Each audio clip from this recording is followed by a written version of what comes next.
Hit her. Give respect. I'm the man, got respect. Use a bitch, been knew that. Streets is filled with alley rats. Flip that nigga acrobat. Labels want me cause respect is the key to success. Hands down, I'm the best. Blow that reefer, hold your breath. Oh, well, I love designer. Gucci, Louis, be my guest. Sneak dissing on the net. Please tell me where you at. I'm so proud of my respect. Angry Bird, Gucci Nest. Groovy gang, got respect. Now let's take off in this jet. Skino day, we have fun, we roll up, fill our lungs, we pop flash, we need gun, we live life cause we young. Bust it open, watch her come, grab her face, fuck her gums, back and forth on her tongue till her whole mouth is numb. Out my door, Papa John, Skino pops, I'm his son, out at night, hate the sun, posted with my fucking gun. Buzz like yeah, awful flat, to infinity beyond. Got a bitch that's super sweet, she eat dick and honey buns. Time to move, Pokemon, we loudest in the comes. I get money and some, hoes think I'm handsome. Nuclear,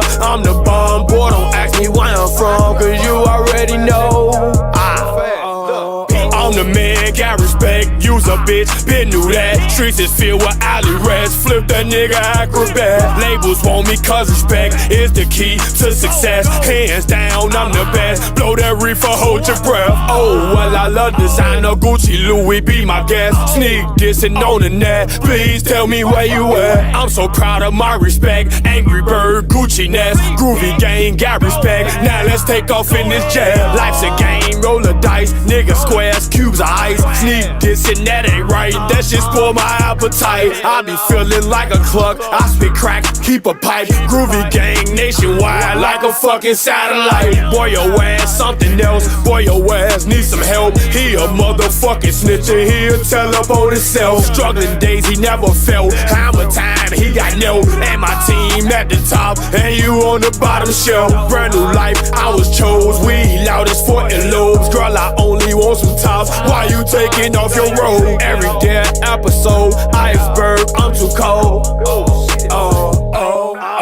I'm the man, got respect, use a bitch, been knew that. Streets is filled with alley rats, flip that nigga acrobat. Labels want me cause respect is the key to success. Hands down, I'm the best, blow that reefer, hold your breath. Oh, well, I love designer, Gucci, Louis, be my guest. Sneak dissing on the net, please tell me where you at. I'm so proud of my respect, Angry Bird, Gucci Nest. Groovy gang, got respect, now let's take off in this jet.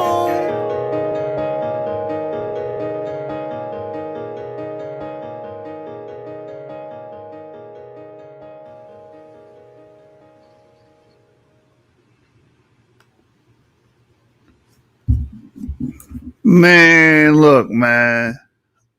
Berean on some corny shit, bro. I go on Berean's channel, man, and the brother, hold on real quick. I ain't gonna even call you a brother, man, because that was some foul bullshit that I just had to deal with.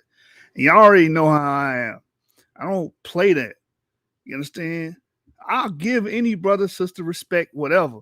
You can come on my platform, disagree with me all you want. And goes and came on this platform. Many people that came on this platform.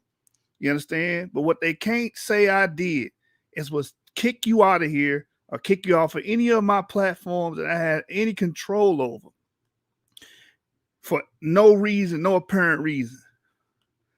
I go on Berean's channel just to speak because Garfield's up there and, you know, they oppose Israelites, right? I oppose Black Hebrew Israelites.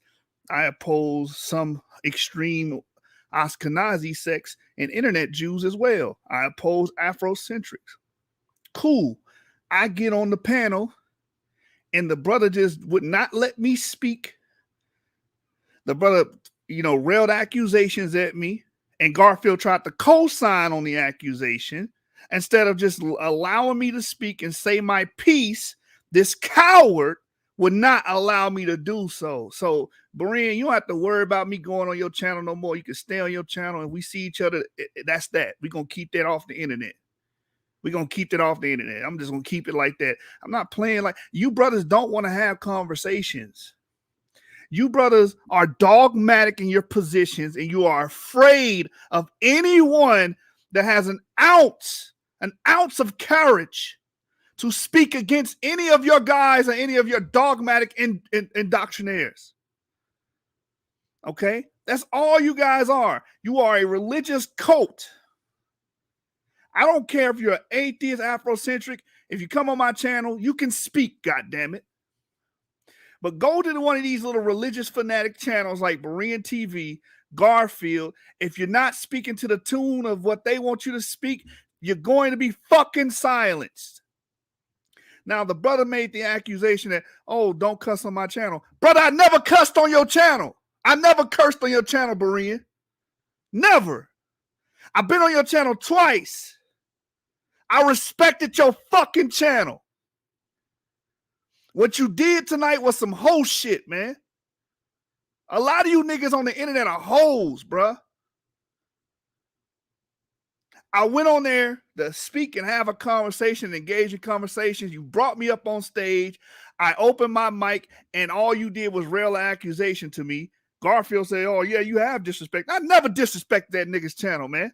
And Garfield, I've been on your channel recently, and I respected that channel even when you had retarded motherfuckers on the panel. Y'all got shit fucked up, man. See, what y'all problem is, y'all want to bullshit every goddamn body. But anybody know Berean, let them know.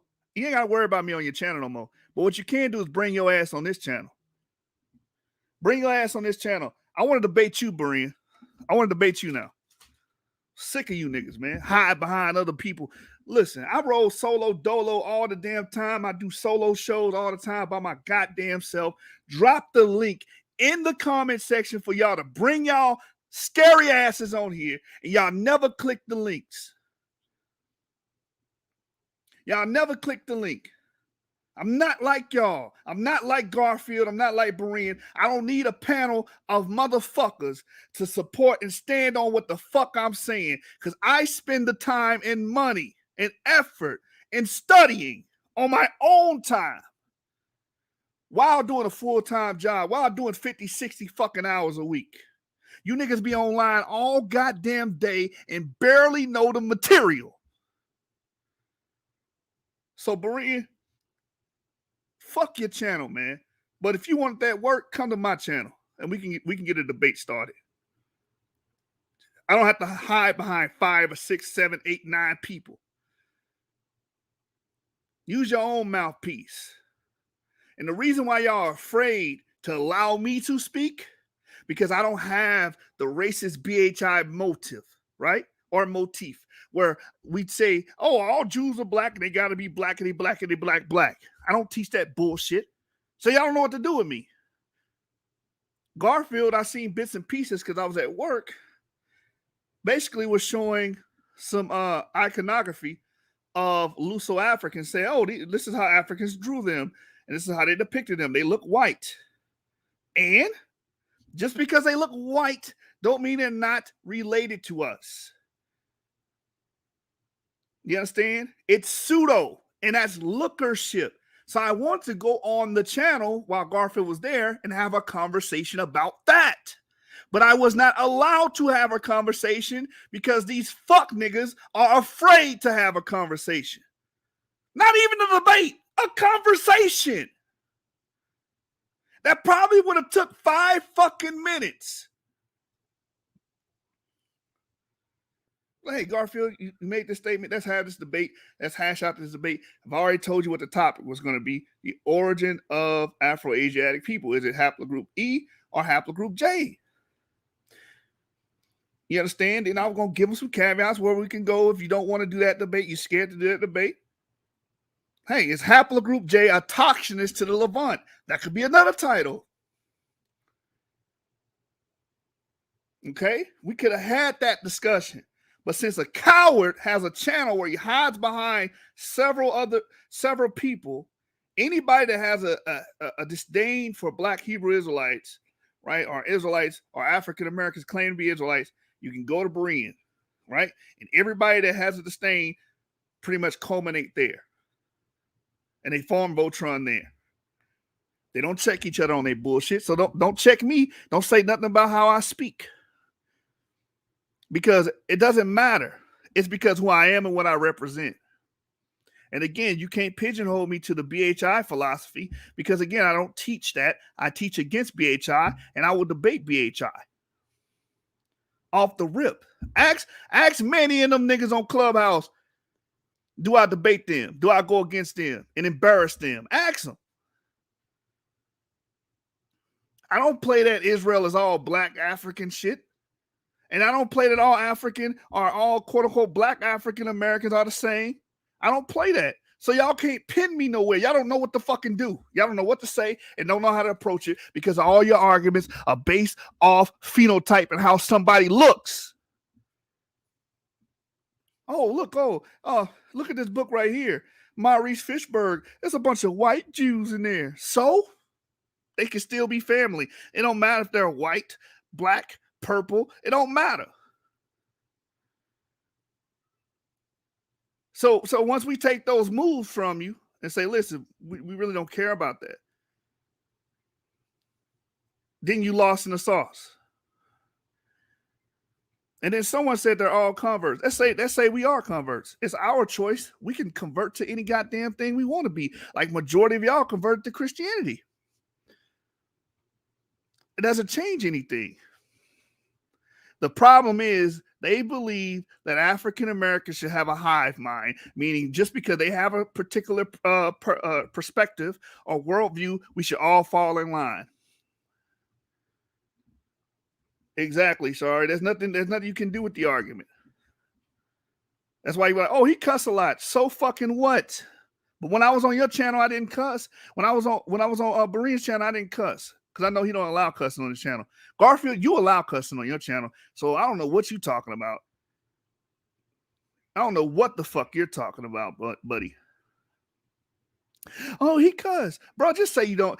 You know what? I don't want to debate Yashu. I'm not prepared to have that debate, like you said in private. Remember, you didn't want to have the genetic conversation because I'm not a geneticist. Remember, you said that. Bro, let's just have the fucking debate or not. Just tell the people you don't want to debate. Stop playing these fucking games, bro. I don't be on the internet every day. Y'all haven't even been seeing me on YouTube like that. I've been focusing on real life. The moment I jump my ass on here, Berean want to play fucking games.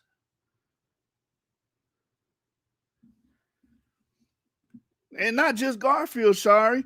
Berean too. Because guess what? Berean, your ass can bring your ass on this channel too and talk your shit and back it up by your fucking self. And it'll just be mano y mano. I'll make sure it's just me and you. You and I. That's it. You know why you won't do that? Because you have nothing to bring to the table. You are a fucking religious, dogmatic doctrinaire. That's all you are. You won't do no fucking research. You ain't digging into this. You ain't buying books. You ain't studying.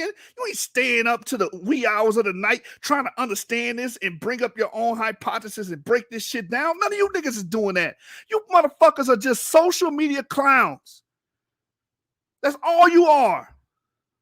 A bunch of fucking frauds. Y'all do not take the time out to even understand the topic. We know it because when we hear you say bullshit, it's clear you don't read the material. It's clear you haven't studied the subject. Prime example, people on social media talking about autosomal DNA. Autosomal DNA is not how you trace direct lineages. We've done classes on this. We've done studies on this. We've done the videos on this already. Autosomal DNA shows you who you have mixed with. And if autosomal DNA is king, then those Jews, those white Jews that was fucking those African women, Garfield, their children and their progeny are your people because you guys off autosomal DNA. They would have West African autosomal DNA. Now, would they? Retarded motherfuckers. That's just one example to show that these people don't take out the time. This is why it's so apropos to call them what they are, dilettantes. A dilettante is a person that does not even care about the subject. And that describes that community perfectly. You understand? Now I wasn't even on no bullshit with them, man. But since you want to bullshit me, then I'm sorry. Ain't no fucking sorry, nigga. But one thing Berean doesn't have to worry about is me. I never really watched your shit, bro. Other people showed me your channel. Okay, I was like, all right, you got these nut ass niggas over here. I'm gonna go over there and have a conversation, and that's it. And we destroyed them boys, and I kept it fucking moving. I never came on there, disrespected you once, nothing. And you gonna do me like that, man? Fuck you, nigga. And take that to the bank and cash it. I'll put the link in there. Anybody in here that want to say something to this, click that link, talk to me, man. How I'm gonna come to your channel, you throw me to the back for no fucking reason. Oh, you better not cuss. And I never cuss on your channel. And then when I get back on and say, hey, man, you need to tell your audience that I never cursed on here, you throw me back in the back. Then when I try to address Garfield, you throw me back in the back and not even allow me to speak. That was some bitch ass shit, man. A lot of you niggas with these channels is bitch ass niggas in real life, and you know it. What are you afraid of? What are you afraid of? What do you think I'm going to say that's so fucking terrible that you can't allow me to speak for 1 fucking minute? Oh, see how he's cursing? Bitch, I don't curse on your shit. Find another fucking excuse. I'm going to give y'all what y'all want. Every fucking time, man. What do you even do, Berean? What is the purpose of your channel? What subject do you cover? Who have you taught? What material do you even bring out? Are you just a fucking Bible thumper? You just read the fucking Bible? That's all you fucking do? Get the fuck out of here. Get the fuck out of here. We're up here elucidating ancestry, actually dealing with anthropology and archaeology, right? We actually deal with that stuff. You don't. And what's eating you guys up is that we have a legitimate claim. Like, oh, what do you mean legitimate claim? Even if you say, oh, well, you guys are E1B1B, all African Americans are not E1B1A. Some of us are E1B1B. Some of us have that stupid J marker. So any way you try to slice it and cut it, African Americans have familial ties with who you call Jews. You just have to wake up and smell the fucking coffee. Right? And y'all not gonna click that link because you niggas is pussy. Right? We come to your shows, we show up. When it's our time to speak, we speak. When it's our time to be quiet, we sit back and be quiet. That ain't good enough for you niggas, man. Thank you, Elcom. Some African Americans aren't even haplogroup E. But those Sephardic white Jews that you were talking about, they had E1B1B. They were EM35. We're related to them. However you want to slice it. If you want to go with the old world and say, oh, that was 32,000 years ago, it doesn't fucking matter. We're still related to them. We share ties with them. You cannot take that away. That's empirical. That's concrete science. And then a lot of you numbskulls think all of Africa is the same. Everybody that's African is the same. That's some dumbass shit. That's why I say, let's have these debates on the shit you guys are saying. Y'all always want to try to put somebody on the defense. It's time you motherfuckers be on the defense. Are all white people related? Are all white people not related to black people? Because that's how y'all speak. Garfield was on there talking about, oh, look, this is how they drew them. They were white. So fucking what? Those same people that came down into Africa that were white or had a white morphology or a white cast had sex with African women and produced children, whose children produced children, whose children produced children, and so on and so forth. That's the fucking point. What you guys want to do is tell people that tell the ancestors that their children aren't their children because the way they look. That is so fucking stupid. David, Bloodline, you got 10 minutes to click that link and discuss what you just said. I'm not going to even put it on the stream. You got 10 fucking minutes to click that link And if in 10 minutes you don't click that link and explain to the people what you meant by that, you out of here. Somebody playing with y'all. Watch this. Hold on. Watch this. So we showed this paper, I think the last time we went live, right? Let me show this real quick. What's going on, Ivory? Hey, shalom, shalom. Shalom. Yeah, I think the real issue is people are afraid of Yap Gang because we actually show our sources, we actually disseminate the information, and they obviously watch our channels. They watch your channel, definitely. I assume they watch mine. So I think that's why folks feel a certain way about us because we don't have problems with Jewish people of all skin tones, backgrounds, Ashkenazi, Mizrahi, Sephardi. We even have Jewish people in our groups that we're friends with. So they can't get us with the whole anti-Semitic trope. And you know, we explain and show how we are connected to the Jewish people, to ancient Israelites and stuff like that, in a way that most BHI don't, because most of them use Deuteronomy 28 scriptures, stuff like that, or vague, you know, quotes from books. But we actually show the genetic connection from well-renowned scholars in the field of science. And so I think that's kind of why people aren't fond of us, aren't fond of Yap Gang. It's kind of clear at this point because nobody wants to really talk to us, come on our platforms or go on a neutral platform just to discuss or even to debate. So, you know, Right. and this is Niggas why I is try to, cowards. yeah. Because they can do that lookership shit with BHI. It's like, oh, look, these are Jews. They look white. You saying that those are your kinfolk? And that will kill them because they be like, no, they imposters. They said that today on the show. Oh, y'all saying these people fake. We don't say them people fake over here. That shit don't fly. Nope. We go after BHI and we go after Christian apologetics. And yes, every now and then we might go after, like, you know, a Jew that thinks it's impossible for there to be dark skinned Jews, obviously. We go after everybody, you know, that teaches anything that's basically false or nonsensical. Right. Yeah, we go against racist Jews all the damn time, man.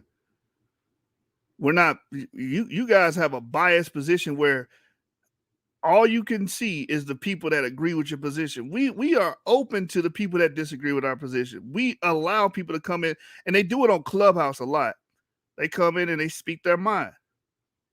Right. Do we It's kick mostly on them out Clubhouse. the chat Yeah. for no apparent reason? Just because they have a position that disagrees with our own? Have we ever done that? And that's We never. another thing people are missing too is all of our Clubhouse discussions with Jewish people. And a lot of them agreeing with us. Of course, some of them don't, but we still talk to them. We still build a conversation.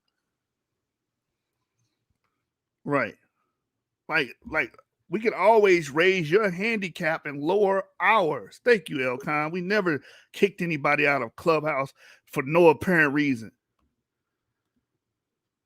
Shalom, sorry. Shalom. Hey, shalom, Shar.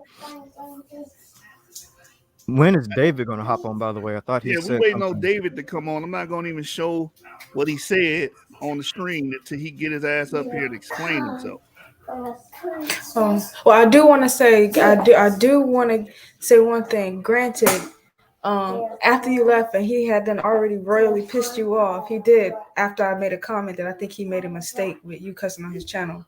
He did apologize after that, but you was already gone and clearly upset. Yeah, no, I acknowledge that, but I don't accept his apology. That shit was bullshit. You know, niggas always want to say they sorry. No, you a sorry ass nigga. That's your problem. You understand? Do right the first damn time. You won't have to say you sorry. I didn't do nothing to Berean for him to even treat me like that. Nobody on his page or my page can say I've ever did anything to him, disrespected him on his channel. None of that. No one ever can say that. So for him to take that type of action with me in that tone and attitude towards me, I'm not standing for it. I'm not Benaiah. I don't believe in none of that shit Benaiah teaches. We've done shows about. Is that how you say his name, Benaiah? I don't know. Avery, you know them better than me. You said Benaiah.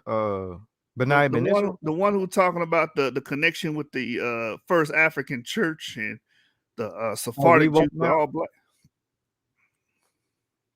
I think is that Kelly them with the Pew situation? The moderates. Damn, what is that dude's name? Benaiah Benaiah Ben Israel. Okay. Yeah, Benaiah Ben Israel. But we never believed in, supported that bullshit he teaches. He is a what do you call it? A snake oil salesman. Right? Like his whole argument about all the Jews being black and the black Jews that were over here is bullshit. It's BS. We've brought out the papers on the phenotypes of Jews. Okay? And it don't say all of them were black. Some of them were had the SLC 2485 variant, which means they were most likely light skinned. Some of them look like typical Amazigh North Africans. Yeah, some of them look like that. Some of them have blue eyes. They have the blue eye variant. Some of them even have the red hair variant with the medieval study that just was released. They had red hair. So no, we don't support Benaiah's argument. We don't support, obviously we don't support Teo them's argument. We've done several shows and videos exposing and refuting Teo Ministries' arguments. Right, so you can't throw us in that bag. They know we're not the moderates because they called that side moderate Israelites because they were supposed to be, Israelites who are Christian, who are okay with, white Jews, but it turns out they had a secret skin doctrine, But yeah, that's the moderate side, yeah. So-called moderates. But yeah, that's another thing Garfield said. He said that we believe that Yap Gang believes only E1B1A is the Israelite marker. I don't remember saying that in any of my videos. Do y'all recall any time that we have said that? We never said that. The argument is in our hypothesis, which it is a hypothesis. We're not saying that we're omniscient. We never made that claim. And our model via our hypothesis states that Abraham could have been E1B1. If he was E1B1, then the children of the Israelites could have had E1B1A or E1B1B variants. That is a possibility through the mechanism of rapid radiation. We said this 1,000 fucking times, and Gozi and his what's that guy's name? 93, I think. Yeah, 93 did a whole video trying to break down what I said and misrepresented it. So they can't say they wasn't aware of it because you've done a video about it and broadcasted it on your channel. Garfield put that on his channel. So it's like, you can't say that you don't know our position. You're purposely misrepresenting us. At this point, people clearly watch misrepresenting us. Yeah, people clearly watch our content, especially your content. So, but again, that's the real reason why they don't want to talk, like have a simple discussion or debate, is because of the fact that they do watch it and they know that they really can't, like, I guess, debunk our claims because we're open to different interpretations and our model is always evolving. So right. And some things are just straight up facts. Like E being Afro-Asiatic, that's just a fact. That's something you can't even debunk. But yeah, that's why we want to have these debates. So Garfield, you already knew what our debate was. I don't know why you keep acting like, oh, what do you want to debate, brother? You know what I want to debate. I told you we had a discussion about this, had a private room about this. I was a witness to that, by the way. I was supposed to debate 93 as well, because I was like, I guess I'll go ahead and debate as well with you. Shoot, it was we all decided, all three of us. It will be on haplogroup E versus J, which one is Proto-Afro-Asiatic. Yeshub was going to go up against Garfield. I was going to go up against 93. And that was a couple of months ago. Orthodox Moore is also a witness to this conversation. And so yeah. Yeah, okay. Let's say you don't want to debate that. That's debate. Is haplogroup J autochthonous to the Levant? Let's debate that. Let's debate it. 3 rounds, 15 minutes. I know it ain't gonna never come to fruition because there's always some bullshit with y'all, man. Is haplogroup J proto-Semitic? Y'all not gonna want to debate it. Are African Americans related to Jews? Let's debate that. You're not gonna want to debate it. You're not gonna want to debate it, but you're gonna go around on your channel and on other channels, right, like Bereans, and say that we're not. Okay, debate the shit then. You're making these claims, debate it. It's just that fucking simple. And David, click the link, man. You forcing my hand at this point. Click the link and then back up what you're saying on the StreamYard. I'm going to be quiet and allow you to speak. Yeah, he's not going to throw you to the audience or talk over you. He's kind of mad right now because of what happened, understandably, with on Berean. But he's chill. He'll let you speak. Shari and I also pretty chill, you know. We'll just have a conversation about your statement, which is very interesting. I am curious to see how you came to this conclusion. You know what? These BHIs be watching my channel. So while I'm coming here, I'm gonna be as mad as Shu. I'll let you go in. These BHIs are afraid to come on our channel, right? But they'll go on Sonetta and Garfield channel and be humiliated. They go on those channels for the views, though. They know that they'll get a lot of people watching them. They trying to get a big view count, you know. Right, but it never works in their favor. Like, I'll give you an example. Black Minister, what's his name? Black Jesus Minister. He goes on Sonetta channel and he gets views because he's on Sonetta channel. But then he goes to his own channel and it's like he can't even crack 100 views. So it's not, you're not building an audience for yourself, dumb. You are a clown. You build an audience for them. Exactly. Yeah. You're giving them views. They're getting money and paid off of that. You get nothing out of that.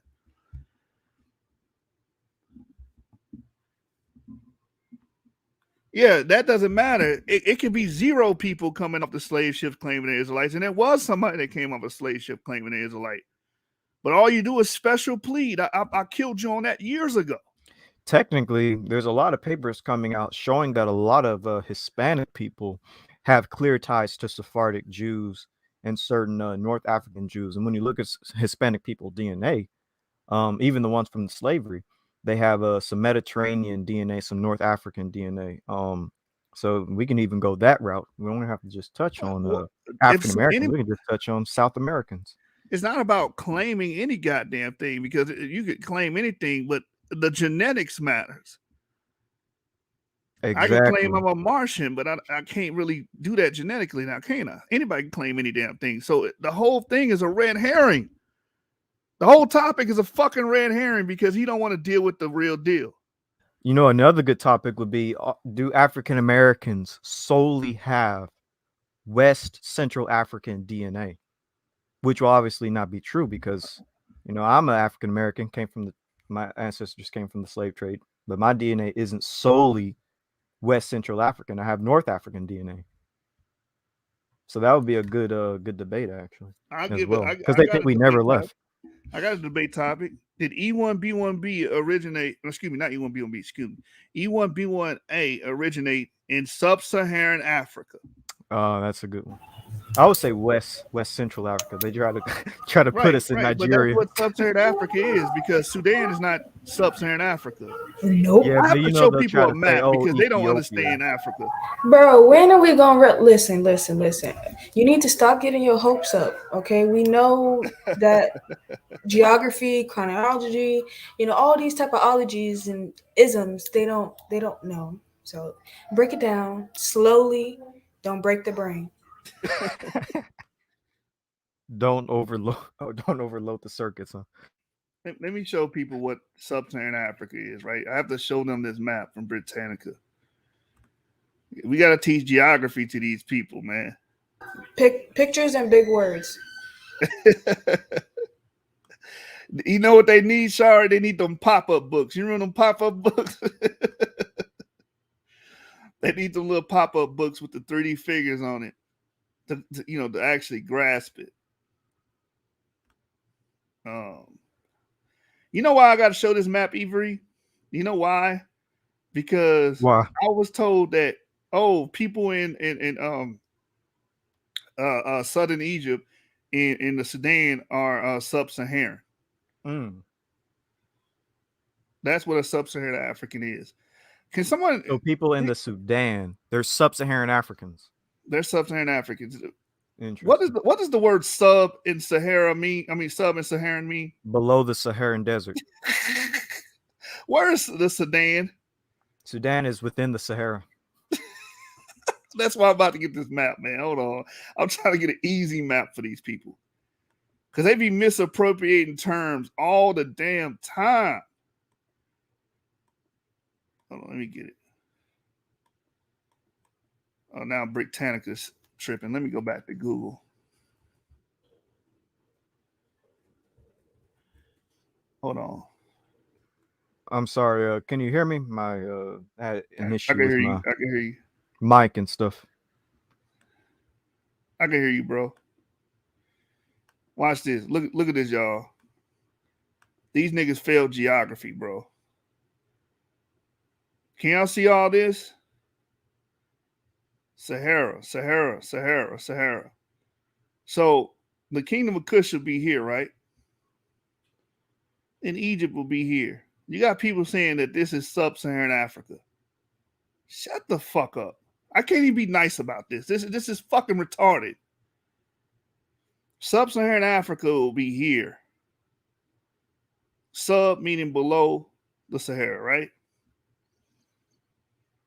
And then this is where they pinpoint. Let me get this map right here. Maybe this is better. Look, they say that E1B1A. A lot of people on the internet believe that E1B1A started over here. So we can have a debate. Have a debate that E1B1A started in this region. Let's have that debate. Who wants to have that debate? And Shari's like, we getting our hopes up. None of these niggas gonna show up for no damn debate. I mean, I get all dressed up and I wear my veil and everything, and I still don't get to lay the flowers. Yeah, I think I had a slight issue, but I'm back. Yeah, well, I can hear you, bro.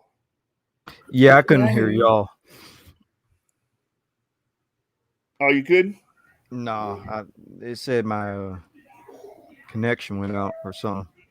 Hey, check this out, Avery. The map that's on the screen. Mm-hmm. Yeah. Hold on. Let me pull it back up. That's the Sahara Desert, right? Correct. Yeah. So where is sub-Sahara at? Everything below Mauritania, Mali, Niger, Chad, and Sudan. So there's someone living in the kingdom of Kush, the ancient kingdom of Kush. That's sub-Saharan Africa?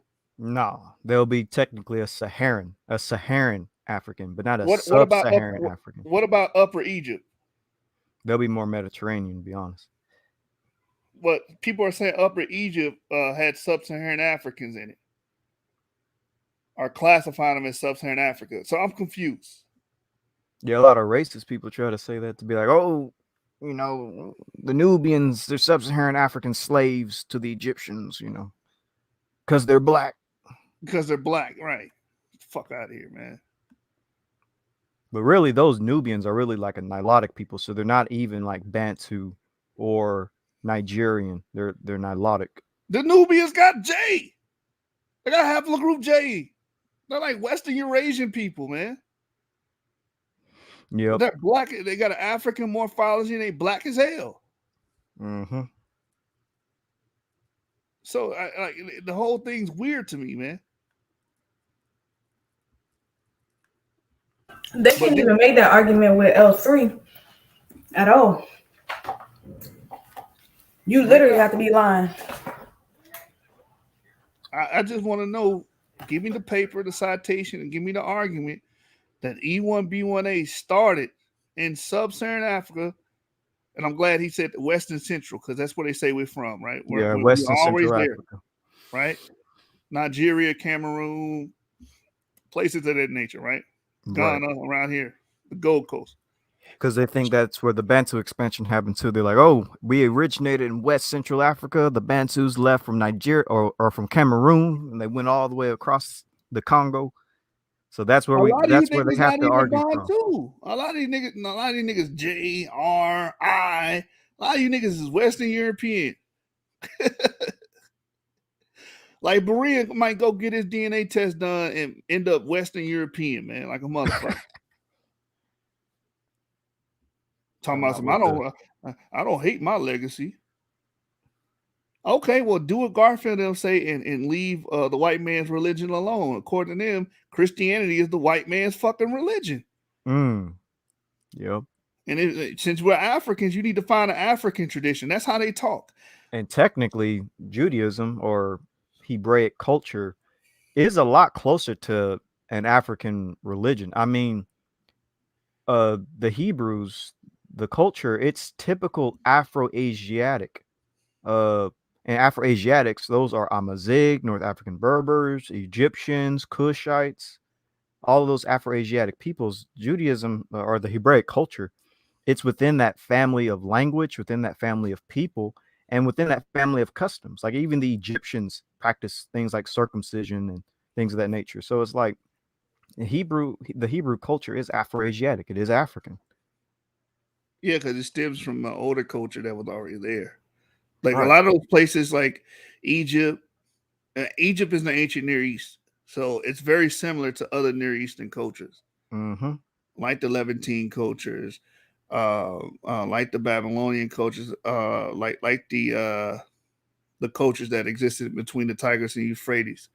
There's a lot of similarities because they're all Near Eastern. Right. I mean, even in East Africa, with the quote unquote Kushites, or the Amhara, the Habasha, a lot of them have a lot of Arabian connections, which is another Semitic Asiatic type people, with the Sabaeans that had colonies in East Africa.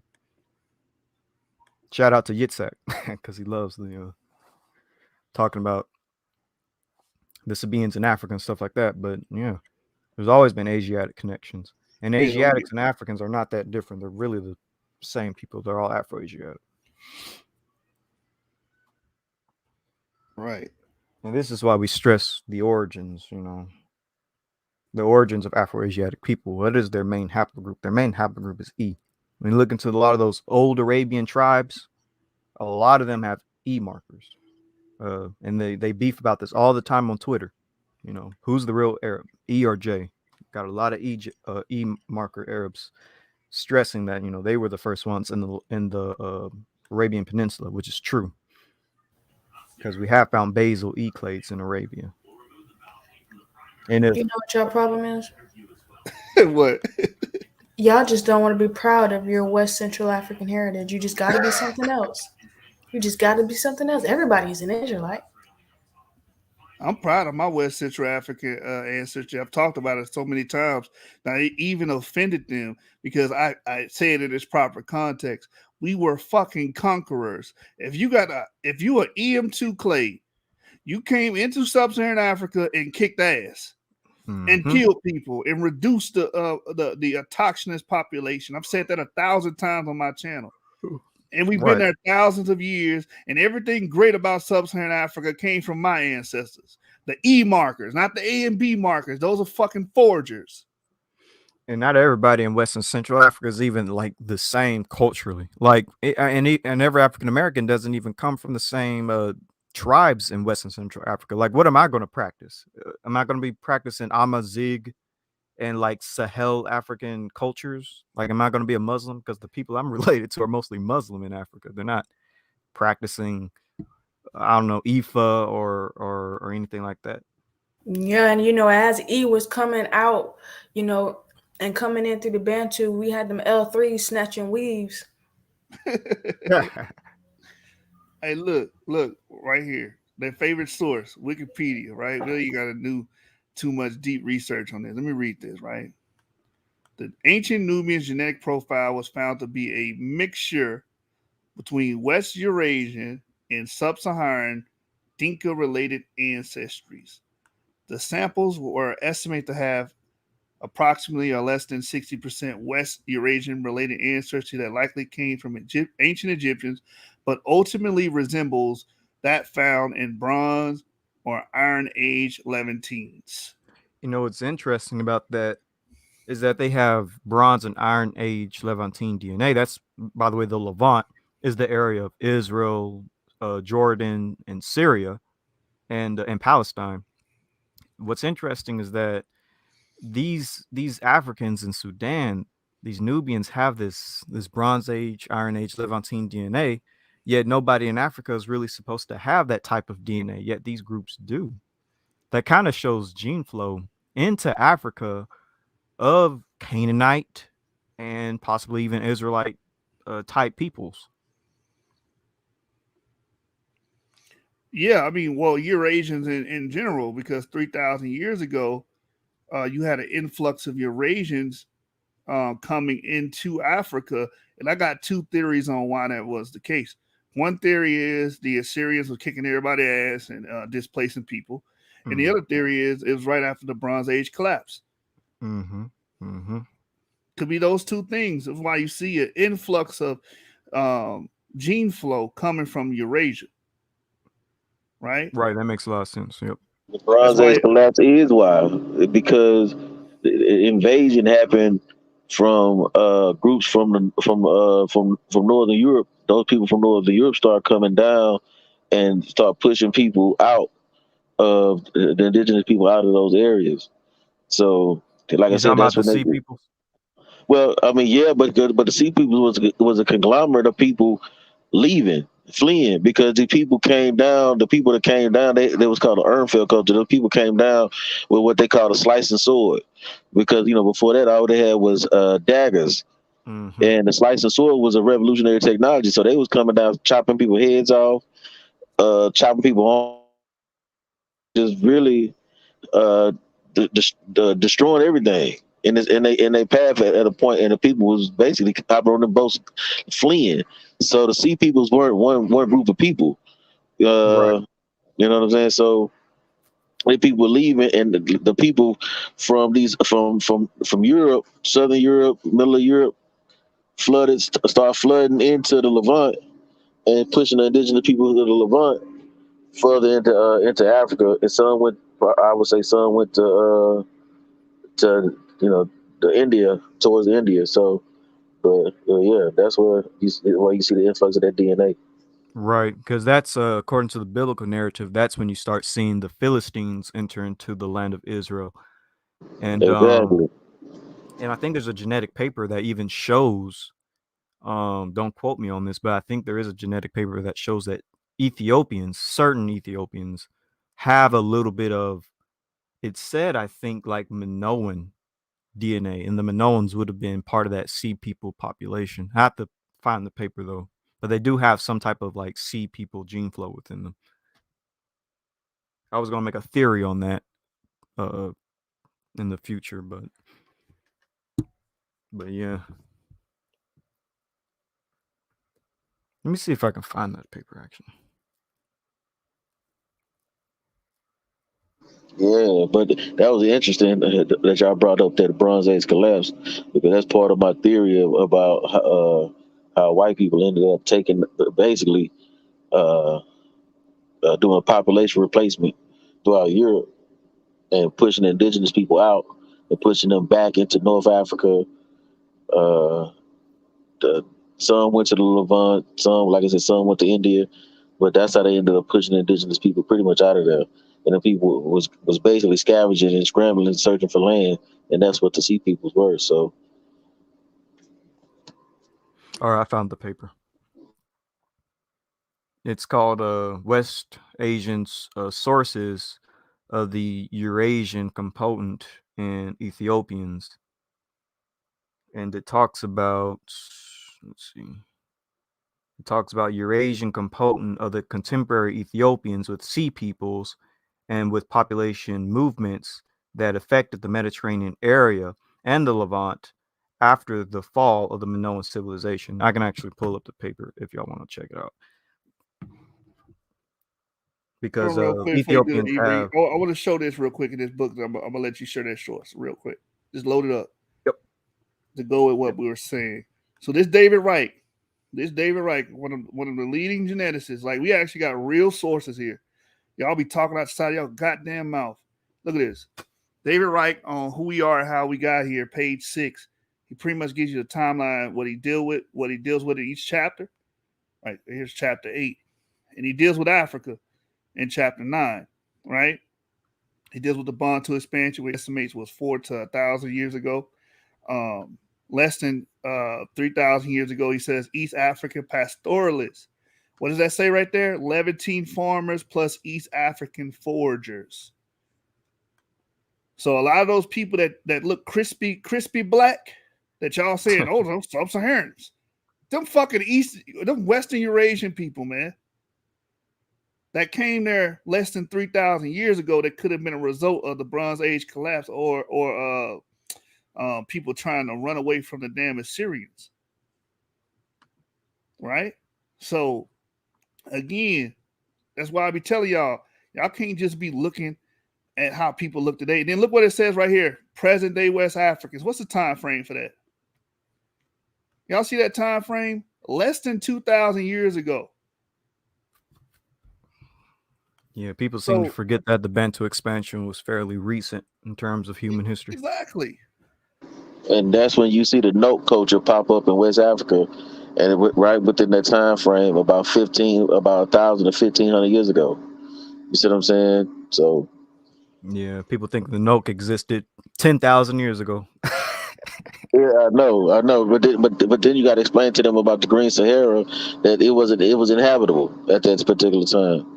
So, the Green Sahara breaks their heart because it don't say E1B when they started in sub-Saharan, say it started above the Sahara. And that's what be fucking them niggas up. When everything was fertile, and even some people say, I read this in the past, the origins of Proto-Afro-Asiatic peoples, there is an African origin, including an African origin for Semites, and that Semites could have spawned, or should I say have their origins, in North Africa during the Green Sahara. What's his name? Edward Lemsky says that in his book of Semitic languages. Semites came out of North Africa during the Green Sahara when it started to dry up to find more fertile lands, and they went through Sinai into the Levant. So, an E1B1A, like we're saying now, would have been in the Green Sahara at that time. That you know why it's important to press people and have debates about the origin of E1B1A? Because when we say, hey, we might be Jews and we might descend from Semitic population, first thing that they wanted to say to us was, show us the DNA. Okay. Right. Show us the ancient DNA. All right. Since we playing the show us the ancient DNA game, since y'all want to say that we started off in sub-Saharan Africa, Western Central Africa, show us the goddamn DNA then, nigga. Show it to us.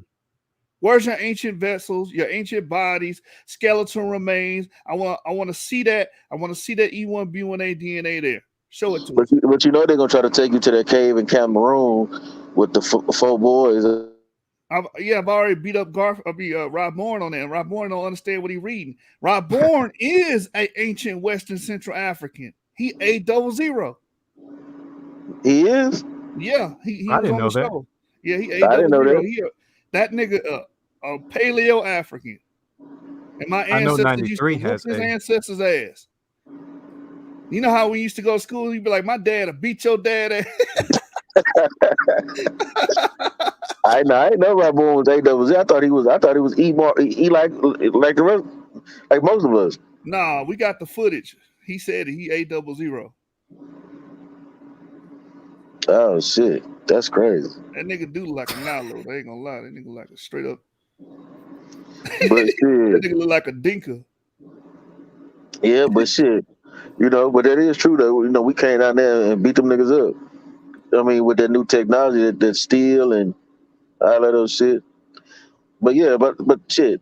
But that's the thing though. Like when you talk about the, I call it the haplogroup E expansion. I don't call it the Bantu expansion because you got people that's basically contesting that whole concept. You know what I'm saying, about the language group and all of those shit. But anyway, so I call it the haplogroup E expansion. You know what I'm saying? When you look at it, man, you know what I'm saying, the time frame and why it happened is interesting because it was upheaval. Because when you read the Mari tablets, it was upheaval in that time. It was like a whole bunch of shit going on around the world around that time, and that's right before right before the Bronze Age collapsed. Everything was getting shaky and weird. You know what I'm saying? Hence why if you read the scriptures, Abraham was leaving. You know, so he left Mari. You know what I'm saying, and went down into the Levant. So people was leaving the northern areas. Shit was shaky. You know what I'm saying? And so it's easy to make the synopsis of why people migrated into West Africa, and that was a little bit behind, a little bit before. I think the No culture was a little bit before Hanno actually went through the Pillars of Hercules and went down the west coast of Africa and started dealing with the people. And you know, anybody know anything about the Phoenicians? They set up colonies everywhere they went. They didn't just trade with the people. They literally set up shop everywhere they went. So And Right. Phoenician DNA is something else that I see that some of us have as well. I have Phoenician DNA. If you look at certain Facebook pages on on Facebook that deal with African Americans having DNA, they're coming out with Phoenician when they take the My True Ancestry and things like that, and Carthaginian.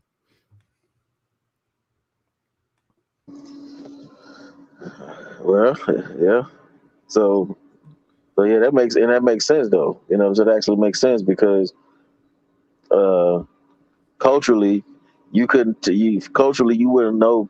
The only thing you would know, the only thing that was different between ancient Phoenician or Carthaginian and an Israelite, a pre-exilic Israelite, was the fact that the Carthaginians sacrificed babies. The Israelites didn't do that, and they ate pork, and the Israelites didn't do that. So that was the only thing that separated them culturally, as far as worship and all that other stuff. Hey, check this out. Hey, what's going on, Jeremiah? But check this out, D-Red. Let's say that we are converts. Let's say that we decide to convert to Judaism or whatever they want to call it. You know that ain't gonna make them happy, right? You mean our ancestors or us today? Us today. Let's say us today. We can say our ancestors too. Fuck it. Them niggas still gonna have the same argument they've been having for years. That's not the core of their argument. The argument is you niggas is following the white man religion, and we don't like that. You need to follow. Remember, they was talking about you need to follow West African tradition. And I'm like, nigga, which West African tradition you want us to choose? It's Exactly. 1,000 of the motherfuckers. Yep. I mean, even when you look at all of those traditions, this the funny part because I called Garfield, and we was talking about West Africa, and I was explaining to him, and he was like, I don't agree with that, but I was like, okay, well, I mean, what about it? Don't you agree with? It really wasn't no part that he could really say that he didn't agree with. I mean, even though he said he didn't agree with it, it was no real part that he could explain why he don't agree with it, because it's the truth. When you look at the pantheonic structure of Ifa with a creator God. You see what I'm saying? Or let's look at a cone, right? You know what I'm saying? Or you can look at Odinani. You know what I'm saying? Or the Igbo. When you see they all have a creator deity, El. Let's just use El for just so we can see where my talking point goes. You have a creator deity, El. Chukwu, Inyame. You see what I'm saying? Oludumare, right? You have a creator deity. You know what I'm saying? Then after that, you have the lesser deities. You see what I'm saying? Which the Bible calls the heavenly council. You see what I'm saying? So you have what in Ifa they would call Orishas. You know what I'm saying? You know what I'm saying? And Odinani they would call them Lucy, right? It's the exact, Then the exact same shit, man. Exact yeah, same shit. it's the exact same shit. Then you get ancestor because it's not worship. You don't worship the ancestors. You just venerate them and show them love. It's no different than the Israelites showing love to Abraham, Isaac, and Jacob. Post one of his ancestors. You see what I'm saying? And in your house, you would have a shrine to your grandmother. You know what I'm saying? Auntie, whoever, grandfather, whatever. And so when you look at the pantheonic structure, it's the exact same structure. And so now when you see how the Igbo use the colon of the Greek people, you see that same type of greeting in the scripture. You see what I'm saying?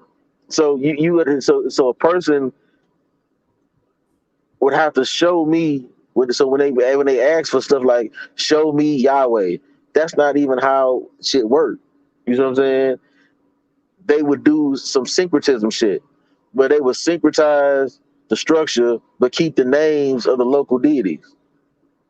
Because you got to remember the women, because we was killing off the men marrying the women. So we would keep the local deity, the name of the local deity, would keep it in our structure the way we do it. Mm-hmm. I You see mean, the what I'm saying? scriptures even say. I mean, go ahead. No, go ahead. Yeah. No, I was just about to say the scriptures even say, even in the land of Israel itself, that the tribes, all 12 tribes, after a certain point, began to have their own dialect of Hebrew. Some people couldn't even understand themselves. I can pull up the scripture for that a little later. Hey, But but y'all missed the point though, brothers. That's raise their handicap in lower hours and say, okay, we converts. That ain't enough for them. The issue is not us claiming to be Israelites at all. That ain't the issue. The issue is we're following something that they don't agree with or they don't believe belongs with Western Central Africans. That's the problem. Listen to them speak. Y'all following a white man religion. Y'all following the religion of the slaver. Y'all following the religion of the invader. It has nothing to do with us claiming to be Israelites. That's But the the position, two, you D-Red. gotta, but you gotta think about it though. When they say make those type of comments, you're talking to people that don't know nothing about West African spirituality. One, two, they don't even know nothing about Egyptian spirituality because a lot of them dudes be claiming Kemet. So they don't even they'll tell those the same people that'll tell you that Kemet didn't have a religion, that they had science. And I'm like, well, tell me the science about a woman putting crocodile shit up her pussy as a goddamn birth control. Tell me the science wait, behind it. what? I need to know this. Them Huh? niggas did not have no modern. And the thing about it is, European Christians created modern science. That's a fucking fact, bro. Yeah. Not no ancient Egyptians. That's all pseudoscience.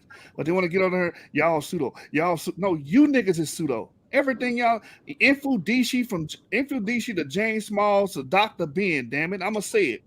All them niggas was pseudo. All of them. Yeah, Hold because up, Dr. Joshua. Dr. Ben said Lucy was our damn ancestor. Yep. Hold up though. Do you saying that they saying that we're pseudo? Peace to the panel, by the way, too. You know what I'm saying? Uh, they're saying Shalom, that Jeremiah. they're saying that we're pseudo, and we're following a white man's religion, but their religion is science, which comes from the white man. No. They don't even deal with science. They make up their own shit.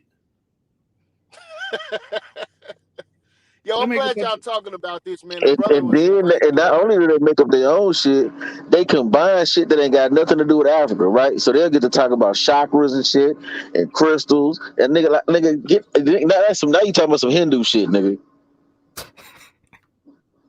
You know what I'm saying? And now you talking about some Hindu shit. African Which is spirituality, my Indo-European, by ass. the way. Huh? It- which is Indo-European, by the way. Hindu, like Exactly. Sanskrit, Indians, They be all talking So that's about Indo. priestess. Hey, D-Red, they be talking about some priestess. A priestess was nothing but a fucking flower girl. Do your research. and Oh, not only that, ancient they Egypt don't had even talk about priestess. Kemet. They don't even talk about Kemet and the goddamn temple prostitutes.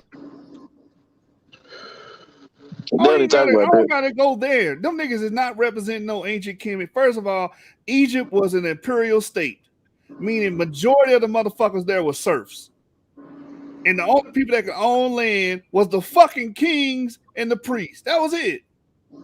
And majority of the And people were Hey, military, fucking military illiterate. men. hey, did you see when Shaka Utmost tried to equate West Africa to the dispersed people of Egypt? Did y'all see that? No. Claiming claiming when I guess around the Greek occupation when they got pushed out, and then later on with the Turks coming in, they pushed them out, became sub-Saharan, but they migrated to Western Africa, and that's how Western Africa got populated. That is the dumbest shit in the history of history.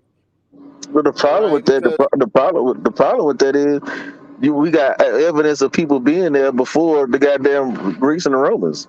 So now you got that's to what have I to was explain just it. about to say. That's what I was just about to say. Because you had people in Western Africa before, even be going back to the Greek invasion. You had people in West Africa before that. Yep.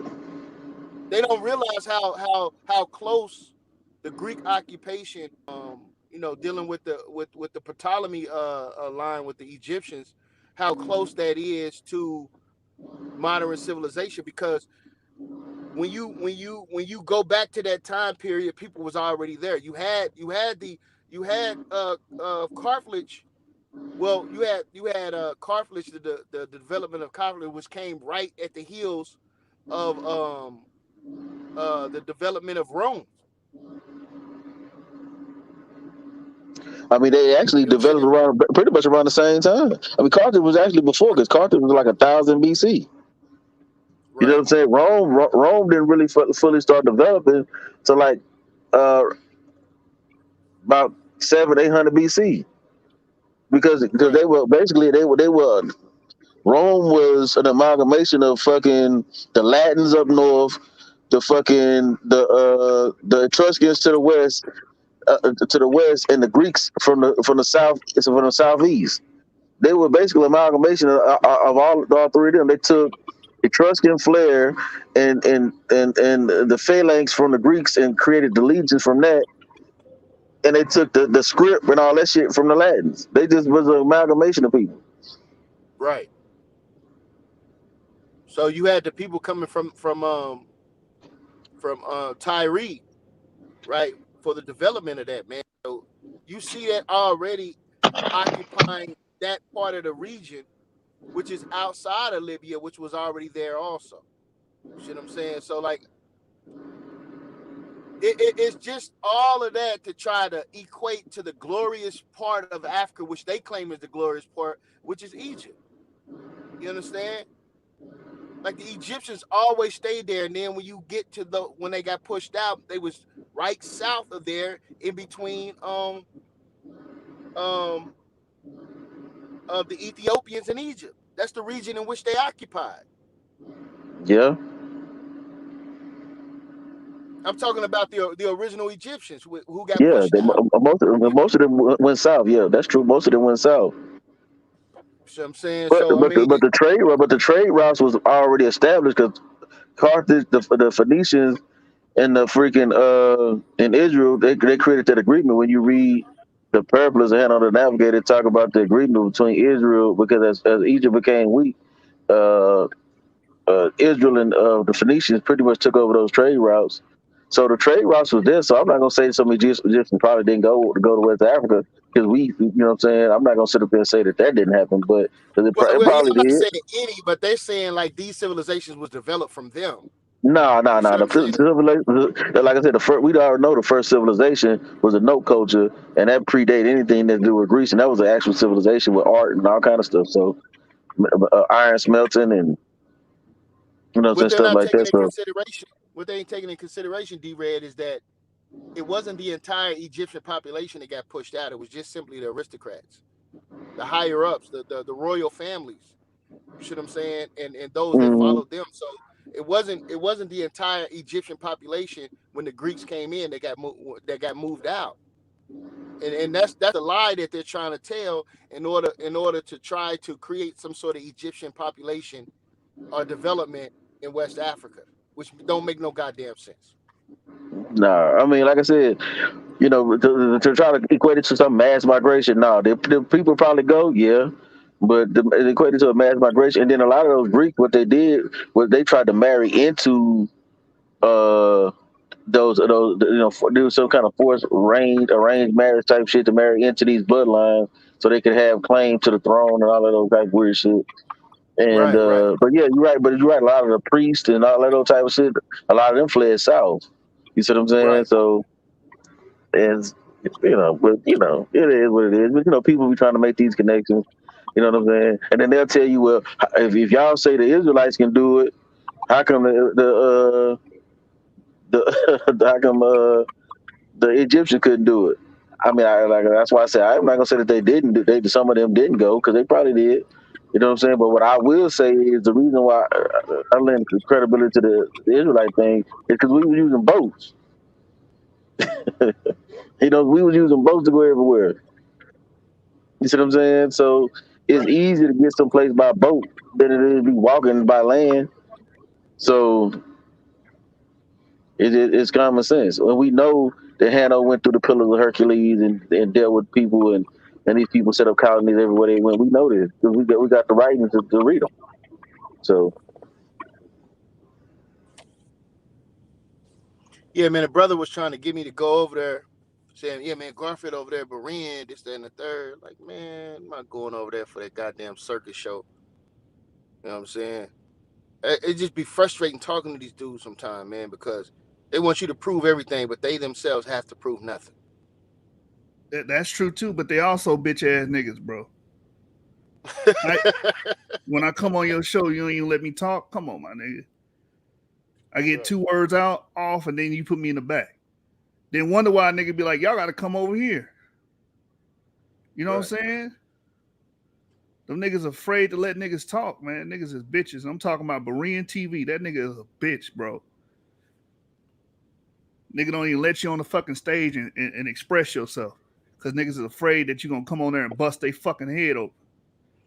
Yeah, man, and it's a lot of heavy Christianity, man, coming out of that, man. I mean, it just, it becomes frustrating talking to people sometimes when they don't take in consideration history or archaeology or chronography or like none of that stuff matters. Just believe in Jesus. That's all you need. I cannot believe that there are people out here that's still thinking like that, bro. Like this is 2022, bro. Wait, can't no Christian sit up here and talk about, oh, you hate your ancestry, nigga. You hate your fucking ancestry, then, because you a Right. fucking Christian, and not even you a fucking American. You a Protestant, nigga. Your sect came from the Protestants. and Fuck is bro, you talking about? and then to make it even worse, most of you niggas is Baptist, nigga. You niggas ain't AME church niggas. Hold on. What's the history of the Baptist Church? Shit, huh? The Baptist Church come from racist white people. But that's what I'm saying. Most of these niggas is Baptists. They not AM. They not African Methodist Episcopal people. You know what I'm saying? They actually niggas that was over here actually doing shit, getting shit done, and getting shit accomplished. Most of you niggas is Baptists or Church of God in Christ. You know what I'm saying? Kojic. You niggas ain't nigga. Get out of here. Yeah, these niggas is fake, man. Hey, more click that link, bro, because he had killed G-Con on that. If we hate ourselves because we claim an Israelite or Semitic lineage, then what that say about you that is following a fucking Protestant Western European Christianity? Yep, they not even following African Christianity. No.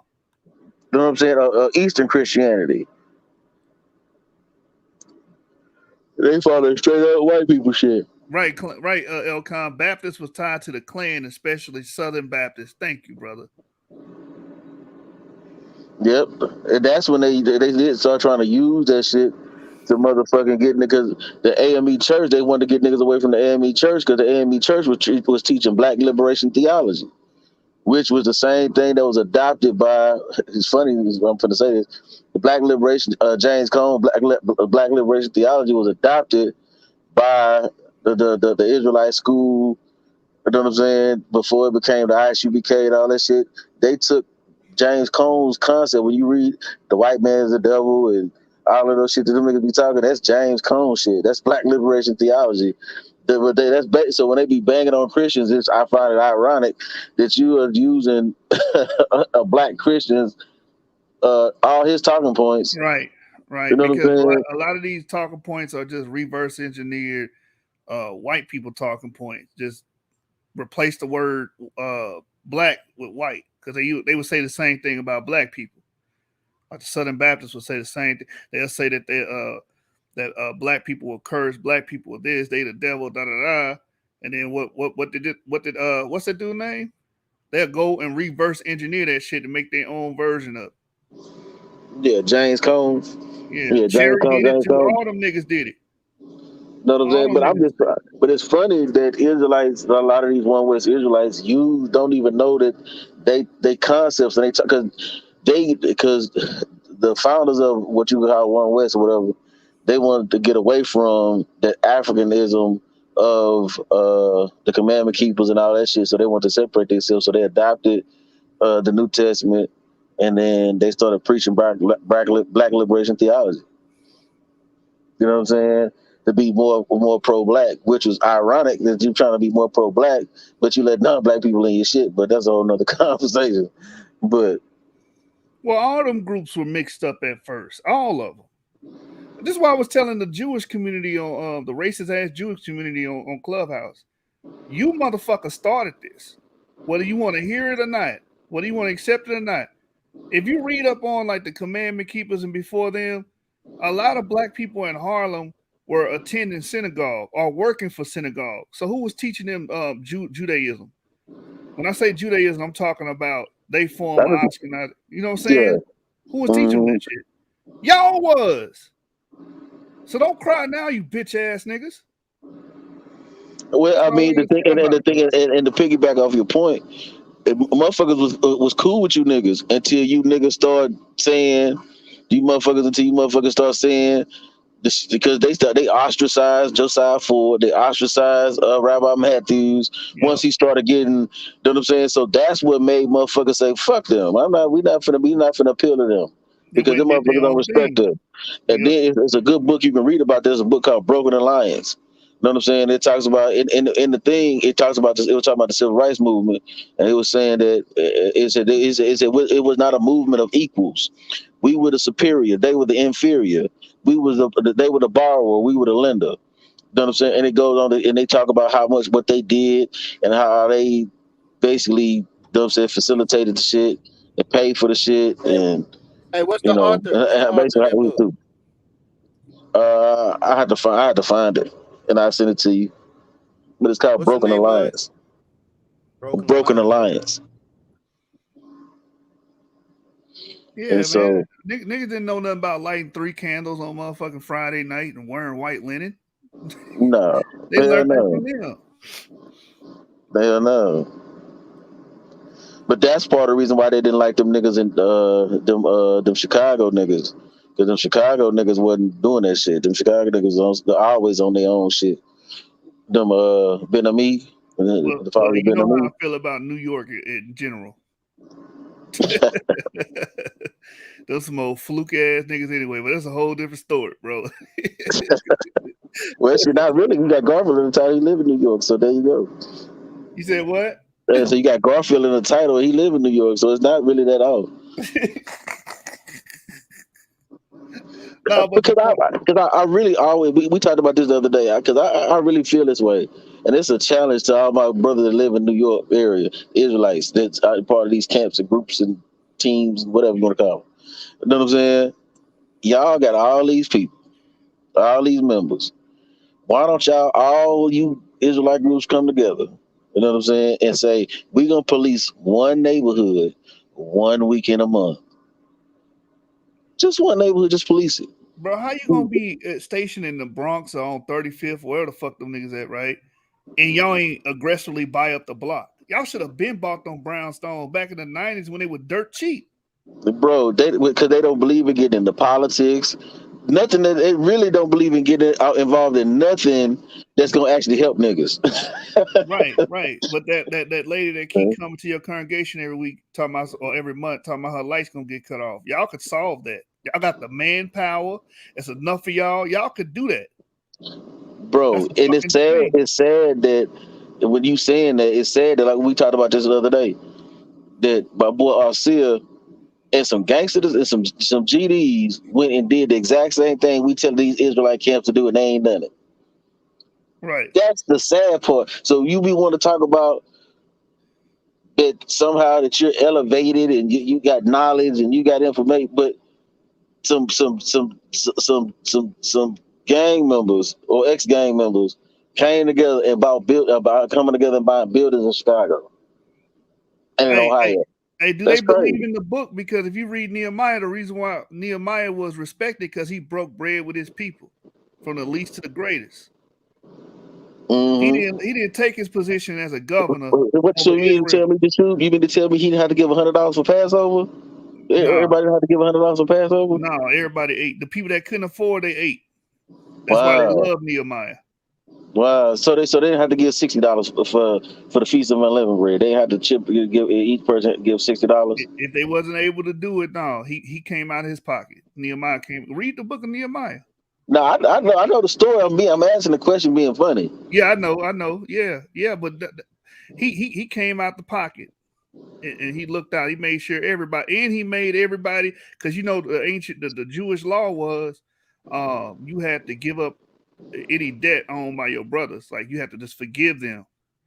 Niggas wasn't wanting to forgive them, so he was like, hell no, bro. We being oppressed on all corners by every fucking body. The last person we should be oppressing is each other. And he Yeah, made them forget the debt. yeah, man. You know what I'm But saying? the niggas want them fly uniforms. Them niggas be wearing. Niggas be wanting them niggas be wanting to wear them samurai suits. No, I'm gonna tell you what it is, cause I don't give a fuck what a nigga wear. You want to just look important instead of be important. But they don't even look important. That's why I said them niggas just be wearing something. They be looking at Tom Cruise and the Last Samurai and shit, and they put the bandanas around the top of their head. You know what I'm saying? And like on fucking the Last Dragon.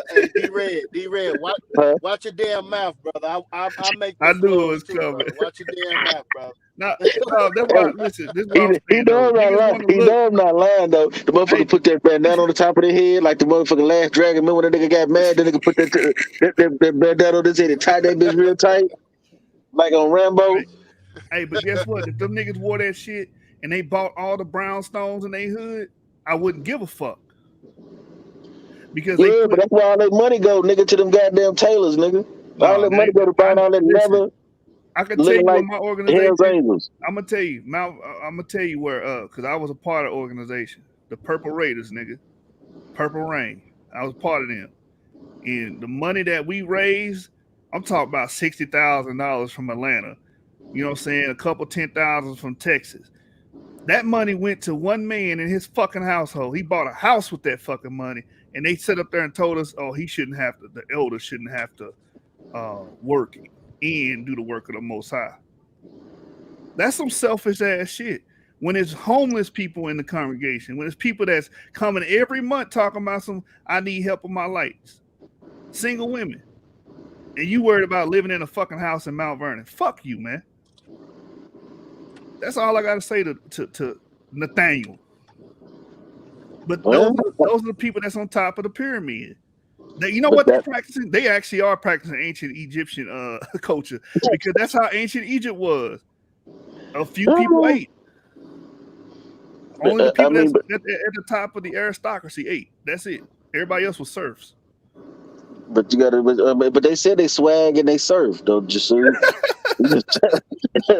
So you gotta really get your mind right, man. They swagging and they surfing. You know what I'm saying? And they fringes, like leather fringes with top of the line leather too. Like it don't be no bullshit leather, nigga. I know them niggas be hot to the motherfucker in the summertime, but it don't matter. You Hey, know what I'm hey, saying? hey, everybody listening. If somebody tell you that having a job is like being a slave, run from them, because what they're gonna do is they ain't gonna tell you to quit your job because they're gonna need your donations. You understand? What he means is he don't want to work no damn job. He don't want to Hey, work. His sorry ass don't want to go to work. look, He and, want to and live off people, your motherfucking work. and people. And to piggyback on what Jashub said, because this done turned into something else, and I actually kind of like it. You know what I'm saying? Because Garfield done got his work, but now we got to give Israelites they work. You see what I'm saying? Because we got to be non-biased. We can't be, you know, we're not We the can't house be them. company. We can't Yeah, be them. yeah. You know what I'm saying? And this is universal, people. This is universal. This is not really just Israelites, because you got Kemet niggas that do this too. You know what I'm saying? When they tell you that it's a bad thing to work for the quote unquote white man, you see what I'm saying? Run. I'm talking about run. I'm talking about road runner run, nigga. I'm talking about like have your feet running in place before you take off run. You see what I'm saying? Get somewhere. You know what I'm saying? Because them niggas is finna dig in your pockets, nigga. Them niggas is finna go dig in your pockets something real deep. You know what I'm saying? They're gonna have your ass paying for goddamn vans. They're gonna have your ass paying for rental cars. They're gonna have your ass paying for all kind of shit, For nigga. their house. I mean, for the house that they renting, Hey, that hey, they keep moving they from. gonna make sure their daughter go to school, but say fuck your kids. Yeah. You know. Man, y'all better learn. Y'all better learn the game, nigga. You know, the game to be sold, not told. And see, we don't want nothing from you. See, we don't be over here asking for shit because we got jobs, so we don't really need your money. You know what I'm saying? But you got to be wary of them motherfuckers that talk shit and say you work for the white man. Well, the last time I checked, if you got a business ticket, your ass paying taxes to the white man, so you still work for that motherfucker too. You goofy ass nigga. So, because you work for any motherfucking body that can come seize your shit, you work for Even if they don't got a job, listen, they depending on motherfuckers with jobs. Yeah. To give them donations and send YouTube donations and cash apps and shit. You understand? Mm-hmm. You know who else was talking that shit? Then we're gonna get back on track. Young Pharaoh. And most of the people that were sending him donations had jobs. Yep. And then he was talking about the black woman as God. Shit, that nigga when they started fucking with the white women, that nigga was like, fuck black bitches. I don't like them. I hate them all. I was like, damn, this nigga switched up big time. Now that nigga broke. And yeah, because the white woman wasn't supporting his ass. And yeah, he fucked up at this point. Let me correct Clash in the session real quick. He said churches do that too. I'm gonna tell you the difference between churches and the Black Hebrew Israelite cult. Yeah, churches do get paid all this money.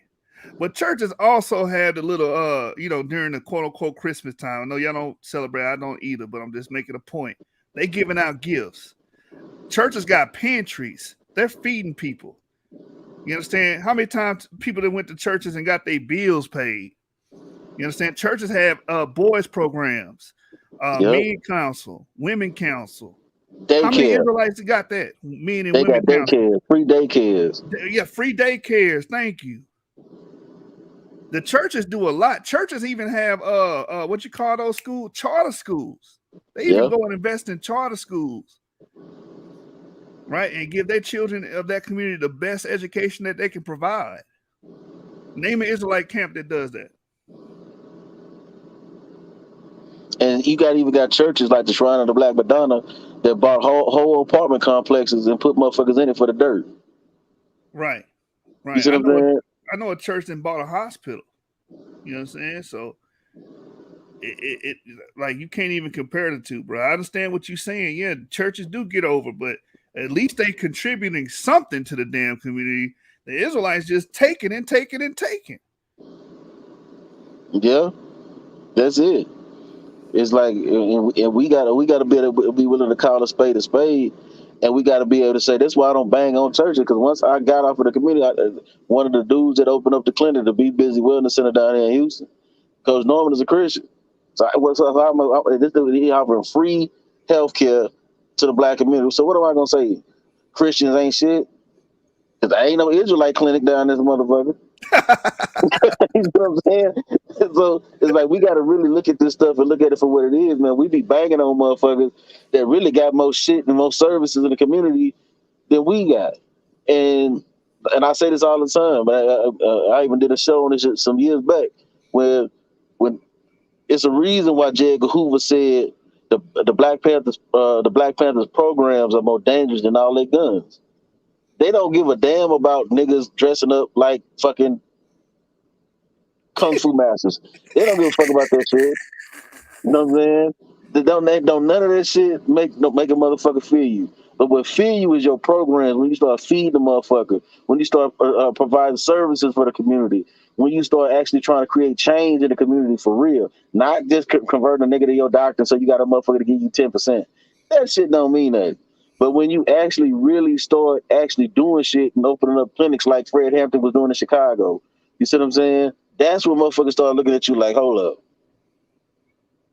You know what I'm saying? Because now that's what the Jews. We always talk about we Jews. That's what the Jews were doing in Africa. Yep. So why not emulate that? No, y'all just want to look important and not be important. Yep. That's what the Jews did in New York. They built the nigga go to Benson, walk your ass through Bensonhurst, and see what's gonna happen. The motherfucking Jews gonna roll up on your ass on a bike and ask you who you coming to see, where your ass going, what you doing here, how long you been there. You see what I'm saying? And they gonna roll it. But again, they the devil, But the devil patrolling their neighborhood, all we do is stand on the corner and talk. It's- And they talk put shit and piss hey man, people off. The Jews down here got a thing called J Ride. They didn't create their own Uber, right?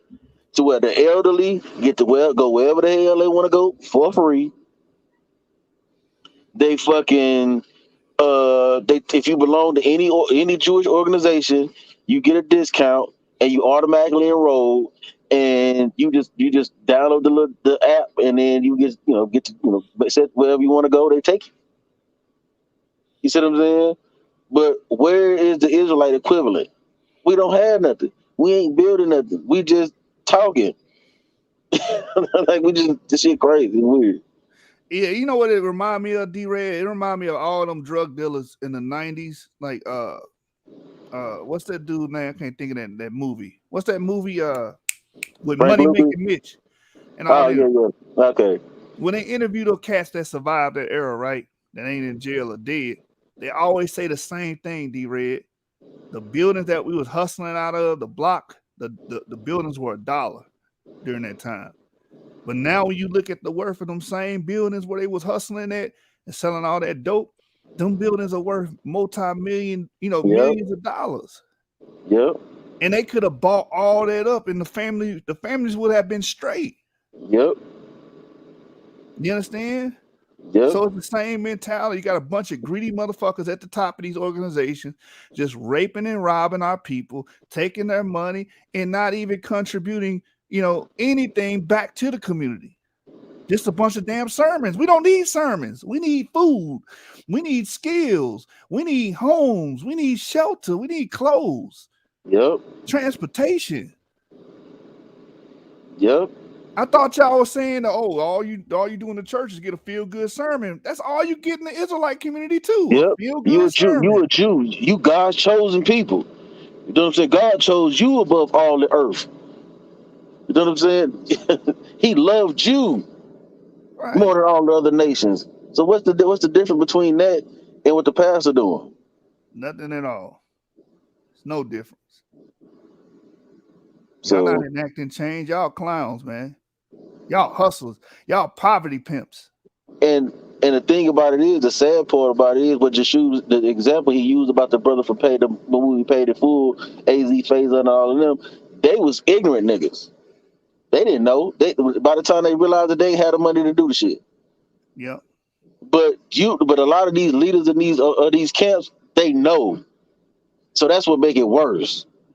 They know that what the people need more than just to be walking around in a goddamn purple goddamn t-shirt. Purple rain. You know what I'm saying? Motherfuckers know that these motherfuckers need more than a goddamn Hell's Angel leather jacket with fucking fringes on it. You know why Know what I'm that's saying? funny, D-Red? You know why that's funny? Because one of the members of GMS is actually a part of a biker gang. I mean, a lot of these niggas be looking like they part of a biker gang. That ain't trying to be funny, but I be seeing all that leather. The first thing that pop in my head. Like, nigga, you ride motorcycles? You ride motorcycles? You got a motorcycle? You got a chopper? Harley? Something? Yeah. No, what you riding a Cadillac, nigga? What the fuck is you got all that damn leather on for, nigga, in the Cadillac? Yeah. So, but it's like,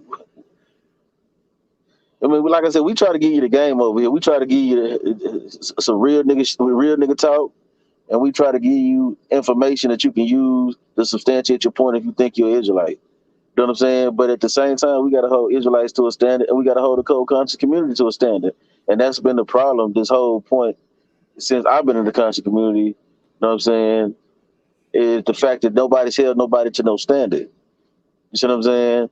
Nobody's been held to a standard. Everybody been able to do what they want. Do what thou wilt is the whole of the law. Everybody been on their Aleister Crowley shit, and nobody been wanting to call these niggas on their bullshit. And that's been the whole problem. There's You no see what I'm saying? structure. It's the wild, wild west. There's no structure. Every man for himself, pretty much. So what's the point? We already disenfranchised. Like, what are you guys providing and giving to the community? Nothing. The Israelites ain't giving anything to the community but a bunch of YouTube videos. Can't eat that shit. Can't make a living off of that. They can, Well, they can. That's because what you know I said. why? They You know ancient why? Egyptians. But you know why they can? Because they tell their wife to go to work and bring out her money back to her lord. Yeah. And then The lion analogy. The yeah, lion. then they'll tell. That's why these niggas always say that they lions. The lions don't do shit. The women do the hunting and kill a motherfucker. And he just go over there and eat up all the shit.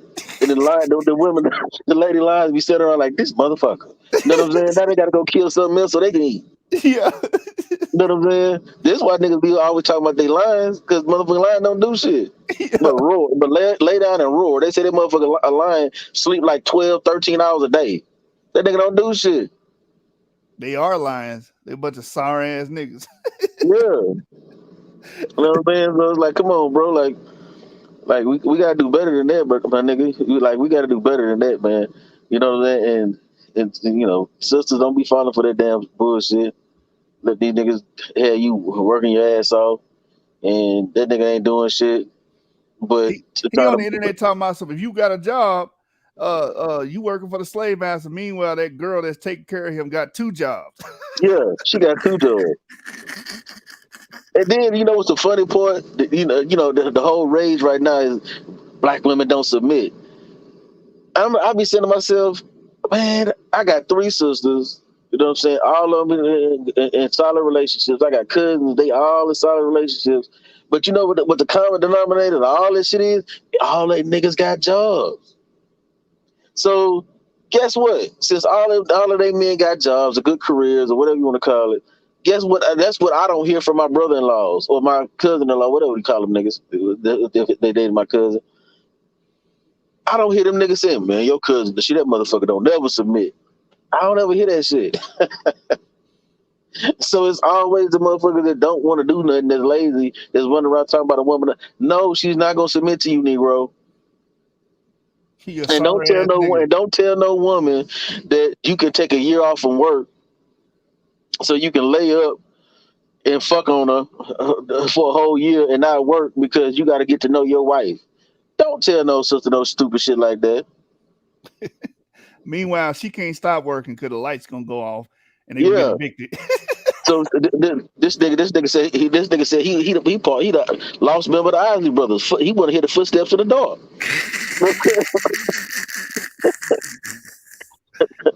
All right, we gonna shift. We gonna shift, man. We be on here all night talking about these sorry ass niggas. But the moral of the story is, Hebrew Israelite coats they don't provide anything to Black Americans at all. But we're gonna shift. Avery, you had something that you want to show earlier on the DNA? That was a while back, but yeah, I still got it up here. You want to share it or no? I got something I can share if you want to. No, it's just that Ethiopians have here I'll just read the last sentence. It just says our results unveil a genetic legacy that may connect the Eurasian genetic component to contemporary Ethiopians with Sea people and with population movements that affected the Mediterranean area and the Levant after the fall of the Minoan civilization. And that was from earlier. We were talking about D-Red was talking about the Bronze Age collapse and these Eurasian populations going into Africa and going into the North Africa and the Levant and all that type of stuff, and how it actually fits even with DNA that Ethiopians have some Sea people's DNA from the Minoan collapse, their civilization collapsing. And of course, that fits with the biblical narrative of Philistines coming into the land of Canaan. So, yeah, I was just showing y'all that that genetically is true. Right. I think it even says right here. Yeah, go ahead. Now I was about to say this could touch on what we're saying. The Bronze Age collapse could have caused these Eurasian components to flee into Africa about 3,000. Go ahead. Yeah, because it even says right here, the presence of genetic signatures of Eurasian origin in contemporary Ethiopians have been reported by several authors and estimated to have arrived in the area 3,000 years ago. We know a lot was going on 3,000 years ago. That's basically 1,000 BCE. And the specific DNA is that it says these studies did not did not reach a consensus on suggested an Anatolian or Sardinian-like proxy, broadly Levantine or Neolithic Levantine as possible sources. And so it's kind of interesting. It says that it could be it's suggested an Anatolian or a Sardinian-like. And if you search the Sardinian peoples, it's believed that one of their ancestors may have been part of the sea peoples known as the Chardon. The Chardon were a sea people that came into the Levant area, and they may have even appeared in the scriptures as being one of the Philistine peoples. Actually, I can just pull Now, up the hold. Avery, in our model, we say haplogroup A is Ham, right? Correct. In our model. Right. Before you show that, I'm going to let you continue. Before you show it, watch this. Watch this. This is what happens when you get around brothers that actually study. Watch this. Not like BereanTV, okay? Not going to find studious people there. But here, what does this say right here? Can y'all see this? I need to blow this up. Yeah, it might need to blow it up a little bit. This is from an article, The Peopling of the Green Sahara, from BMC. It says outside of Africa, both A3M13, okay, that's an A marker. We believe that these markers would represent Ham, right? RV88, that would be a Japhetic line, right? According to our model, right? Harbor sublineage is geographically restricted to the island of Sardinia. What did you read about that? Oh, yeah. Yes, Sardinian-like DNA, proxy DNA, yeah. Yeah, it says, and both seem to indicate ancient trans-Mediterranean contacts. Reason why this is stuff like this needs to be brought up because RVA8 is a European Near Eastern lineage, but it found this way in sub-Saharan Africa. And why that's apropos and important, why we need to bring this to the forefront is it shows that type of migration is possible because for years they act like we were stuck in sub-Saharan Africa. We could not move. We could not do anything. But we have two examples that show that migrating out of Africa, out of sub-Saharan Africa and into sub-Saharan Africa is very possible because we see RNA, right? Now watch this. It says the phylogeography of A3M13 suggests that the direction of the movement was from Africa to Sardinia. So these people traveled from Africa to Sardinia, right? Now watch this. While RV88 topology indicates a Europe to Africa migration. So these two sub-Saharan African lineages today have a history of traveling out of Africa and in Africa, right? In sub-Saharan Africa. RV88 is in Chad. So when you brought up the Sardinian element, I wanted to bring up the A element because I believe that it's congruent with what we find in the Bible where we say that Hamitic tribes would have been present in the Mediterranean as well. Go ahead. I'm actually going to pull up another source because recently in 2022, we actually just dug up some scientists dug up some remains in Pompeii, and they actually found that these Pompeii remains had A markers. Let me direct you to this paper. The bioarchaeological and paleogenetic portrait of two Pompeians that died during the eruption of, I forgot the name of the mountain, in 79 AD. It's a little bit late. It's the AD era, but still we found an A marker there. So let me see if I can find the specific subplate of A. And by the way, if you read the paper, well, I'll just read some of it here in a second, but this A marker was genetically, here it is right here. It's the exact same one that you just read, actually. So it says individual A, albeit at low coverage, albeit low coverage, was found to belong to the Y chromosome lineage A-M13, a rare lineage rare lineage absent among ancient individuals from the Italian peninsula, mainly found in Eastern Africa at less than 40%, but with known occurrences at much lower frequencies in the Near East, Turkey, Yemen, Egypt, Palestine, Jordan, Oman, and Saudi Arabia, and the Mediterranean islands of Sardinia, like we just said, Cyprus, and Lesbos. And yeah, it just goes into it. So basically, this was a A-M13. This is a specific subclade A-V5880. And it says a subclade of the haplogroup that contains all A-M13 positive Sardinians from past studies. These are the two other studies. Let me just push it. The two other studies that talk about it, the references, those two. And genetically, this remain, when they tested the remain, here it is right here. They were mostly Anatolian Neolithic, all that yellow. And then there were Russian Yamnaya. Yamnaya is like Proto-Indo-European. And then they had Iranian Neolithic. Then they had West Hunter-Gatherer. So that was the genetic makeup of this A marker individual from Pompeii. That's the this is the PCA plot for their genetic background. I think it says it right here. If he only went off autosomal DNA, what would you plot him? Because people want to say autosomal DNA, just go off autosomal DNA. Right. That is the issue with autosomal DNA. Like if this paper never revealed that he was an A marker, I wouldn't have thought that this was an A marker. I would think he's R or J, but he's A. You know, that's the dangerous thing about. I wouldn't say dangerous, but that's one of the things you have to think about when it comes to autosomal. You're 100% right. Because you gotta understand how to read the horizontal distance matrix. You gotta know how to read that shit. If you're gonna be looking at autosomal DNA, you can't. If you don't know how to read that, then you're gonna be looking at something that you're not gonna fully understand it. Mm-hmm. And I'm gonna scroll back to the top. In layman's terms, I'm not going to give you a wrench when you need a screwdriver. You understand? I'm not going to give you a pencil when you need an eraser. Autosomal DNA shows you something else. Paternal DNA, sex chromosomes show you something else. They got different purposes. Exactly. And right here, this actually illustrates it.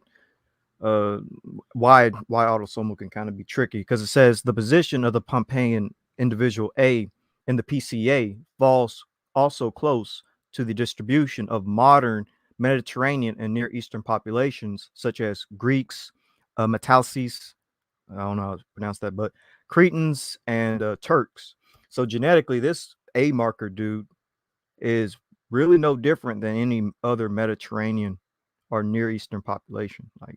Like he would probably phenotypically look Mediterranean, and hey, I'm sorry, Avery. Go back to that paragraph and read that. It burst these dudes' bubbles.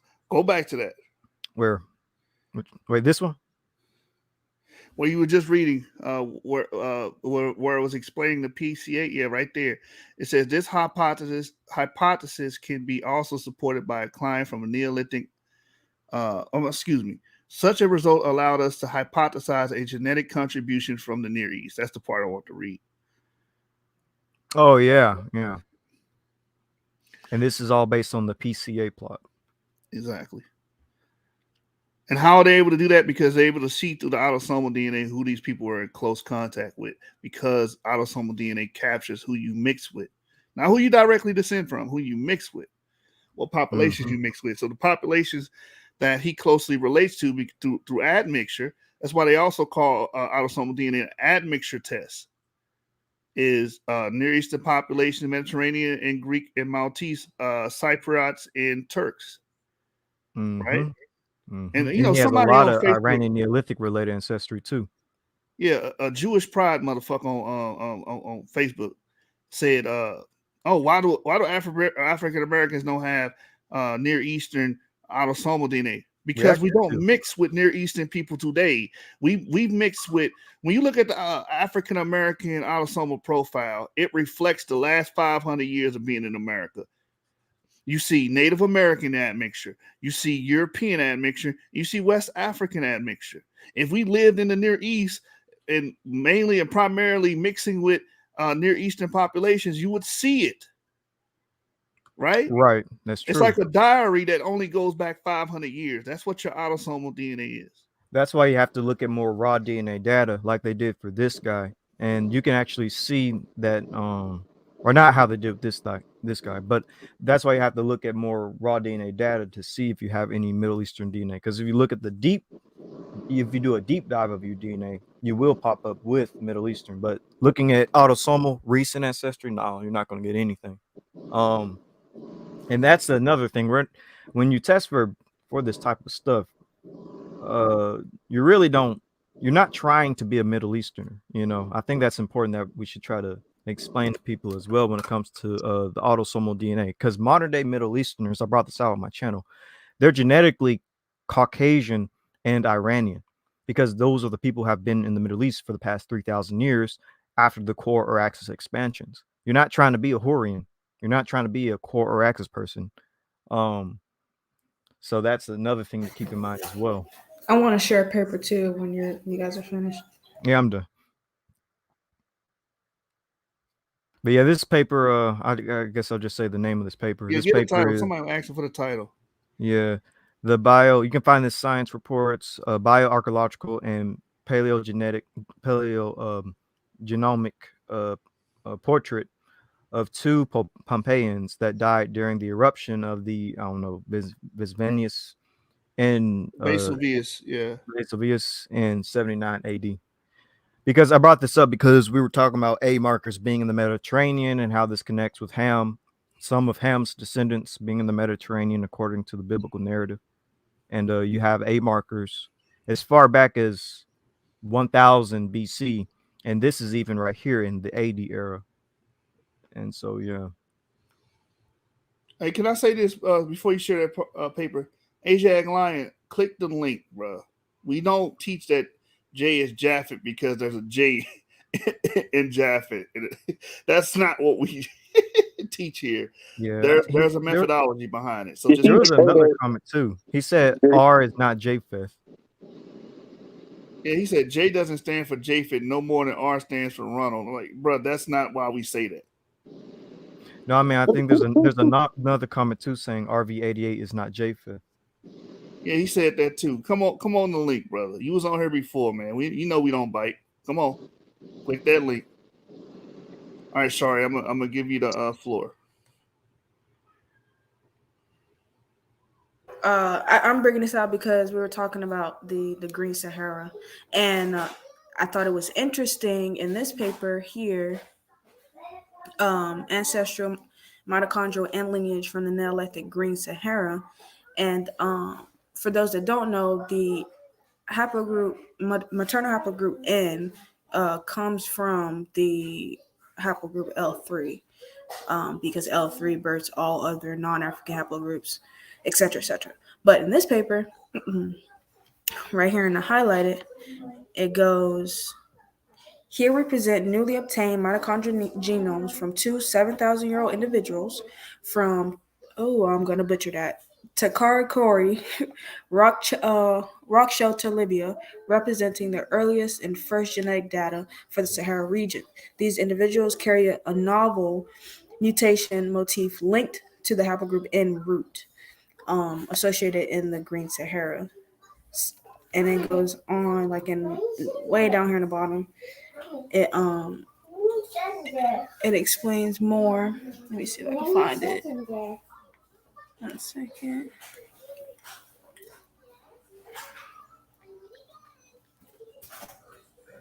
But yeah, you guys should definitely read this paper because it talks a lot about the split between L3 and I think that's powerful information because a lot of these brothers, they venerate their mother's side. So if you venerate your mother's side has Asiatic DNA as well. yeah, and haplogroup, and then you find descendants of this haplogroup and in a lot of places in North Africa, East Africa, So it was right there along M and N was alongside L3 in the East North Africa region in the Green Sahel, and like when R, during the spread of the Afro-Asiatic language branch Chadic, that language branch, that had a lot to do with R, haplogroup R1b, I believe it is. And it talks about that too, and it gives sources and the supplemental information here. I'm trying to find the other one that I highlighted. Um, Sorry, you're doing something they don't do on Berean's channel. It's called Show and Prove. yeah, I can't drag my brother Berean because he do favor me over there. So I ain't got no beef with Berean personally. Don't worry. I drag them. Yeah, I do all the dragging around here. Don't worry. I ain't putting that on your plate. All right, so here's one here. Our research reveals that the Neolithic Sahara individuals from this complicated word right here present a haplotype not previously identified in Africa that belongs to a basal branch of haplogroup N. So you got a lot of people, and again, this paper y'all should read this whole entire thing. This paper is called "The Ancestral Mitochondrial N Lineage from the Neolithic Green Sahara." And it helps put into perspective that North Africa was a mixed bag. Even some cases, East Africa was a mixed bag of lineages. You had M, you had N, you had R, you had A, you had E, you got L3. L3 running with Yap. My bad, my kids are like in the background. Yeah. L3 was our sister lineage for the most part. L3 pretty much was like the equivalent, the female equivalent of Yap, haplogroup E. Hey, Afroasiatic 19, man. What's going on? Shalom, fam. Hold on, man. Let me pull your comment up here. You said J doesn't stand for Japhet no more than R stands for Ronald. We don't play alphabet soup up here. So where are you getting this stuff from? No, pardon me, brother. I see a lot of people. Shalom to the brothers on the panel and the sister. I see a lot of people doing that though nowadays. I just was, commenting on it. Kind of making a joke because some people do that. They think that J automatically stands for Japhet, but when we look at the time depth and development of J haplogroups, it exceeds the time depth of what we would call Japhet according to the scriptures. Right. So That's if you go with a 6,000 year time frame, which we don't.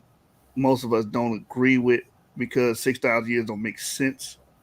mhm. Or a flood happening 4,400 years ago, and then Noah had his three sons that supposedly populate the whole earth 4,400 years. That don't make no damn sense. It only So works with a Right. local flood, not a global flood.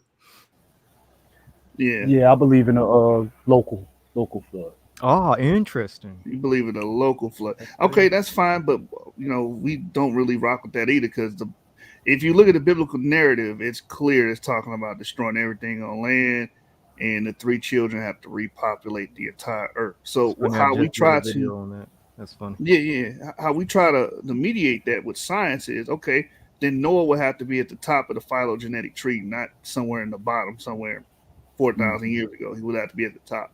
So what you call Y chromosome on Adam, I would say, hey, that could be Y chromosome on Noah, and his three children will be the three major delineations of the tree later on as they mutate. That's how I look at it. That's my perspective. So when I say haplogroup J is from Japhet, it's not because the letter J Mhm. begins in the word Japhet. It's because of that, the phylogenetic tree. Right. Yeah, I take the same stance on R as well. It developed the time depth for R, not all of the variants or subgroups, but the basal. It exceeds you know the biblical narrative. Even though I believe in the Torah, I believe in all of the books. The Torah, the Injil, and the Quran. But it would exceed that time depth as well. Do you And when we believe the Earth is young or old, like 6,000 years or a couple of 100,000 years? Oh, I believe the Earth is much older than 6,000 years. Okay, okay. I get what you're saying now when you say time death. Okay, so you do go with like the phylogenetic tree, the origins of all these haplogroups being thousands upon thousands of years old. You Yeah, yeah, okay? Okay, I get you now. mhm. Yeah. Yeah, so we reconcile like the story with the narrative of where we see the Y chromosomes begin. Because if we take it for face value, the Bible says these three children repopulate the earth. Well, okay, well these all Y chromosomes have to come from these three children, meaning they would have had the basal, they would have been the basal population that started humanity during that time, and then they would have later through as they dispersed, grew, and had sex and populated the planet. If the story is true, then those mutations would have later became CF, and then another mutation of a group of people, because we know haplogroups are groups, right? DE, and one would retain A and B. So in our model, we say A and B. The Paleo Africans would be Ham. Those that mutated to CF would be Japhet, because according to Josephus, the first people to inhabit Europe would be Japhet, and we're not including Neanderthals. We're talking about Homo sapiens sapiens here, right? So those are CF. We know that through ancient DNA. And DE would be the actual Shemitic people, the people that later developed the DE mutation or YAP mutation. That's how we look at it. So we don't look at it. We don't say Noah existed 4,400 years ago or nothing like that, or we don't believe in a 6,000 year time frame. That's not even in the Bible. That's something that's inferred. Um, Right. that's just our model. You can say, "Oh, your model's bullshit," okay? But that's Mhm. how we look at it. That's our worldview. I am curious though, when it comes to like Noah, Shem, Ham, and Japheth, what haplogroup would you give them? Mm, that's a good question. Well, I consider that A haplogroups, being 60, already had penetrated the Levant. Um, that would well, A, BM60, some CT groups were already in the Levant, and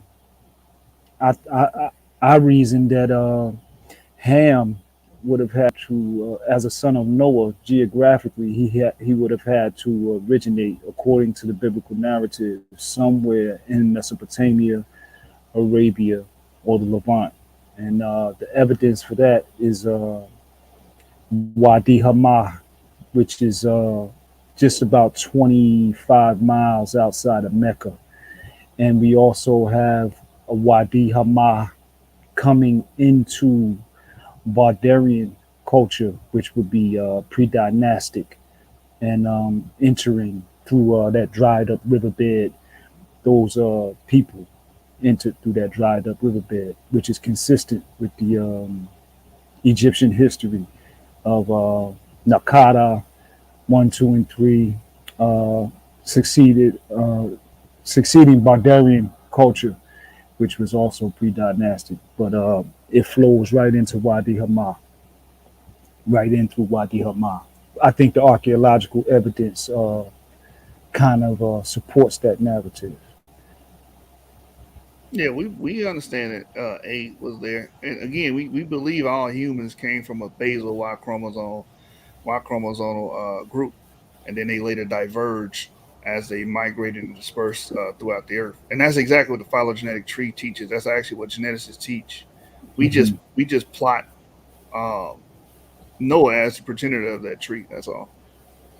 I think it's more congruent with the narrative than saying, "Oh, some man lived 4,400 years ago, and a little bit of rainfall sprinkled over here somewhere that we don't know, and for some reason he built the No, ark. it rained in the Caucasus, bro. The ark It rained." rested in the Caucasus, bro.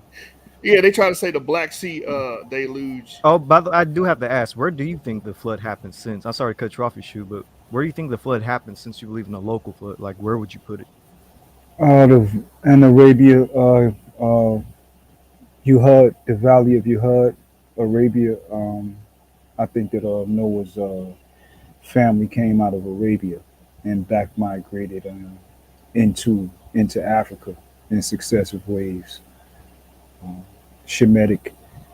Um, yeah, that's my reasoning based on the Quran, the Torah, as well as the genetic evidence. I believe supports that.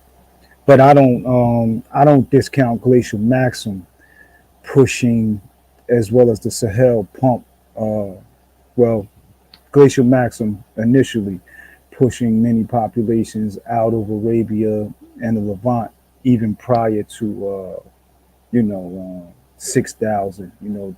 Glacial Maxim is about 25,000 years ago, between 21,000 and 25,000 years ago.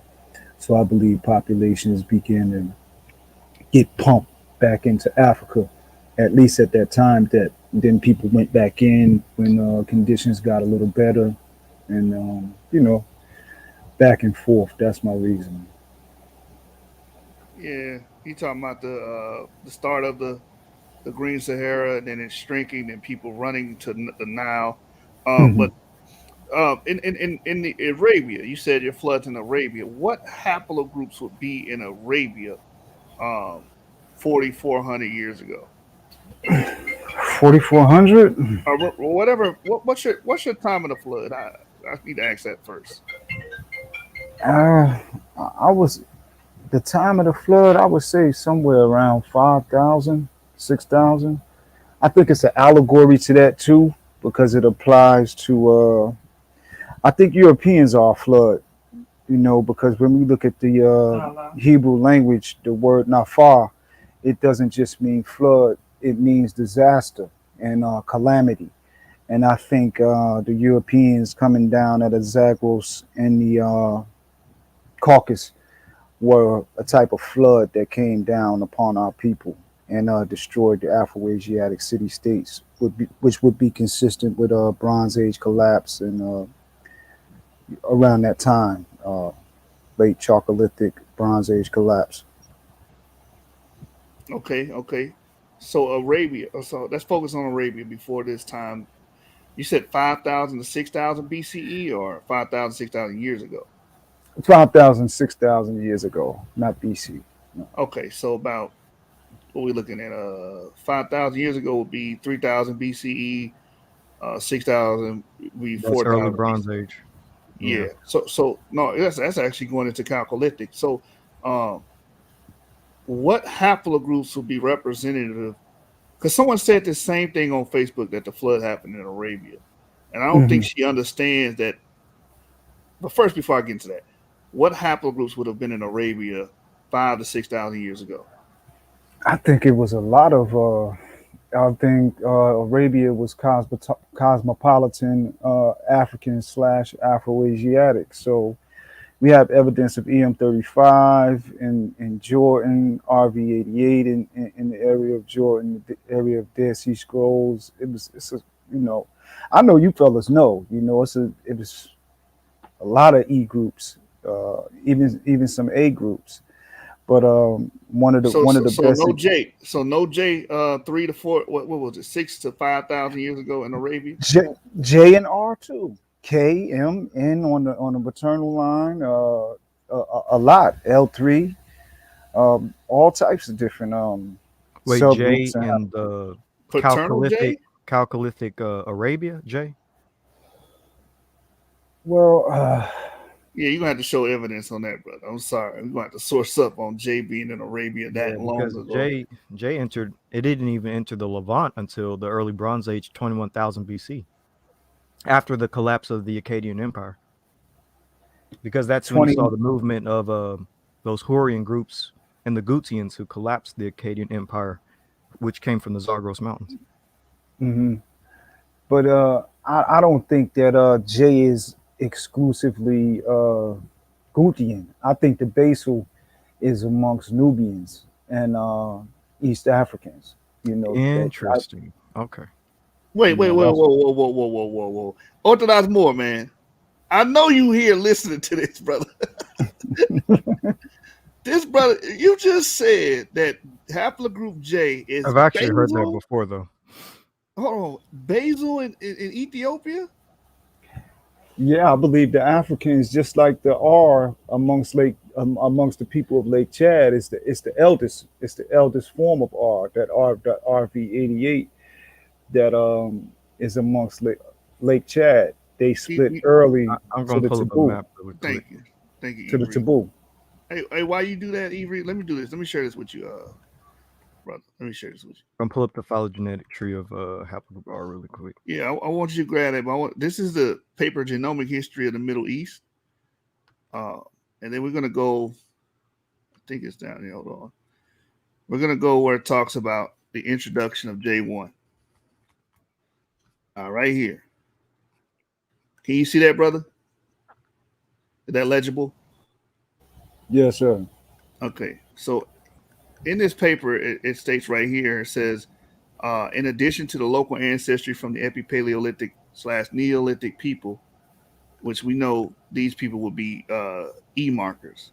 It says we found an ancestry related to ancient Iranians that is ubiquitous today in all Middle Easterners. Real quick, this is my side commentary on this. A lot of people will say, well, oh, you got to have Middle Eastern DNA today. Like, no, a lot of these people have ancient Iranian DNA. Exactly. We're not trying to be Hurrians. Exactly. We're not trying to compare to that. Anyway, it says previous studies show that this ancestry was not present in the Levant during the Neolithic period, but appeared in the Bronze Age, where less than 50% of the local ancestry was replaced by a population carrying ancient Iran-related ancestry. We explored whether this ancestry penetrated both the Levant and Arabia at the same time, and found that admixture dates mostly fall in north to south cline, with the oldest, I want you to hear this, Asiatic Lion, with the oldest admixture occurring in the Levant region between 3,300 and 5,900 years ago, followed by admixture in Arabia 2,000 to 3,500 years ago, in East Africa 2,100 to 3,300 years ago. So it's even younger in Arabia, right? Even far younger in East Africa. Exactly. It says these times overlap with the dates for the Bronze Age origin and spread of Semitic languages in the Middle East and East Africa, estimated from lexical data. This population, I want you to hear this, brother, potentially introduced the Y chromosome haplogroup J1 into the region. So J1 didn't even get to Arabia into between 2,000 and 3,500 years ago. That's 1,500 BCE at the max. So if we examine your flood and say that your flood occurred 5,000 to 3,000, 5,000 to 6,000 years ago, there would be no J1 in Arabia. You follow me? But And also I have to ask, who are these J1s? Because if they don't come from Noah, then are they pre-Adamites or another branch of humans? Because I still never got a full answer on who is Noah, like what is his haplogroup and what are his sons' haplogroups.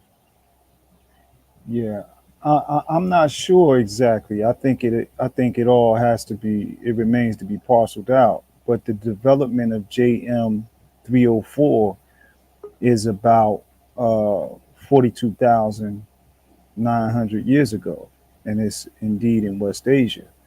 I understand. With respect to the source that you got up, but I think it just developed too early to be exclusively said to be some Iranian stock, or those Zagros Mountains, or Caucasians.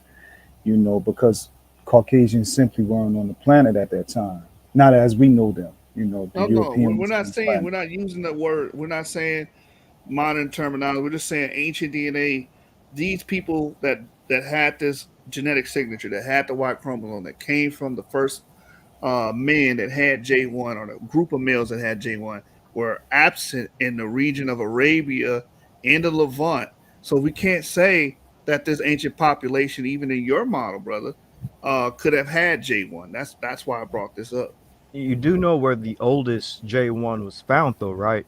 It wasn't found in Africa. It was actually found in the Caucasus in western Georgia. Two Caucasus hunter-gatherers had J1 and J2. And they're also, it turns out, had the light-skinned allele. Yeshub knows the name. I always forget it. SLC 2485, something like that. But they were the first. Okay. Yeah, they were the first to have light skin, and there were J markers in the Caucasus. This was around the Mesolithic era, if I remember correctly. But they didn't have light skin. They just had the trait. The trait. For light skin, yeah. And here's a map, by the way, of R. So you said that R originated in Africa, and that the Chadic people basically have the oldest base Mm, of R. mm, no, Um, that's not what I said. oh wait, what'd you say then? No, I believe that R originates outside of Africa. But go on though, brother. Okay. Well, what did you say about the R I among thought the you said something Chadic? about it being most basal in Africa or something like that. Yeah, Yeah, well, according to several studies, the R originated outside of Africa, someplace in Asia, and then they back migrate. We see a heavy concentration amongst the taboo along the area of Lake Chad. right, Yeah, but right. I believe they back migrated. I don't believe they originated there. I don't believe R originated in Africa. No. All right, good. But just I guess break down this tree though. When R back migrated, it's only one specific subclade of R. I do want to make that Hey, clear. be clear on this, Avery, because look at the comment. Look at the comment. So R I want you or to educate this brother. okay. All right. Yeah. So someone said R's origin is Africa. That is not correct. R's origin, actually, this paper actually kind of deals with it, with the origin of R. Let's see where it says it though. Well, actually, first I'll look at the tree. I'll show you all the tree, and then I'll get into the origin of it. So the only branch of R that went into Africa is right here, RV88. This is only one branch. You see how it's over here alone? This one branch went into Africa, but you have this massive branch right here of all these different R's that are not in Africa. This one's in Central and South Asia. This one's in the Caucasus. This one's in Turkey, Balkans, Turkey, Armenia, Pontic Steppe, East and Southeast Europe, Eastern Europe and West Asia, Central Europe, Proto-Italio, Celto-Germanic, Nordic, Proto-Germanic, um, Atlantic Celtic, Ibero-Atlantic. Like this entire, most of the branches of R are in Eurasia. Well, pretty much all of the branches of R are in Eurasia. Only this one branch migrated into Africa, RV88. So the Chadic people that have RV88 or the Chadic people who have haplogroup R, they only descend from this one simple branch, this one man with RV88.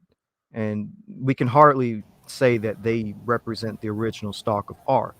As a matter of fact, they have R1B. There's also R1A, which is older than R1B. And All right, R1A is exclusively found in Eurasia. quick So, question.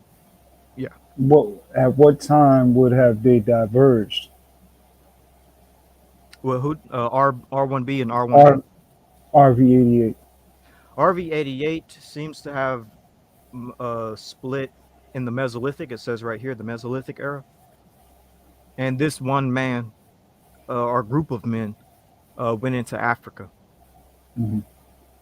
So this is just a few things to sort of like keep in mind. It's only one branch, a branch within the larger tree of R1B, within the larger tree of R1B and R1A that's connected to R itself. So yeah, it's just a minor branch that went there. And as a matter of fact, there's a map right here that shows here's R in Africa, but again, this is only RV88, whereas all the other R's are in Europe. And as a matter of Right. fact, let me just show you R1A because I think people kind of forget that This yes, that's there's R1B, but there's also R1A. they And go all the so, way to Cameroon amongst the Fang, and yeah, it's from the Taboo all the way to the Fang. It's kind of big. It's pretty yeah, large. yeah, here's R1A. It's actually believed that the Aryans probably brought R1A into India because you see it heavy in India, then also in Eastern Europe and stuff like that. And then here is R1B, excuse me, its distribution. Yes, it's in Africa, but it's only RV88, a sub branch within R1B. And then it's heavy in Western Europe and in Central Asia and stuff like that. So yeah. I have a And paper I want to show with you too. you got something you want to show, Shari? Yes. Yeah, go ahead. I'm done. All right. So we're talking about the chat. Yo, sorry. We're talking about The Chadic, is that it? Yeah.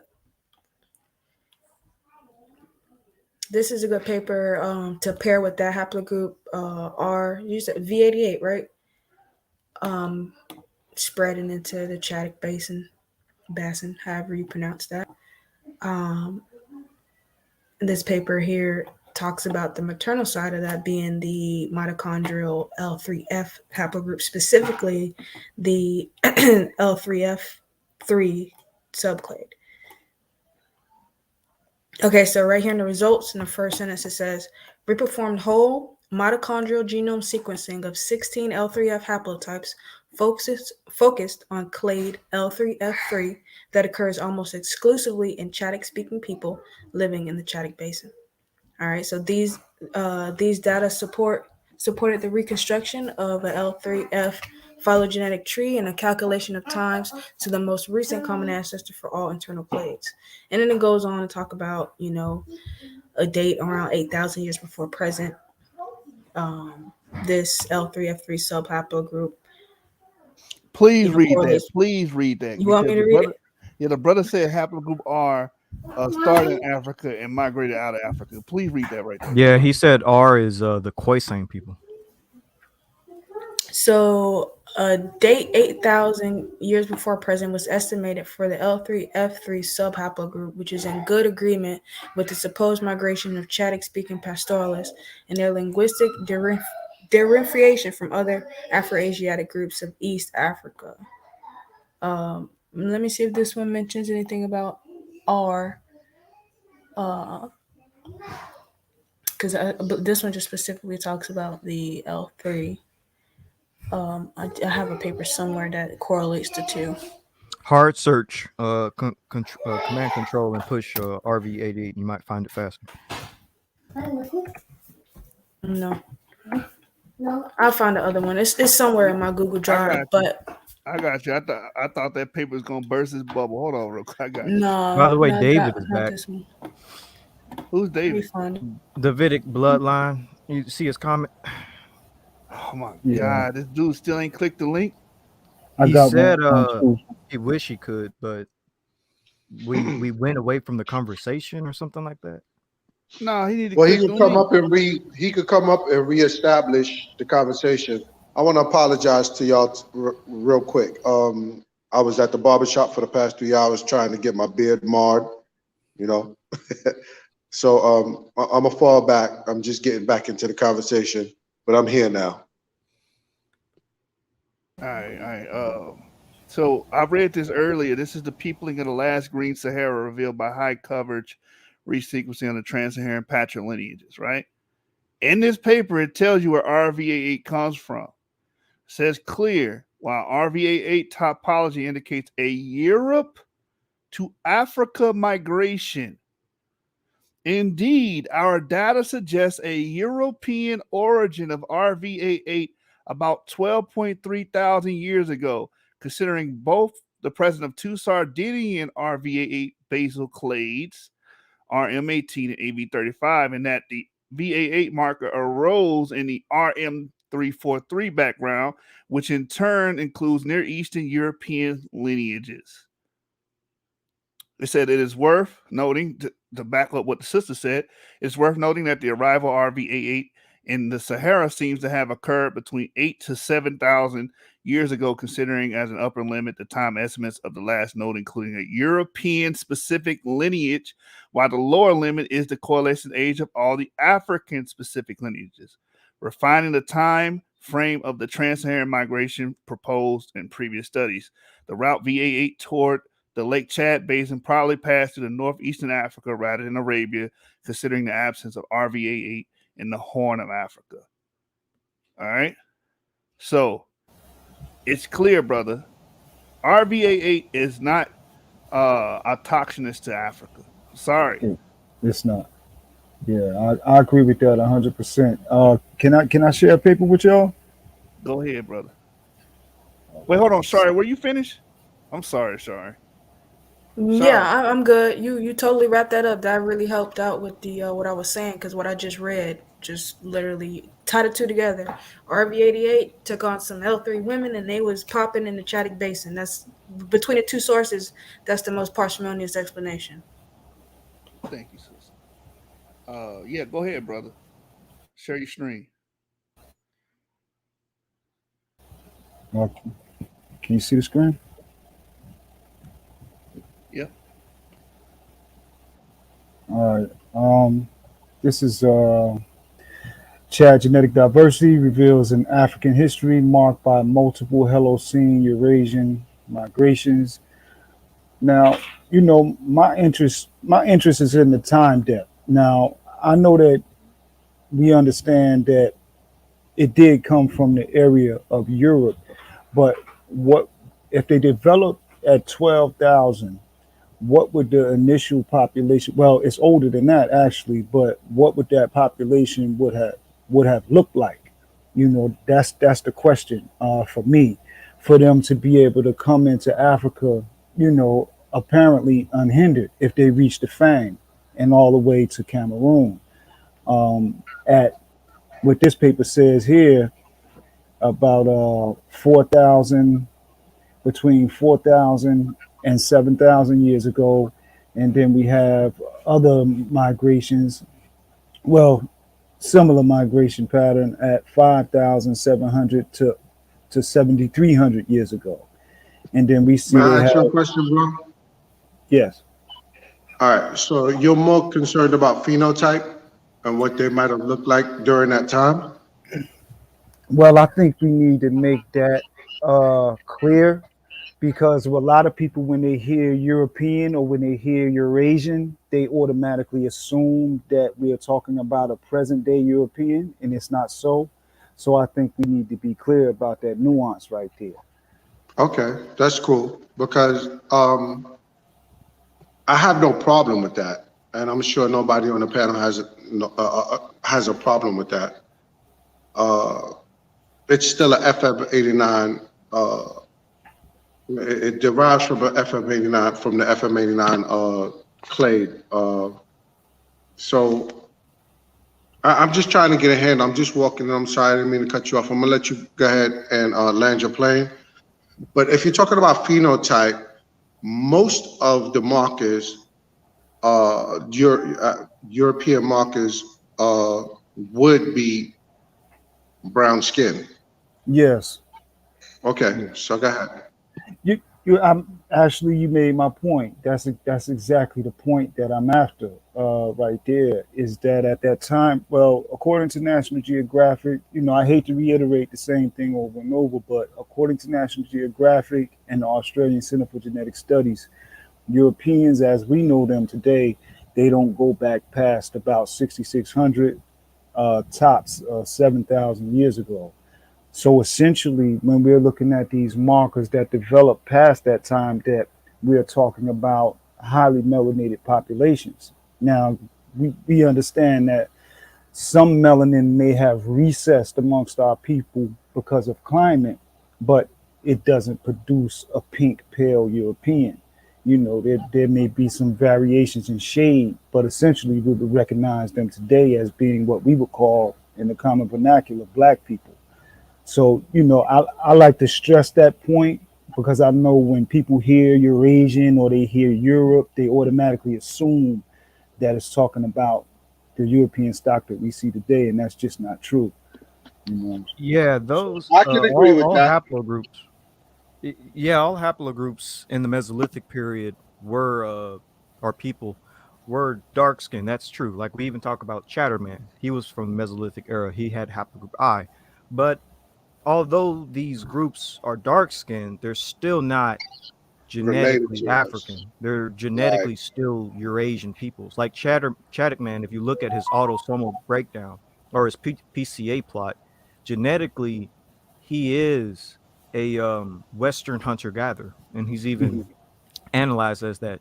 These are markers, these RV88 markers, even though they come into Africa and they could have been dark skinned at the time, Mhm. genetically they still wouldn't have been like Nigerian or Ethiopian. They would have genetically been a Eurasian population, a Western hunter gatherer or an Mhm. Eastern European hunter gatherer. I think that's also kind of important because If you test a RV88 from the Mesolithic era, they're not going to be So genetically if you look at like us. sorry, go ahead, bro. No, that's it. It's just they're not going to be genetically like us, even though they're dark skinned. Kind of like, just to end this, kind of like Australian Aborigines or Dravidian Indians in India. I mean, they're dark skinned even to this day, but genetically they're not Nigerian or they're I, not Kenyan. Right. So anything off of the FM right. 89 lineage would be during that time would be brown skinned people, dark skinned, but they don't belong to us. They belong to uh, the CF lineage. So they wouldn't belong to DE. So I don't know if you understand. If you look at the tree, bro, Mhm. the phylogenetic tree, you'll see Yes. that they're a separate lineage. Indeed, indeed, I understand that. I think it's just important, because a lot of people are not really familiar with the data. So, I'm careful, not to assume that people are aware that we are talking about essentially melanated stock. There's a R haplogroup on the throne of Kemet in the form of Amenhotep III, Akhenaten, as well as Tut, and Queen T was a K, which is also an Asiatic marker or West Eurasian marker. So they were all seated on the throne of Kemet in the 18th dynasty. And by the way, Akhenaten, we know what he did. He jumped up and said one God. So, I just think it's relevant to understand, clearly that on the throne they were certainly melanated. They were accepted as African, even though a lot of people was beefing with him because they was because he said one God and circumvented all of the funds from all of those other priesthoods. He sent it to Tel Amana, so that was a part of the beef.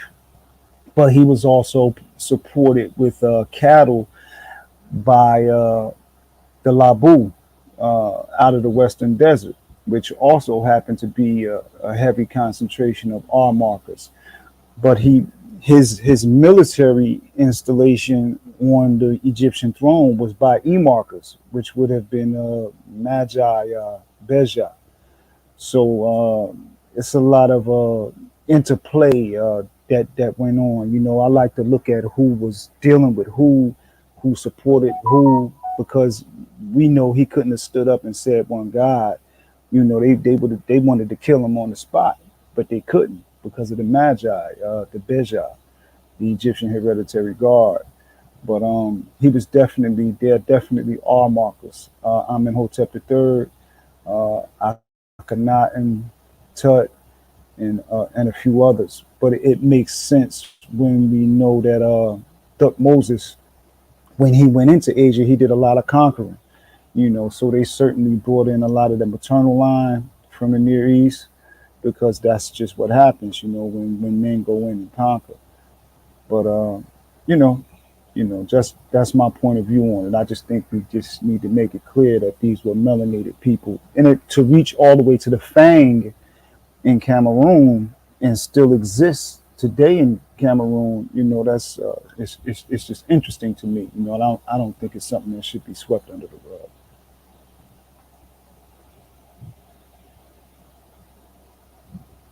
All right, all right. I want to point the attention of the panel to this comment here. Oh, you got something else you want to bring out, brother? Oh no, that's it, brother. Pardon me. All right. Someone said, where is that comment at? Um, What was it about? Can you give a synopsis? there was somebody basically made a comment. I guess Berean. He basically said the oldest person ever was a Hamite, and I think he going off of A and B, and I guess he thinks those are his ancestors. The geneticist Claire Saul says it the best. We do not descend from our brothers. Those are our brothers. And here's another misconception. People say, "Oh, that's I love you, class and session," but this is false. What you said. Khoisan people are the oldest. They have an old haplogroup, but all human extant humans are the same age. A lot of people look at haplogroup A as if we directly descend from the Khoisan groups or the AM13 groups. We do not have those terminal clades in our genetic sequence. We don't. Those are splinter groups that split off in the early basal group that we have nothing to do with. We diverge. If you have haplogroup E, you come from DE that came from an older population that had basal haplogroups as well. Again, like the geneticist Clayasol says the best, we do not descend from our brothers. All right, I just want that to be known. And a lot of you African Americans are not even A. You're not AM13. You're not A00. That's actually quite rare amongst African Americans. A lot of us are haplogroup E, and then that's the lion's share. And then you have a proportion of us that are actually European in descent, right?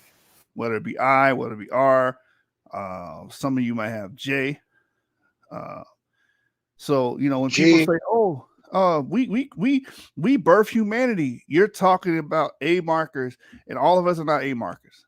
Yeah, every time I hear that, I'm like, bro, not everybody descends from a Nigerian or Yoruba, because those are the people we're related to. The world doesn't come from Igbos and Yorubas and stuff like that, bro. But a lot of the Yorubas are E markers. Yeah. Nigerians, Yorubas, Akan. All humans don't come from Yorubas, man. That's insane. But a lot of people are recapitulating or articulating those talking points. Like, oh, all people come from us. No, they don't. But you know what that's about? That's a whole self-esteem issue, Oh, I found a comment, I think. Sister J Jax put it in there. Aren't the Yoruba Afro-Eurasians? A lot of them? Yes. Yeah, 100%. Yep. Almost all of them. Yes. Especially if they got an L3 mtDNA, because the L3 by itself is Afro-Eurasian. Yes. And that's what we've been telling these Afro-onlyists for years. We've been traveling back and forth for thousands of years. We never were stationary. Right. The people that were stationary were mainly the foraging people, the A and B people. But E was on the move for a long time. 70,000 years ago, since its inception, we've been on the move. What kills me is these brothers scream Africa, Africa, Africa until the Yoruba, the Turubi Fulbe, the Fula tell us that they came from the Levant and the Near East somewhere, and then all of a sudden they don't care what they say. It's funny. People like Garfield, and it's a lot of guys like that. They don't respect the oral traditions, but the oral traditions, they give it up. The legend of Dudawa, the Turubi Fulbe, the La Amarudu, it's even in their, it's locked up in their names. They have Asiatic, even the Dogon, they worship a sky god that is called Amu Dagon. Amu is clearly Afro-Asiatic. Dagon is too. But brothers don't want to acknowledge that, but the linguistic supports Asian origin. Well, you just want to be the white man. That's going to be their response. But you hate your people. Facts. Yeah. Facts. Watch this. This is what this is why I don't even regard them, man. I just go straight to the geneticists. By the way, when you're done reading that issue, there's an interesting comment that we should tackle when you're done. All right, check from this Lee out. and Hunter. Right here, I'm gonna start here on page 255. It says within the segments matching East Africans, Pickrell found even smaller segments that matched Near Easterners more than they did any other populations, and that they had lengths expected for an average mixture date of around 3,000 years ago. That's how we know there was an influx of Eurasians coming into Africa 3,000 years ago.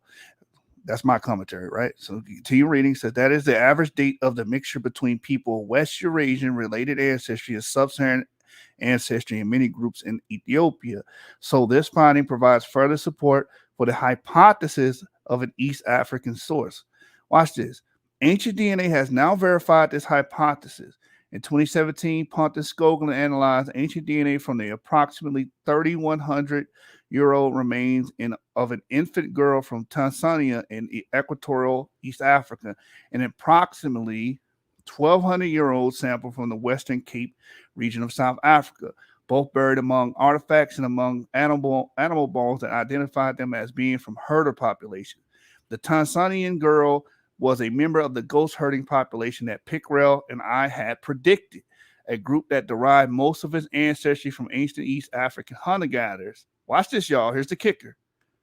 And the remaining part from an ancient West Eurasian-related population. This population almost certainly played a major role in spreading cattle herding from the Near East. Y'all catching this? Near East and North Africa across sub-Saharan Africa. That's it, man. You people just love giving the Arabs all the credit. Right. This is long before, you know what they love to bring up. Oh, that's because of slavery. Bro, this is long before the transatlantic slave trade. This is long before the Arabian slave trade. This is not even happening in the Common Era period. This is the BCE period. Can I add on the source with that right there? Oh, go right ahead, brother. Yes, sir. Just oh man, this is the one that Ngozi had a meltdown on me on Chris Harris's channel over this source right here. He went ballistic on me. Chris Harris, he muted the hell out of me after that because it made Ngozi break down. Can y'all see the screen? Yep. Yeah, this is the genetic ancestry of Hadza and Sandawi peoples reveals ancient population structure in Africa. Pardon me. The Hadza and Sandawi population in present-day Tanzania speak languages containing click sounds and therefore thought to be distantly related to Southern African Khoisan languages. We analyzed genome-wide genotype data for individuals sampled from the Hadza and Sandawi populations in the context of a global data set of 3,528 individuals from 163 ethno-linguistic groups. We found that Hadza and Sandawi individuals share ancestry distinct from most closely related to Omotic ancestry, share Khoisan ancestry with populations such as Komani, Kerichi, I can't pronounce that, pardon me, Joe Hassani in Southern Africa, share Niger Congo ancestry with populations such as the Yoruba from Nigeria, the Luau from Kenya, consistent with migrations associated with the Bantu expansion, and share Cushitic ancestry with Somali. Multiple Ethiopian populations, the Maasai populations in Kenya, Nama populations in Namibia, we detected evidence of low levels of Arabian, Nilo-Saharan, Pygmy ancestries in a minority of individuals. Our results indicate that West Eurasian ancestry in Eastern Africa is more precisely the Arabian parent of Kush.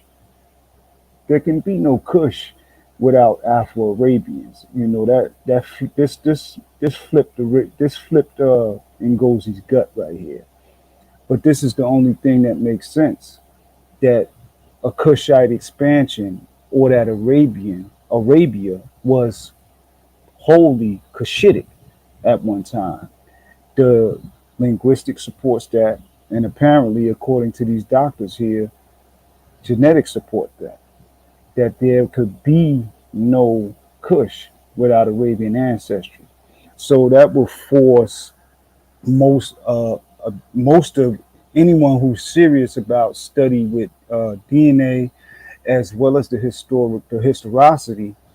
You got to reevaluate everything when you understand that there is no Kush without Afro-Arabians. Clearly, this has to be talking about, it's Afro-Arabians that they're talking about. This flipped his gut right here. I know Ngozi not here though. How old is that discussion? Because And Goldie does realize that E markers were in ancient Arabia, in the Green Arabia. He's actually acquiesced to that now. Yeah, Exactly. But he I had like to. to hear. I like to hear the brother. You know, I'm starting to hear more. You know what I'm saying? So I'm very pleased to hear what the brother's doing right now.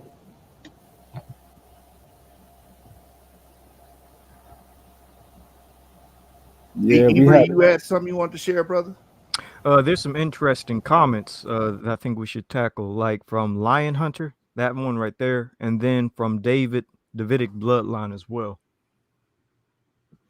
All right, I'm trying to find them. I see the Davidic bloodline. I think you're a coward, brother, because you won't click the link and you're making all excuses in the world. But we're gonna answer your question since you're afraid to come on here like a man and speak your piece. Who else was it? Davidic line and who else? Lion Hunter. Why I don't see that? It's above the comment that says 98.9 Yoruba. I see it. So Noah would have had wait, hold on. So Noah would have had like an AB or something like that. So in our model in Yap Gang's model, Noah would not be A and B. That would actually be Ham. Ham would be haplogroup A and B.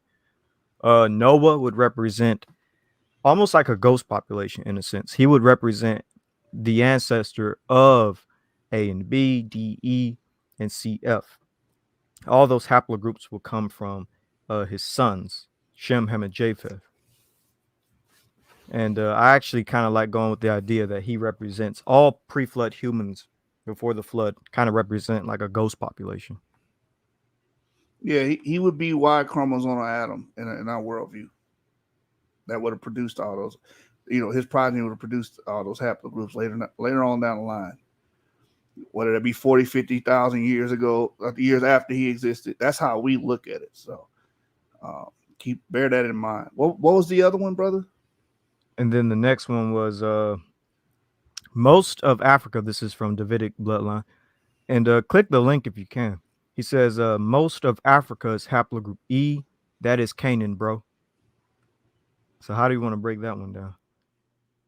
So he looks like a racist Yeah, Hispanic. Looking at an image. yeah, we've been I thought he was struggling with Middle that kind Eastern. of talk for a minute now. Yeah, this is Hispanic, and he's afraid to get on here. So let's talk about Hispanic ancestry. I'm not going to even answer him until you get on here. Hispanic ancestry. Majority of Hispanics are Western Europeans. That's what you guys are. Your name's Davidic bloodline, but actually your lineage wouldn't even go back to a ancient Levantine. It would actually go to a Yamnaya most likely. That's the most part. So what you should do, Davidic bloodline, because Canaan for black people is really a racial slur. We can break down the history behind that. But since you want to deal with Canaan, I'm going to deal with your ancestry. How about you go to 23andMe, order a DNA test, take your DNA test, and then come back on the show and we'll talk about what paternal line you got, because you most likely are a Western European, Mr. Davidic bloodline. All right, let's see what else is going on. That's all I saw in the comment section. By the way, a lot of people did ask, what's the meaning of the title? Like Realm of Yahoo. They were like, what's going on? Why do you know? All right, Hey, so hold on, Yeshu, before you go there, why don't you explain to them how they would end up being Western European, most of the Hispanic population? okay, yeah. So most of the Hispanic Conquistadors. most of the Hispanic population are paternally Western European because of the introgression or the intrusive Europeans that invaded America and slaughtered the males, reduced a lot of the males, and slept with the women. So, okay, how does Y DNA work? How does Y DNA transmit? Through sex, through males. So a lot of those children will become mestizos, musties, as they call them, which is a mix between a European male and an indigenous woman. So a lot of you guys are the product of that. That's why when a lot of you guys take your DNA test, you have European markers. Now, a small percentage of you guys are actually related to E carriers. Some of you guys are E1B1A, some of you guys are E1B1B, some of you guys are even EM123, which is known as a Jewish marker. So, but that's a small percentage. When we're talking about the grand scheme of things, a lot of the men that were autochthonous and indigenous in the land of America were wiped out and replaced by European men, our European progeny. Again, these European men would come, sleep with your foremothers, and create the quote unquote mestizo or mestizo population. And also, you know what, Avery, let's talk about Canaan for a second. Who are the Canaanites? How about it? Let's just dig into it. Who are the Canaanites? There's two types of Canaanites. There's Canaanites that descend from Ham, which would be A and B markers, but there's also Canaanites in the general sense of various ethnic groups that lived in the land of Canaan. So this would include people like Hurrians. Hurrians were ancient people from the Caucasus that migrated into the Levant around the time of the early Bronze Age, and they began to set up shop there. They built a lot of the cities we read about in the scriptures, like Megiddo. We found out that the king of Megiddo, one, he had a Hurrian name, and he had haplogroup J, him and his family. And the J marker makes up a lot of the quote unquote Canaanite population because, again, this is a general area, and all the people there were called Canaanites. But also, interestingly enough, if you do deep dive into that whole geographical area, it was called Huri by the Egyptians because of all the Hurrian groups that were living there. But that's a whole nother thing. I'll explain that in the future. But yeah, the Canaanites would be J markers in the larger sense, like the people the Israelites were fighting against and marrying. Those would be J marker Canaanites. There's actually a paper that talks about what modern population today are closest to those Canaanites. I'm not going to name the groups, but you'll be surprised they're still in the land today. But yeah, J is Canaan, not E. So can African Americans related to ancient Canaanites?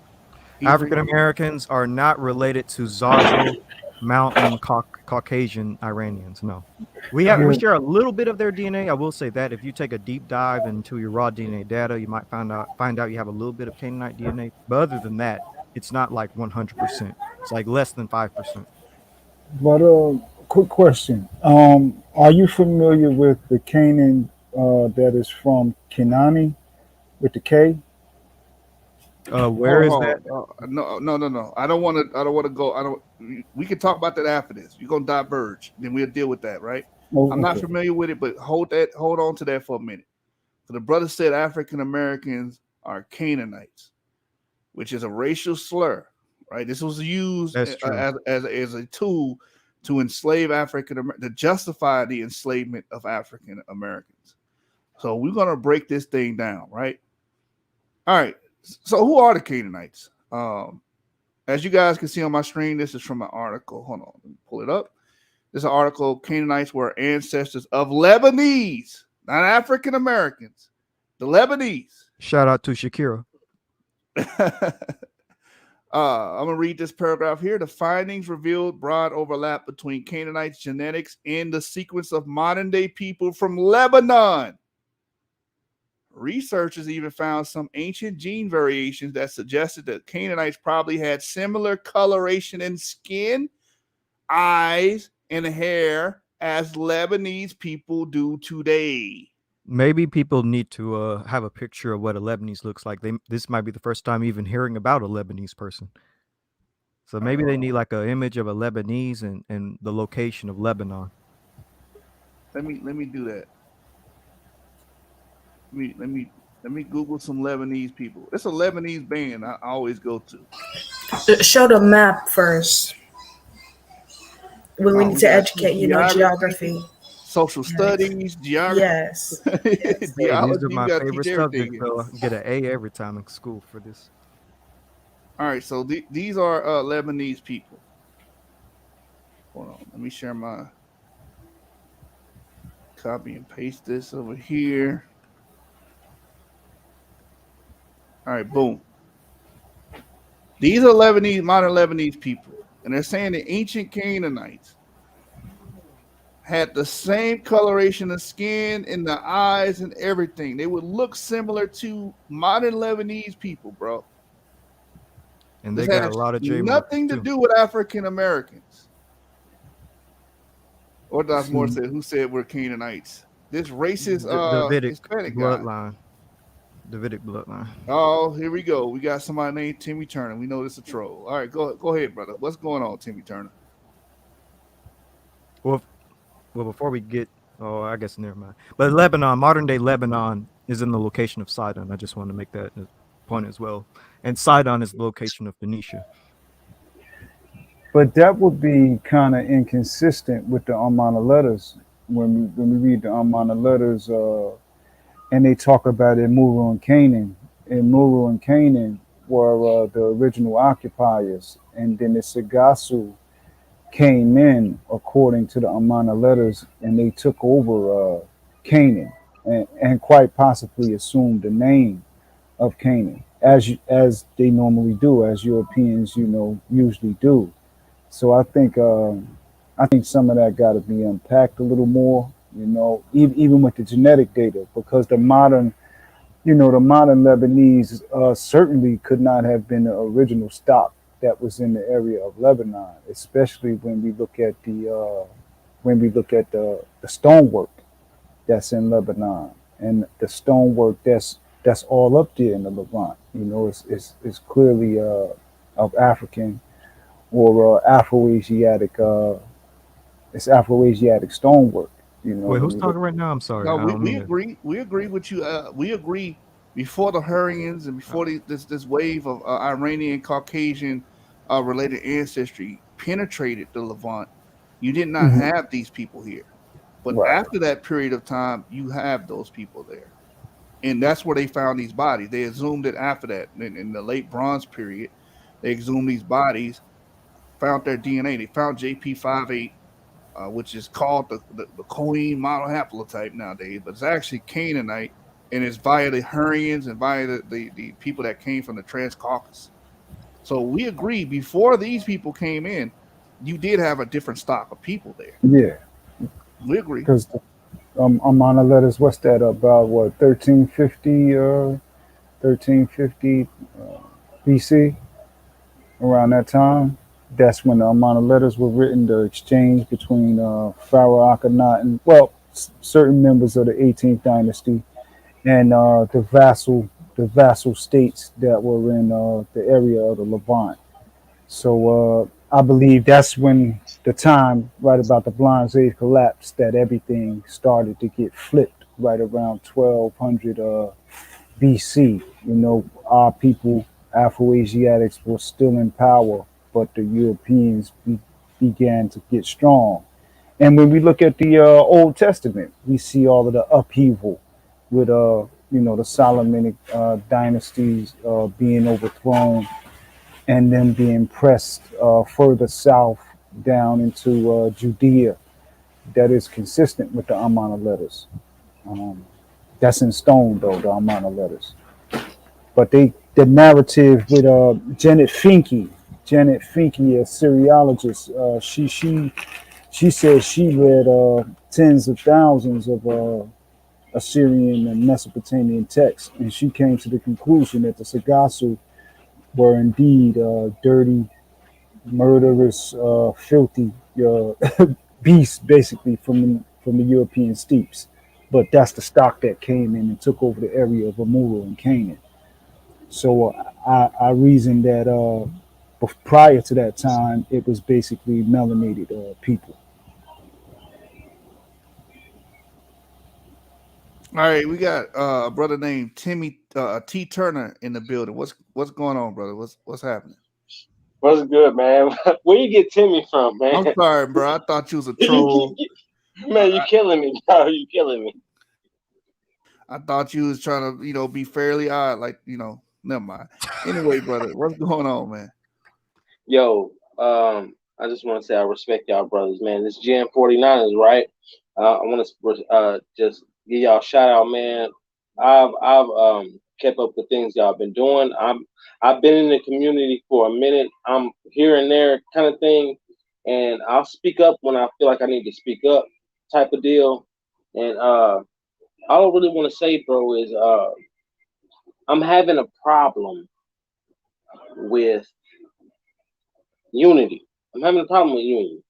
Um, I believe we Israel. I believe that, but there's also things that about the Christian doctrine that man, I'm having a hard time straying away from. You know what I'm saying? Like, you got brothers out here like Deacon Sakari. You know what I'm saying? You got brothers out here like Deacon Sarge. And they giving you these historic facts. You got brothers out here like Garfield.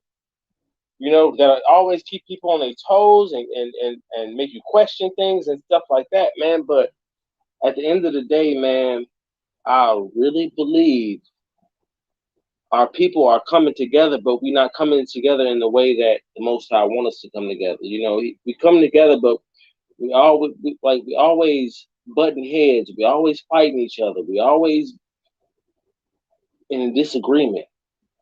You know what I mean? And I believe that Christ is the only way to get past all of that. If we really realize what salvation was, if we really realize what hell was, if we really realize what being apart from God was, and that's one of my biggest things, man. And man, look, I respect all y'all brothers, man. You guys are some smart brothers, man. Y'all, every one of y'all very smart, man. Y'all on point with scholarship, history, linguistics, all of that, man. I respect all y'all for that. But at the end of the day, I can read a simple word is in the word of God about the man's heart and the depravity of man, things like that, And I know that we all have it. We all have the depravity of man. We're not all of us are perfect. We're not all perfect, you know what I mean?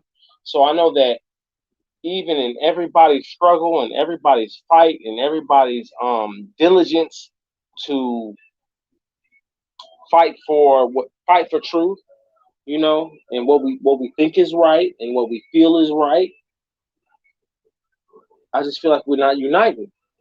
I watch it. I look at a lot of BereanTV. I listen to a lot of what they doing. I listen to a lot of what Dante doing, Dante Fortune. I listen to a lot of what he doing. I listen to a lot of what Deacon doing. I listen to even your boy G Man from Urban Apologists. You know what I'm saying? I even went on with him. But the thing is do you have a relationship with God Himself, the Most High Himself?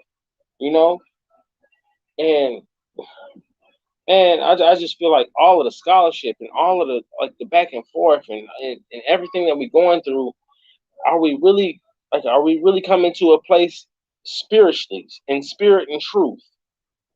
Are we coming to a place to where we can gather together and be in spirit and truth and move forward in that, or are we just going back and forth through endless genealogies?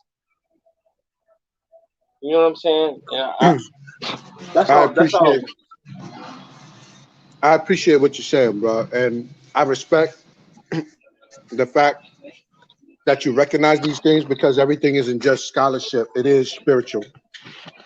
Can you hear me, brother? Yes, I can, bro. And it is spiritual.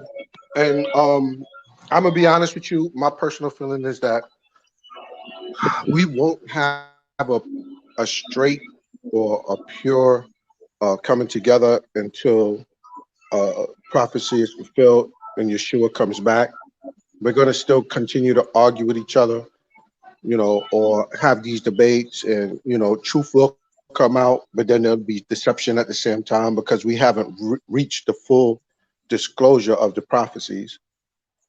So, but I do respect what you're saying, brother, and I thank you for I humbly appreciate your view on the work that we're doing, and even other brothers outside of us, and sisters. So I appreciate what you're saying, but I feel like until the reckoning happens, is when we're going to have the full, we come under the full umbrella of prophecy being fulfilled and Yeshua coming back, and no man has to teach each other again. Hmm. Everything will be written in our hearts, and then that's when I feel that things will actually like change. But until that You know time, what? this is where we at. You know what, brother, and I feel exactly where you're coming from because it's a verse in Isaiah that says Ephraim will no longer agitate Judah, or I forget how I said it. It said that Ephraim will no longer agitate or harass Judah, and Judah will no longer, uh, it's basically saying that our people won't beef no more. It's a point in time that that's not gonna happen, and that's what I got from what you just said, and I feel like all the scholarship that we constantly try to do, we constantly try to prove that we the people, or we try to prove that the Bible is this, or we try to prove that the word is saying this. I feel like all of that trying to prove, man, is it's a waste of our time, and I feel like I feel like the unity. I feel like John 17 is where we should all be trying to sit at and be trying to gather together and trying to unite in that and be trying to pray for our people, trying to pray for everybody, that kind of thing. I feel like the Father loves His creation. You know what I'm saying? I feel Right. like He But I loves His do creation. think, no, I totally understand. I do think that we pray because I know we here at the Yap Gang, we do pray for our brothers and sisters, even the ones that we are at odds with. We constantly pray, and just for ourselves, even our own carnality when we, getting our feelings about certain things. We definitely pray. We pray and we ask the Most High for direction. But again, like, we're still stuck in this quagmire, Right. until Yeshua shows back up, until he, the prophecies are fulfilled and we don't have to prove ourselves anymore. We're going to continue to prove ourselves the best way possible, and if we make mistakes along the way, we ask the Most High, we, through the blood of Yeshua, to ask us, to ask him for forgiveness for Barely. whatever acts that we may have made and offending our brothers, and our Barely. sisters. So Barely. I Yo, appreciate what you're saying, brother. thank you, man. Yo, Orthodox Moore. I had shout out to Orthodox Moore. Um, I had got at him with some DNA stuff, and he tried to let me know about some DNA stuff a while back, about who I was, that kind of thing.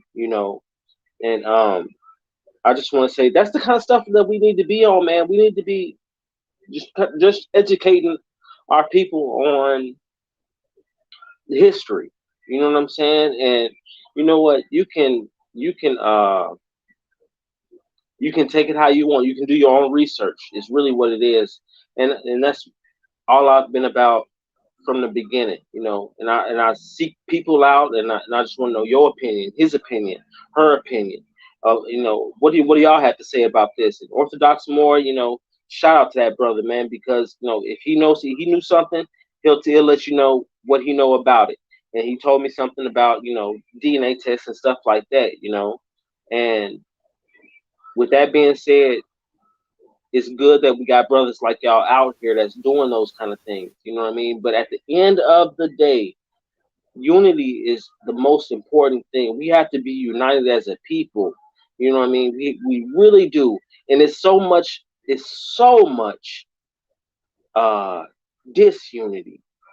You got so many platforms that want to talk about this topic, and it'll bring so much turmoil. It's like the Jerry Springer of YouTube, bro. If you think about it, if you so-called black or so-called African American, and you go on YouTube and you look up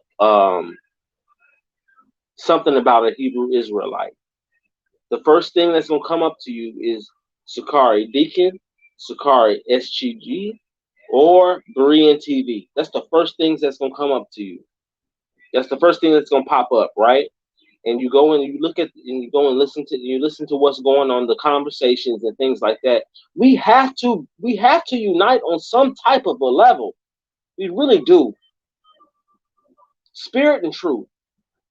You know what I'm saying? We have to get there. We got to get there. If it's the majority of us that believe this, we got to get there. We have to dig into it. The majority of our people believe. If the majority of our people are like saying, "Hey, yo, come on now," like I'm seeing some stuff. The majority of our people are digging into it like that and feeling that. We got to dig into it. And I also understand this is that there is a hatred and there is a hurt and there is a bitterness about what's happened to your people. I understand that also, and that can blind you, that can cripple you also. You know what I mean? It can cripple you. But I just want my only goal is to lead people to salvation. Because Christ got salvation for us. And he got an open door for it. He's the only way. You know what I'm saying? So that's my only goal. And whenever I mess with any of y'all, man, and yo, you brothers is so smart. Every single person on the panel, y'all are so much more smarter than me. It's unreal, man. Like I be listening to y'all, you cats is off the chain, man. Y'all are so smart. Y'all got so much history. Y'all got so much knowledge and all this thing. But what the word of God say is the man that hung up on the tree is cursed. And when I thought about that, hung up on the tree of knowledge, it's cursed. You know what I'm saying? Spirit and truth. Like Christ told the woman at the well. That's how people gonna worship in spirit and truth. If we can't get to that point of being in spirit and truth and worshiping him in spirit and truth, we all lost.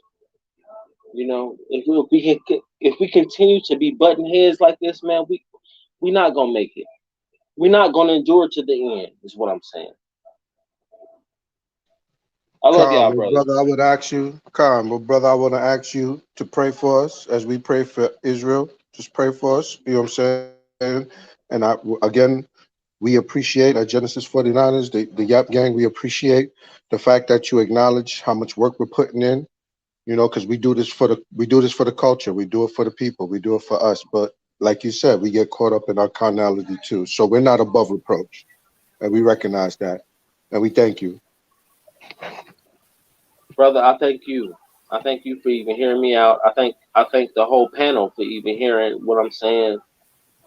I thank y'all, man, because it is important what y'all doing. It is. It's important what y'all doing. It's important what everybody in the community is doing. But we got to come together. We have to come together. John 17. The Mashiach prayed for future believers. Future. Not only his disciples, but those that will come behind them. So when I look, man, I'm gonna just keep it real with you, bro. I'm gonna keep it real with you. Look, I have a Caucasian wife, mixed kids, you know. Ain't nothing wrong I with that, just bro. hold on. I know it's nothing wrong with it in the sense of this is how my life played out. I understand that. But I know how the Bible say our people were not supposed to do that. However, that's what we did. We mixed with people. You know what I'm saying? That's what we did. You know what I'm saying? And one of the things that I'm having a problem with is that sometimes people in our community don't understand that that's what we did. We are hard headed, stiff necked people, and we did that. It has to be a spirit and truth thing at this point.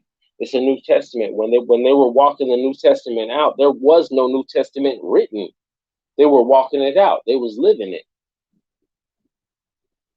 You know what I'm saying? So when you think about something like that, man, it's like, yo, I just want our people to unite and be loving in the way that Christ was. I understand that he was for his people. I understand that it's a calling on us. I get that. I get it's a calling on us. But guess what? We can't walk in the calling if we don't understand what we're supposed to be doing in the calling. If we always fight each other, we'll never get it. And that's what it seemed like, bro. It just seemed like we always fighting. It seems like we always butting heads. Look, you got them zealots out there, you got them Sakari brothers out there, and them brothers they got zeal for God. They may have a few things off, their understanding. They may have, but they got zeal. They love God, and you can't tell them that they don't love God. You know what I'm saying? They have a zeal, but then you have other things that's involved with it, man, and it's heartbreaking. That's the only word I can use for it. Is heartbreaking. Because I love all y'all, man. I love what y'all doing. Genesis 49 is y'all put information out there. Y'all, you keep it real. You keep it 100.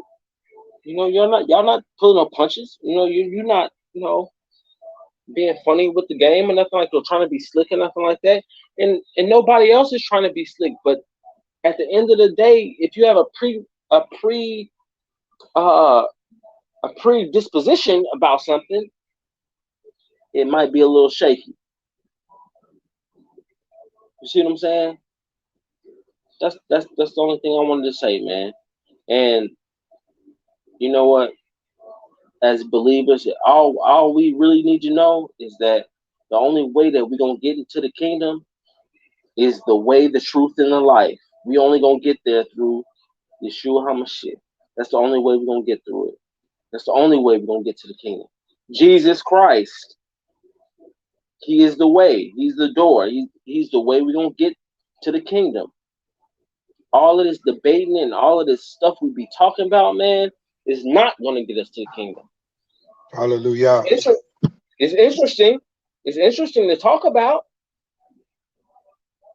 It really is, but it's not going to get us into the doors of heaven. T Turner, T Turner, brother. I'm sorry, I let you go for 10, almost 15 minutes. The purpose, let's go, man. What you gotta say? All I'm saying is the purpose of this video tonight is it's just not an altar call. The people we dealing with, Garfield don't give a damn about Jesus Christ or the Bible. Right. Okay. So you can get that sermon, but this is not the place for that sermon. I'm sorry, brother. We were discussing genetics.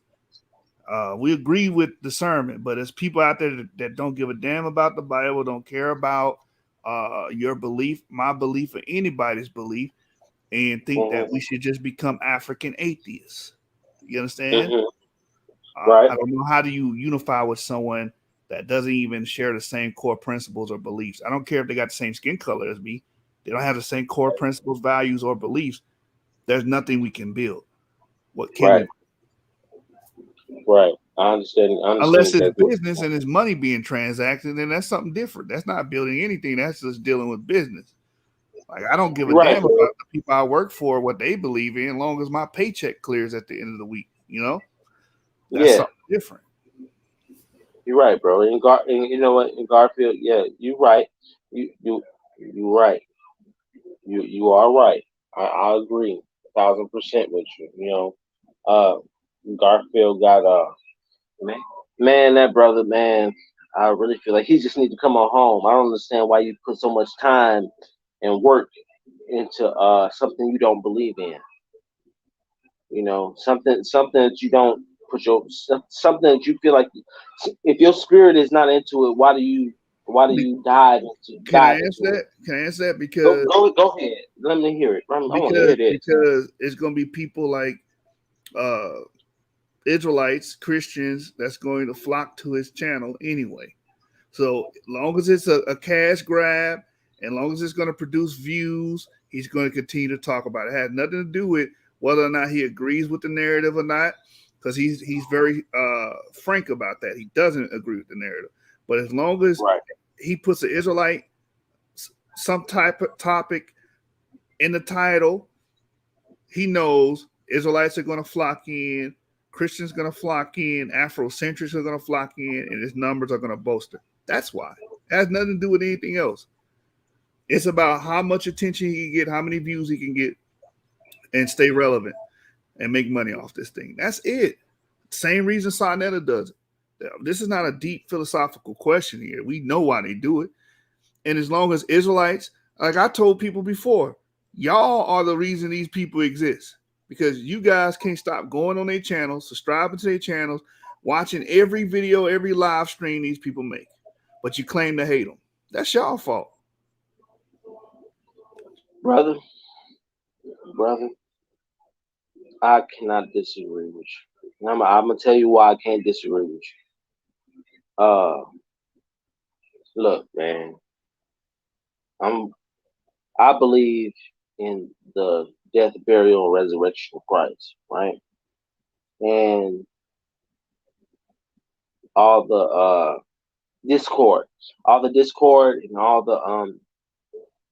the button heads and all that kind of stuff. You're right.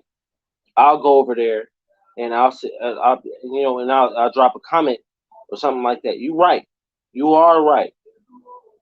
Because I feel like, look, if you see my comment, then I'm hoping and praying that the Most High convict you of what I'm saying, and I hope that it goes down into your heart, and it'll come up out of your mouth at some point.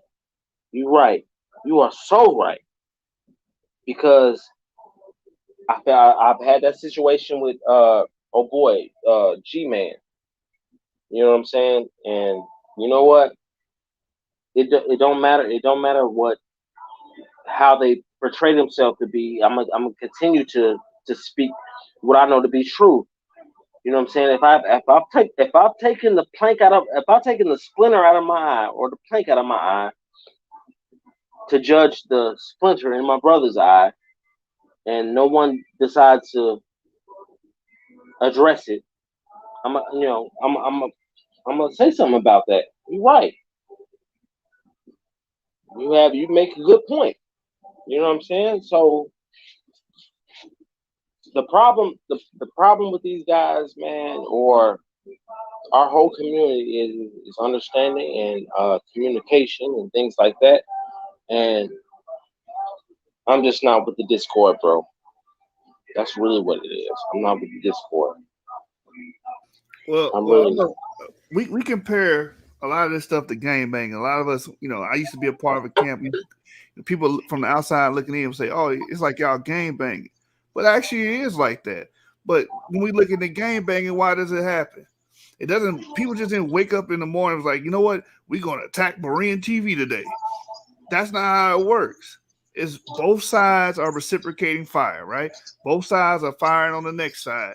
This dude come to the other community, kill somebody from that community, then retaliation happens. That's what you're seeing. So one side is saying something that offends the other. They come over there and they attack, and then vice versa, right? Yeah. So I don't understand your point. The whole thing, there's going to be friction as long as these entities exist. Now, I agree to this point that we should not watch these people and just ignore them. You need to get rid of the problem quickly. Not unify with them, just stop dealing with them. But I agree. Majority of the Israelite community and Christians, majority of these Christians, internet Christians, love Garfield because he spends majority of his time debunking and discrediting Israelites. So that's never going to happen. So we're kind of in a quagmire. Right. Okay, I understand that. You know what, man? You got guys out here like Garfield that will continue to fight against his people. I don't understand why.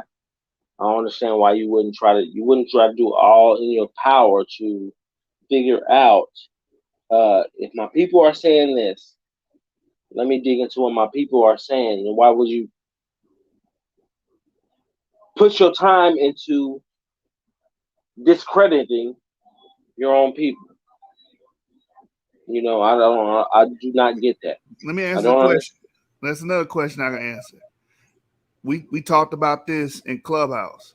Here's the difference. African Americans don't have an ADL. We don't have our own state.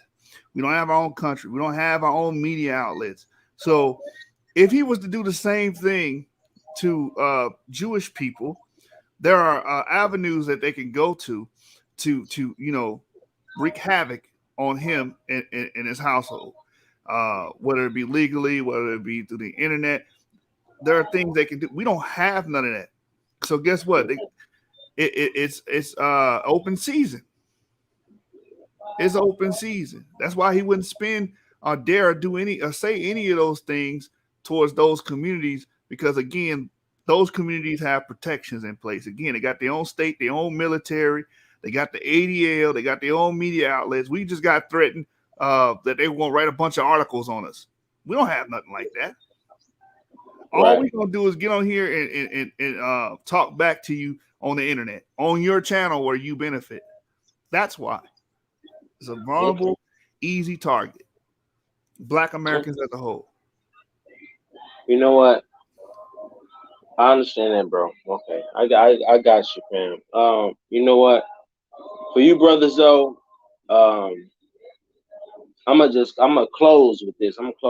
Man. Look, all you brothers that's doing this work and y'all putting in research and y'all putting in, man, y'all just defending. Y'all defending. And y'all doing a great job, man.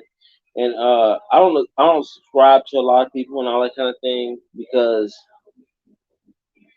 I got stuff in my life, that I feel like, the privacy of man. I want the Most High to judge my heart, and I want to make sure that I'm walking the narrow. The narrow road is a tight rope.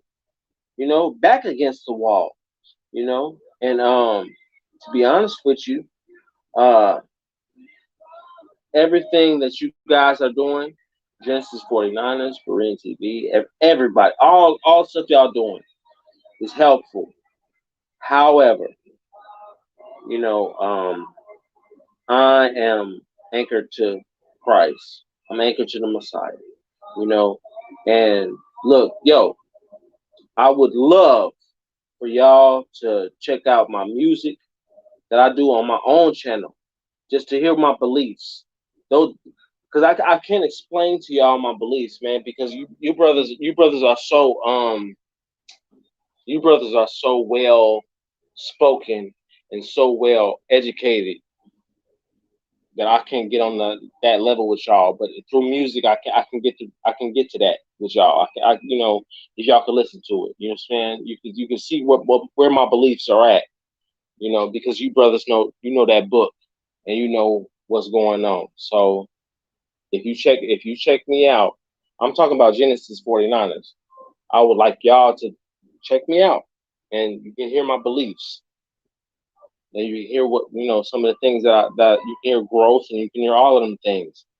But as far as the scholarship and as far as the work you brothers do, man, I commend y'all because y'all are doing it.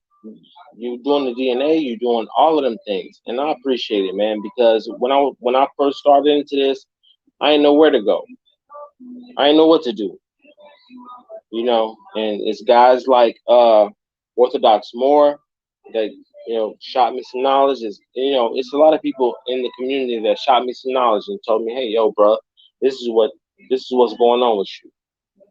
And I appreciate it. Love y'all for that. And really appreciate it. You guys are doing a mighty work. But we got to come together as a people. We have to. That's the only thing that's on my heart. And I appreciate, bro, of what you said about other guys and what their ministries are doing and things like that. And that you have to kind of filter out what's being said and you know and how they go about it and stuff like that. You know, but yo man, appreciate y'all for everything that y'all do. Nah, appreciate you too, fam. Y'all hear me or no? There you go.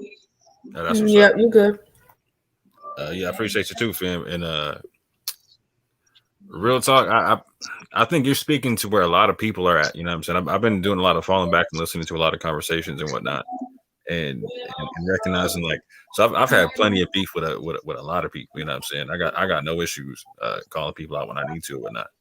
However, like I'm hearing a lot of people saying like what you're saying, like people listen to Deacon, people listen to Dante, people listen to us. It says people listen to everybody, trying to figure out what makes sense and what doesn't make sense, right?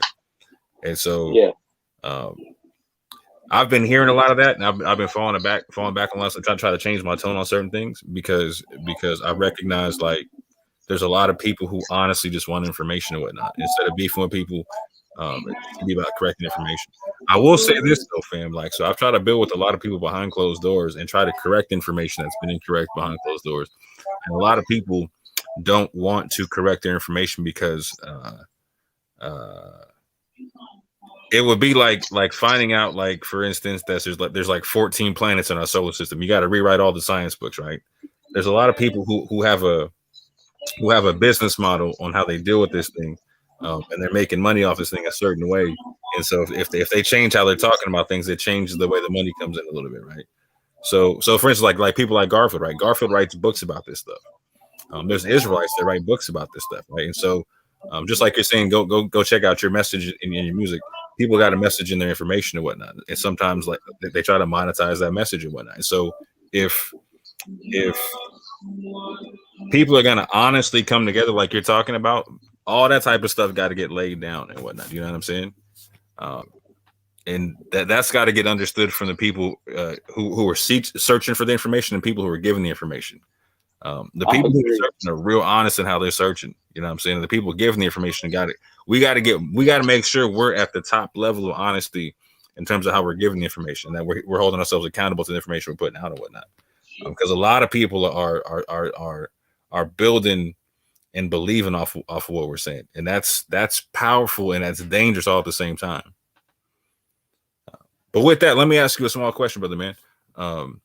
Where do you think we should be unifying? Because like, so out of the vast groups of people you were talking about, you were listening to, some people are going to say like your wife's an Edomite. Some people are going to say that your wife can have salvation as long as she clings to Israel. Some people are going to say none of that matters. Your wife's straight, etc. Whatnot. Your kids are fine. There's no issue. None of like all that stuff's just is rhetoric that has nothing to do with the scrolls and whatnot. So in all of these conversations going on, what is it that we can actually unify on, in your opinion? In my opinion, the only thing that we should be unified on is who the Messiah is and what he did. You know, you got brothers out here talking about the law and how to fulfill it, and you know you can do it, and all these kind of things. And you know what? At the end of the day, I've really been thinking about this, man. You know, we actually can fulfill the law. We can do it. The thing is, the reason I feel that way is because if Christ said that the whole law hangs on two: love your God with all your mind, heart, soul, and mind, and everything, and love your neighbor as yourself. If the whole law hangs on those two, we can do that, but we will fail in our walk. And I think that's the whole sacrifice that he did, is that because he fulfilled it. Mm-hmm. We have a lawyer. We have a lawyer that goes to the Father for us for that. You know what I'm saying? But we also have to do our part and say, look, you know, hey, Father, I did this. I wasn't this way in this situation. You know, I should have behaved this way. I didn't do that, and we repent for it. You know what I mean? Accountability, 100%. Yeah. Right. So I feel like, so if an Israelite says, you need to keep the laws, that kind of thing. I feel like Christ simplified it because our minds are so finite compared to an all-knowing God, which is why Christ said, look, the whole Mosaic law, look, you can put it on these two. Every one of those laws is going to be a part of one of these two. You see what I'm saying? So yeah, as I'm long with as that, and not to cut your builder real quick. Like, so let's say we had Deacon on the panel, you had Dante on the panel, and all of us on the panel, right? Most of us aren't going to disagree on the application of the law, right?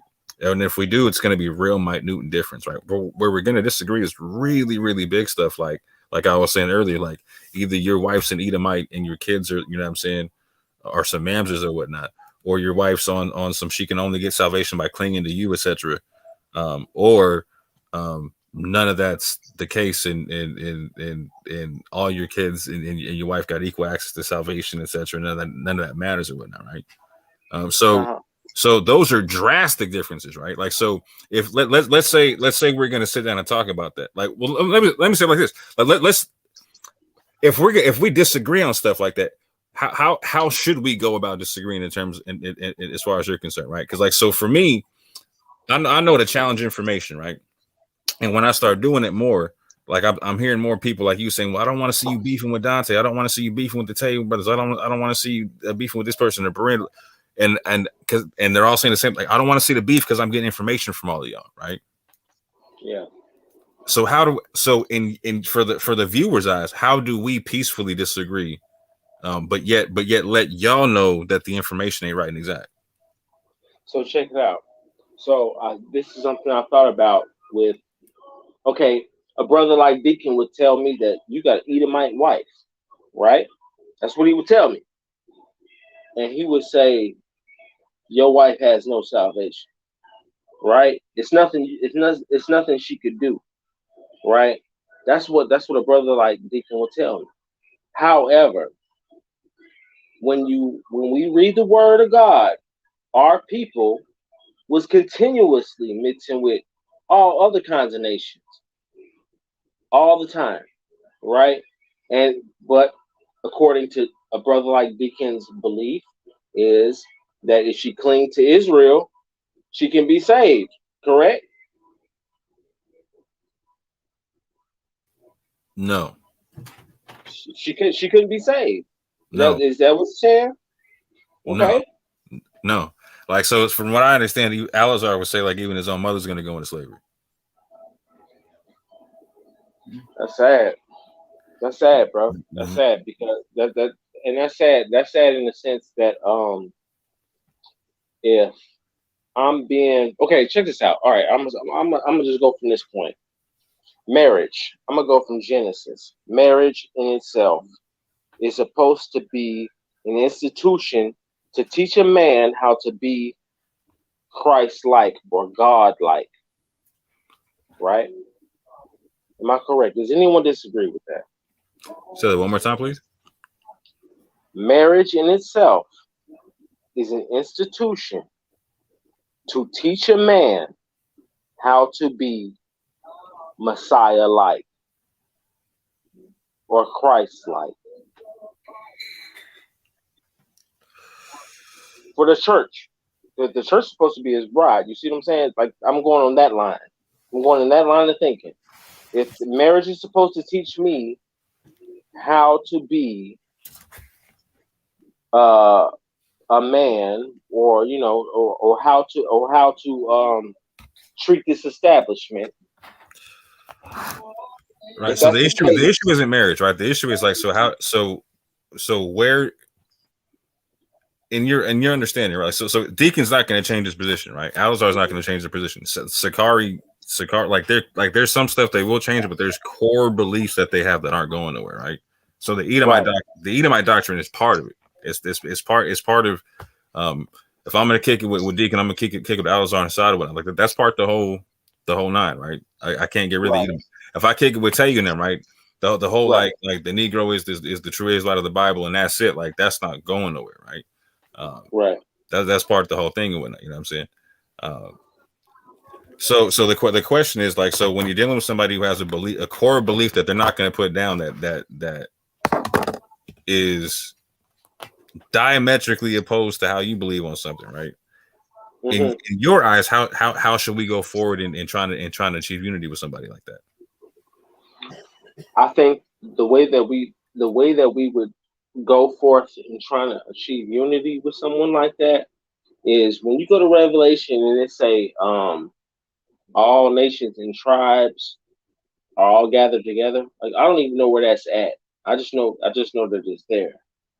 You know, because for example, like you got like Nehemiah, and they was talking about putting away the kids and putting away the wives and stuff like that. You know, because they're not your people. That type of thing.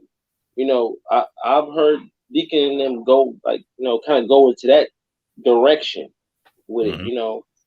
But I will say this is the world that I was living in before I got married. You know, I got married to the person I got married to. You know what I mean? And I had I knew of God. I didn't know him. I knew I knew of him. It's just like saying that, you know Snoop Dogg, but you don't know him. You know of him.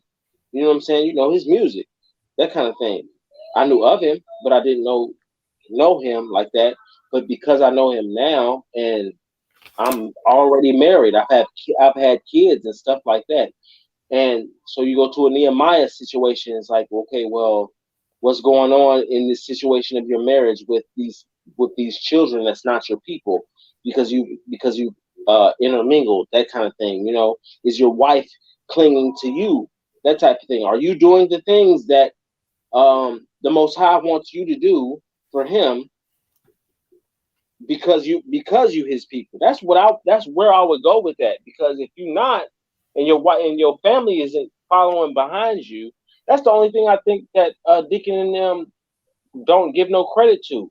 Because if I figured it out and my whole family is like, yeah, you know, he's the leader of our family. Whatever he say, go. You know what I'm saying? If they don't agree with that, then they wrong. They wrong for that. Because that means even if I had okay, so if I got an Edomite wife, and let's say that she was involved in all kinds of witchcraft and idolatry and everything else, right? But then she turned and said, "Look, I got an Israelite husband, and his God say let's go this way," and she says, "I'm gonna follow him." If Deacon and them say that's not correct, then there's a problem. Okay, so here's what I'm saying. So there's everyone involved that we're talking about, right? There's core beliefs that aren't going nowhere, right? Right. So like the Edomite doctrine for like the one Westers and people like Sakar ain't going nowhere, right? It's not. You're so right. So for me, so let me say it like this, right? Because here's where we find ourselves in the conundrum, right? Like, so on the information level, there's so much about a lot of these belief systems up from a lot of different people I find abhorrent and whatnot, right? But at the same point in time, I can take a bigger step back and understand how they got to those beliefs and whatnot, right? I can understand where someone's going to come up with the Edomite doctrine at one point, right? I can understand. I'm not agree with it. I'm saying understand it, whatnot, right? So I can step back and give space and try to give some tough love on it from a distance on certain levels, right? But on another level, like I can't be expected to unify to a certain level with somebody who believes, for instance, that your wife is an Edomite or she doesn't have salvation just because of the color of her skin, etc., whatnot. Because 9 times out of 10, the same people that I'm going to talk to don't have a proper understanding of genetics, or if they try to talk about genetics, they have a fallacious understanding of it. Do you know what I'm saying? Right. So it's. So this is what I'm saying. This is the conundrum, like the information givers are finding themselves into, brother man. Like, so the people who are soaking up, who are trying to learn and whatnot, no issue. Because I'm the same, but as a learner, I'm right there with you. I'm trying to soak up what everyone's talking about, like and sit in it, eat the meat, spit out the bones, right? Mm-hmm. But there's some people who are trying to serve up bone sandwiches. You feel what I'm saying? Yeah. I So got you. I got on that you. level, like I can't unite on, hey, like you know what? You're selling bone sandwiches, but I'm gonna rock with you. Like I can't, like there's a certain level of space I need on this thing, right? But again, I'm hearing what you're talking about because it's a very real thing. Like, no, you want to see the people giving information, just be unified in giving information, right? Yeah. Yeah. So that we're see, I'm in a point out right now where I feel your pain and I'm also feeling my pain. I'm trying to figure out what to do about it because like so for instance, like people like Alizar and Deacon and whatnot, like me and Alizar came out the same neighborhood, you know what I'm saying? Like so I understand the concept of like what crack did to our neighborhood. I understand like what certain people's parent what they did to certain people's parents or whatnot. My mom tried to open up a clean house in the same neighborhood he grew up in, right? You know, so Mm-hmm. I get the like I know where like feeling forgotten or all that kind of thing about like in the system and lost in the system. I know what that feels like, and for a lot of these people that are coming up to these core belief systems that I don't agree with, right? But I can understand the situation that developed that core belief for them, right? You know what I'm saying? So I'm gonna catch 22 just like you are because like these people are like, including me, I got beliefs they don't agree with. You feel what I'm saying? Like, so for them, I gotta like, so for me, not believing the Edomite doctrine makes it a hard thing for them to deal with. You know, it's like, well, how can you not believe the white man is the devil? The white man did X, Y, and Z, blah, blah, blah, blah. I can point to all kind of stuff in history. And like, and there's a lot of stuff I got like, yeah, there's a lot of real stuff there. And like, well, if you can agree with that, why can't you say that? Why don't you agree that the white man's the devil? And I'm like, well, here's why. And because I don't, and I can give my reasons for why I don't agree with it, right? But it's not going to turn into a scholastic conversation. Because though, like so, a lot of the belief systems that we're talking about, these are the extreme selling points that people use. Like, so people like Garfield will be like, oh yeah, the Bible is fake, the people don't exist, blah blah blah, and that draws people in like the controversy, right? Like the white man is the devil. Like that's a controversial kind of thing that like draws the eye. You know what I'm saying? It's like a car accident. You can't stop looking at the thing, right? Like, so people aren't going to change their main selling point. You feel what I'm saying? You're right. You're right. Yeah, people aren't going to change their main selling point. I get it. And you know what? It's like I'll put it like this, man. I envision it this way. The way the world is shaped today, and we have all of these different topics and conversations about biblical things, right? But it seems like what we miss is that if it all goes down, we all would actually have to be together if Israelites are right. If Israelites are correct in everything that they say, us as a people, as a nation, we would all have to band together and be what they say, what they said what was supposed to happen, right? So in that sense, what do you do when an Israelite comes in with an Edomite wife? Because she's clinging to who? Israel, right? See, and that's why Sean said like he believes like in I there's a certain level I don't disagree. There's a certain level where I somewhat do very slightly, but on a large scale, this is why he's saying like a lot of stuff's going to get cleared up when the Messiah turns up, right? Amen. And so let me do this for you, bro, man. Like, so I hear your plea in terms of, because I'm hearing it from a lot of people at this juncture, right? A lot of people who listen to me and who I follow back on stuff like Clubhouse. I'll just listen to a conversation and won't jump in, but listen what people are saying, right? People want it, like I'm hearing the fact people want the information givers to stop beefing and just agree on trying to give information and try to sharpen the information, right? So the information givers, please hear me, and please hear the brother, because a lot of people are saying the same thing. Let's stop trying to monetize the information or like the concept, the fact that we are information givers, right?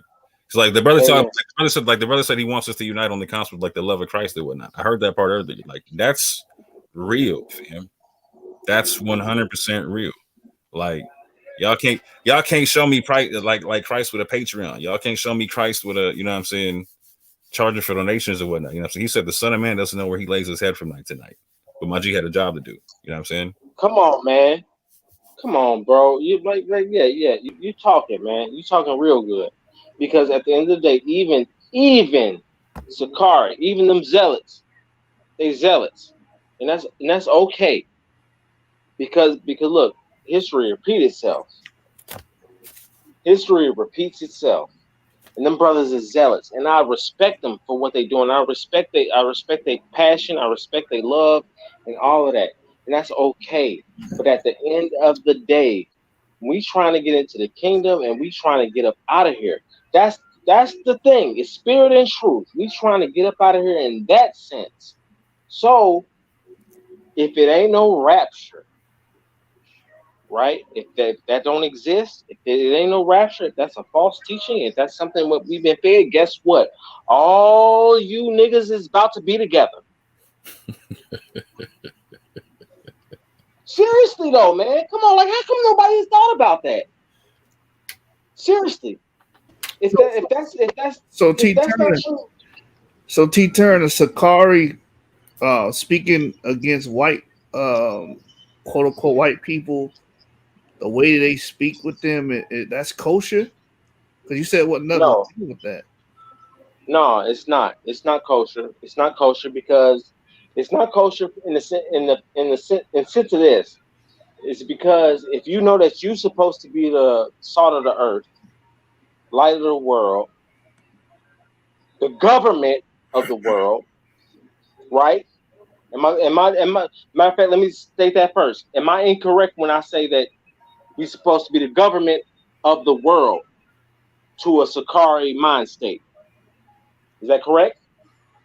Well, maybe in their minds, I can't really speak for them like that. I'm just Okay, saying. all right, okay. Certain actions that I've seen on camera, off camera.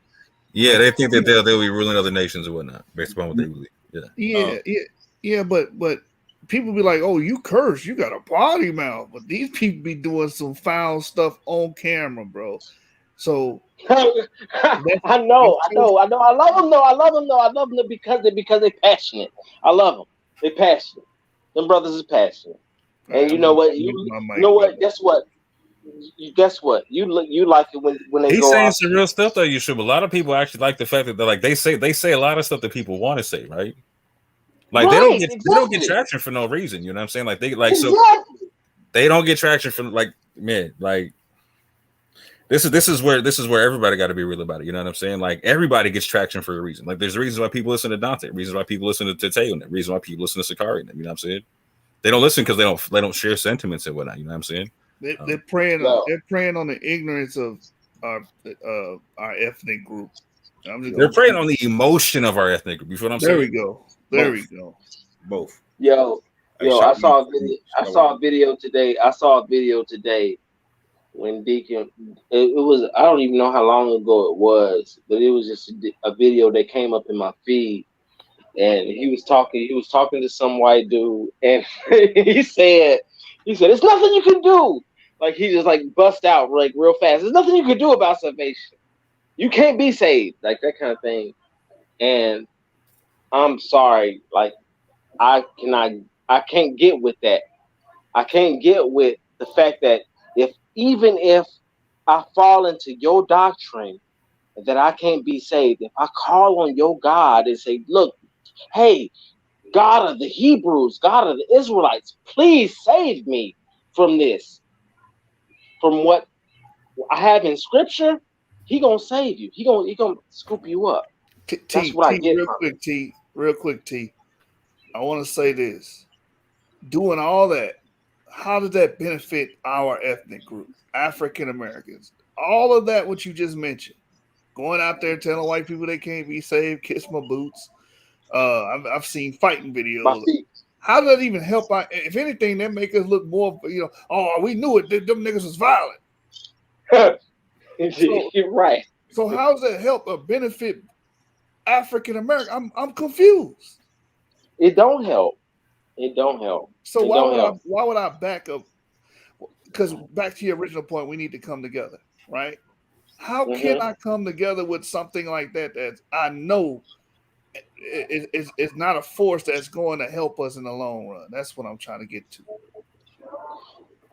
The thing is brothers like Deacon and my okay. I'm not. Let me stop. You know what? I don't even want to be saying it like that. The only reason I'm bringing his name up is because it's familiar to everybody. And when I say Deacon, it brings up a familiarity of an attitude, right? It's not that I can. It's not that he's wrong in the things that he's saying, but it's more so of a hurt of where he's coming from. It's the hurt of the person. You know what I'm saying? And how deep the hurt has gone to the person's mind. You know what you sound like? You know what you What's up? sound like? When white people try to defend racist white psychopaths that go shoot up schools and shoot up malls. Oh, maybe he had a mental problem. Little Johnny had a mental problem. The hurt that he went to. Oh, he was being bullied. Oh, okay, that may be true, but he still shot up a damn mall. He need to be convicted. Right, but the thing about his position is that he's justified in where he at. He's justified in where he stands.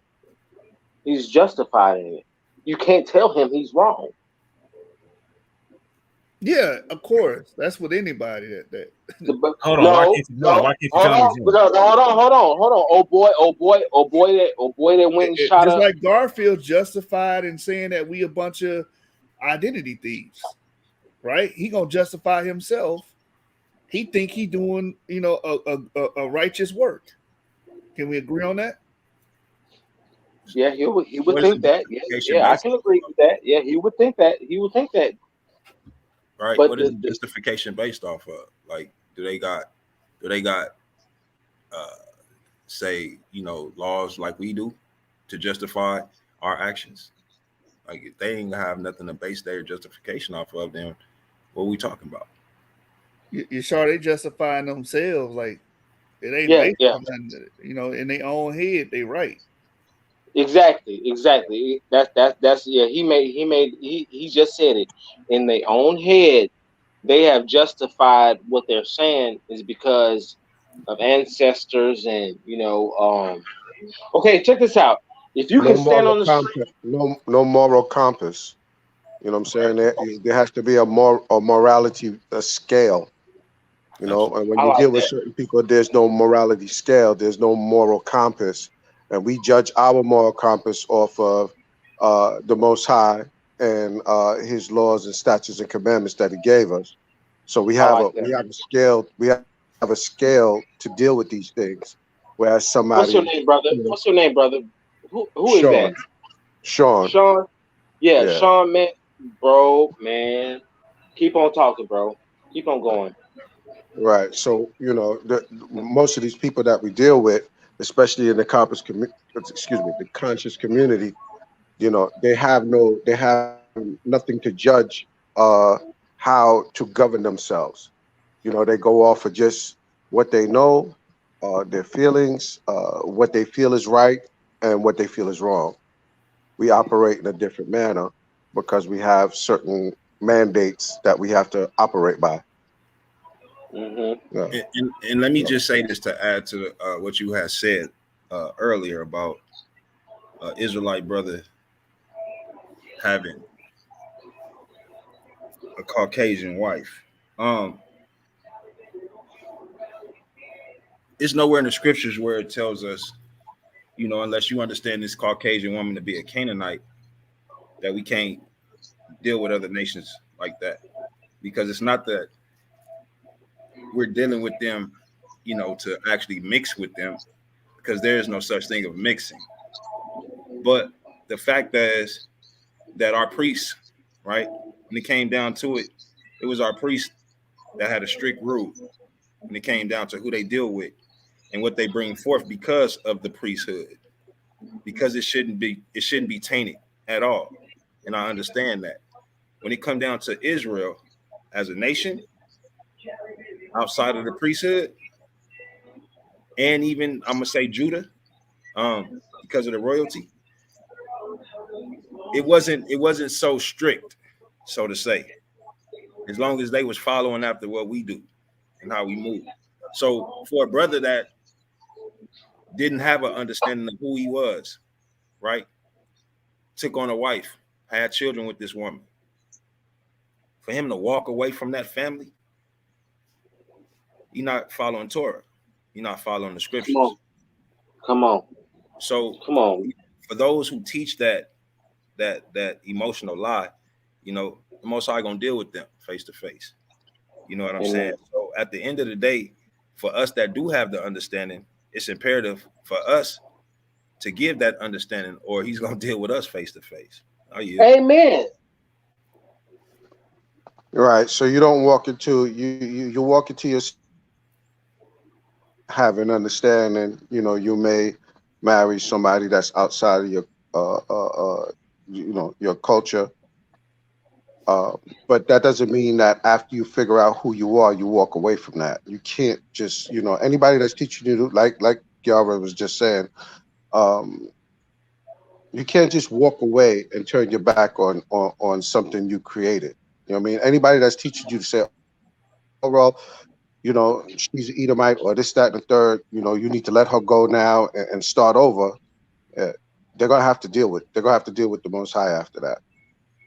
Look at Solomon. You don't walk away from your family. Amen. Look at Solomon, man. If he had what, 600 concubines, what, 300 wives? Children, no, he only had a couple of children. If it was really like what they trying to put out there with our elder, he would have had more children than just a few that he had. So you got to take that into consideration.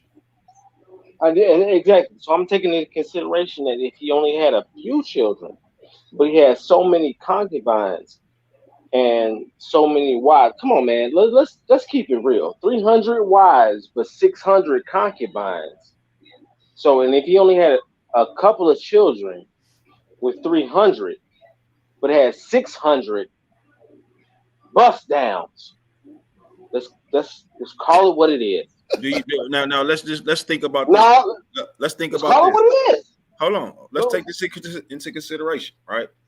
So 600 women in one place? No. Yeah, they was in the palace. Think about what you're saying. 600 women in one place. It's not gonna happen, bro. That don't even happen in fairy tales. All right, hold on. So okay. So if he did have 600 women, they would be in their own kingdom. They would be in their own land. They wouldn't be outside. Okay. All right. Hold on. Now that's why I think we should pause. Because where can we find biblically that says he had that many concubines, bust downs?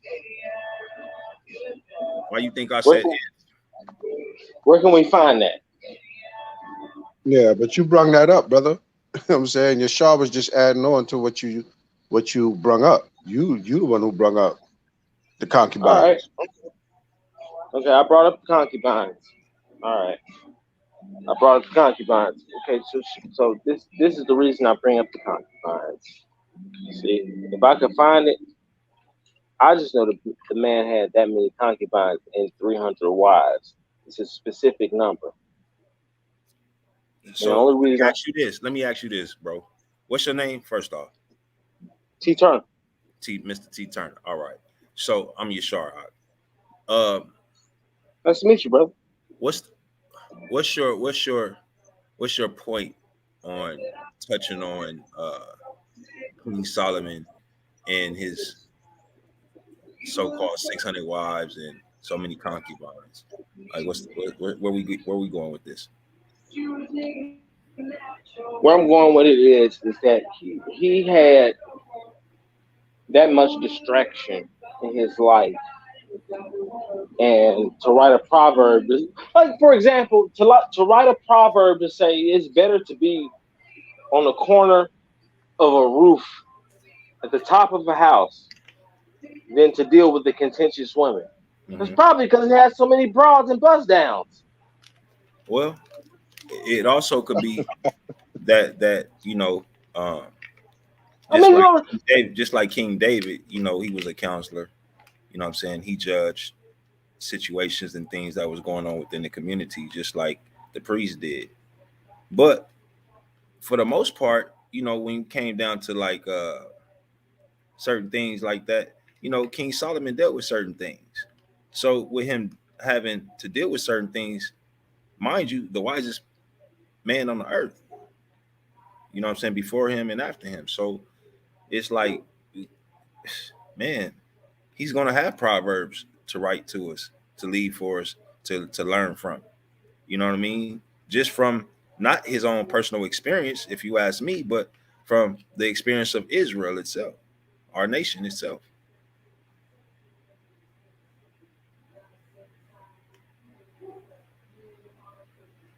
What you got to say about that, T-Turn?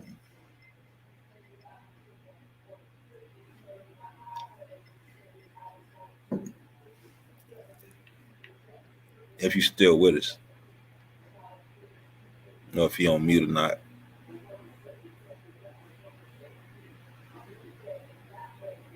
Say what again? Yes, sir.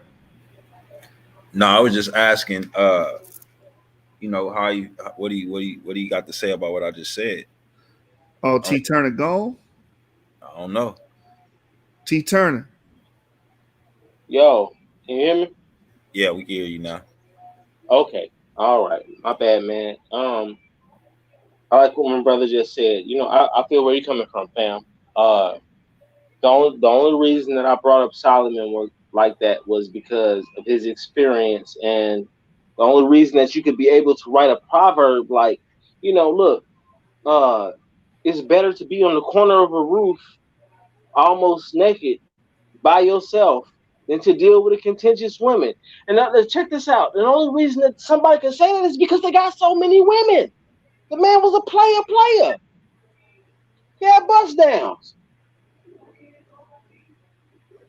And look, any man know if you playing with more than one woman, you know it's a hard life. And when you're talking about the dude that's the most wisest, richest man of all time, like a dude like Solomon, man, he had that. And he said, look, when you're dealing with a contentious woman, it's better to be on the corner of a roof. That's a proverb. He had to write that. That's something he had to write it. You know what I'm saying? That's an experience of his. So all I was really saying, man, is that when it comes to things like that, bro, is when you have a woman that has dedicated her life to you, and she has decided to follow you, then how come she can't be accepted as one of you?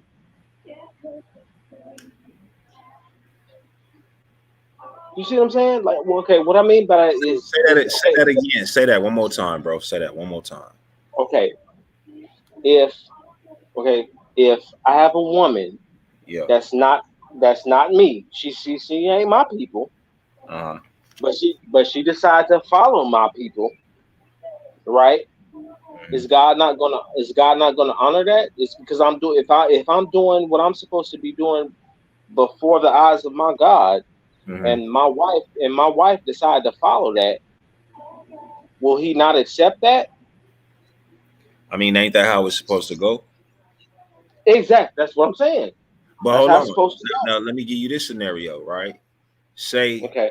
you got another nation, right? You got another nation, and because of that particular uh influence from that other nation, you know what I'm Okay. saying?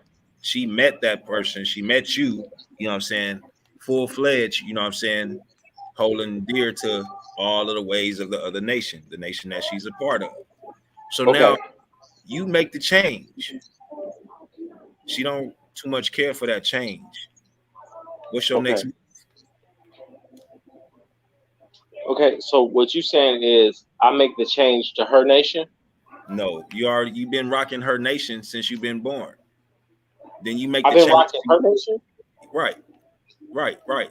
Understand what I'm saying to you? Okay, I'm gonna say it for you again.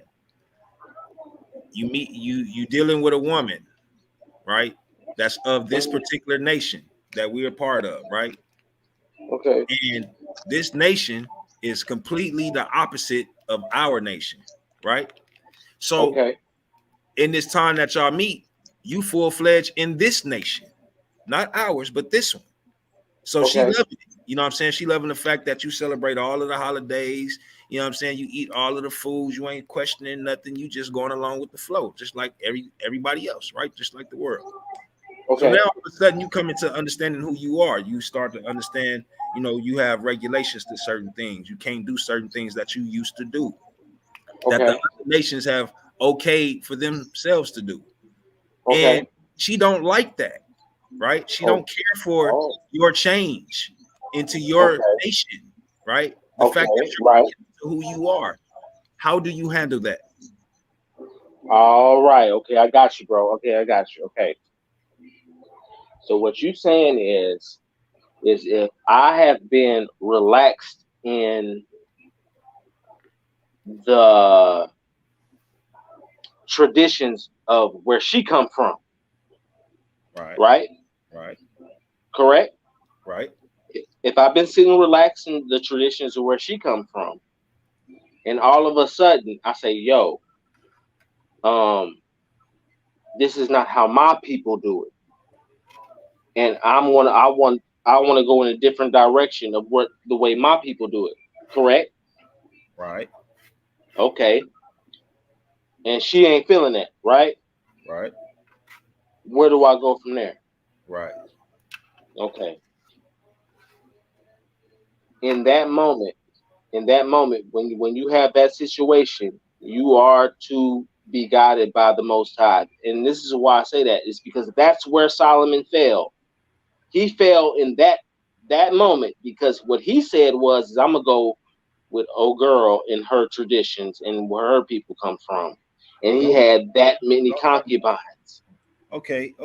Since you want to bring Solomon back into this, okay. So, what did he actually do? What act did he actually perform? Right when it come down to worshiping these other gods, so called. And Okay, what other God are we talking about? What matter okay, of fact, let me simplify it. I don't want you to answer what other God. I just want you to answer what did he so called sacrifice? okay.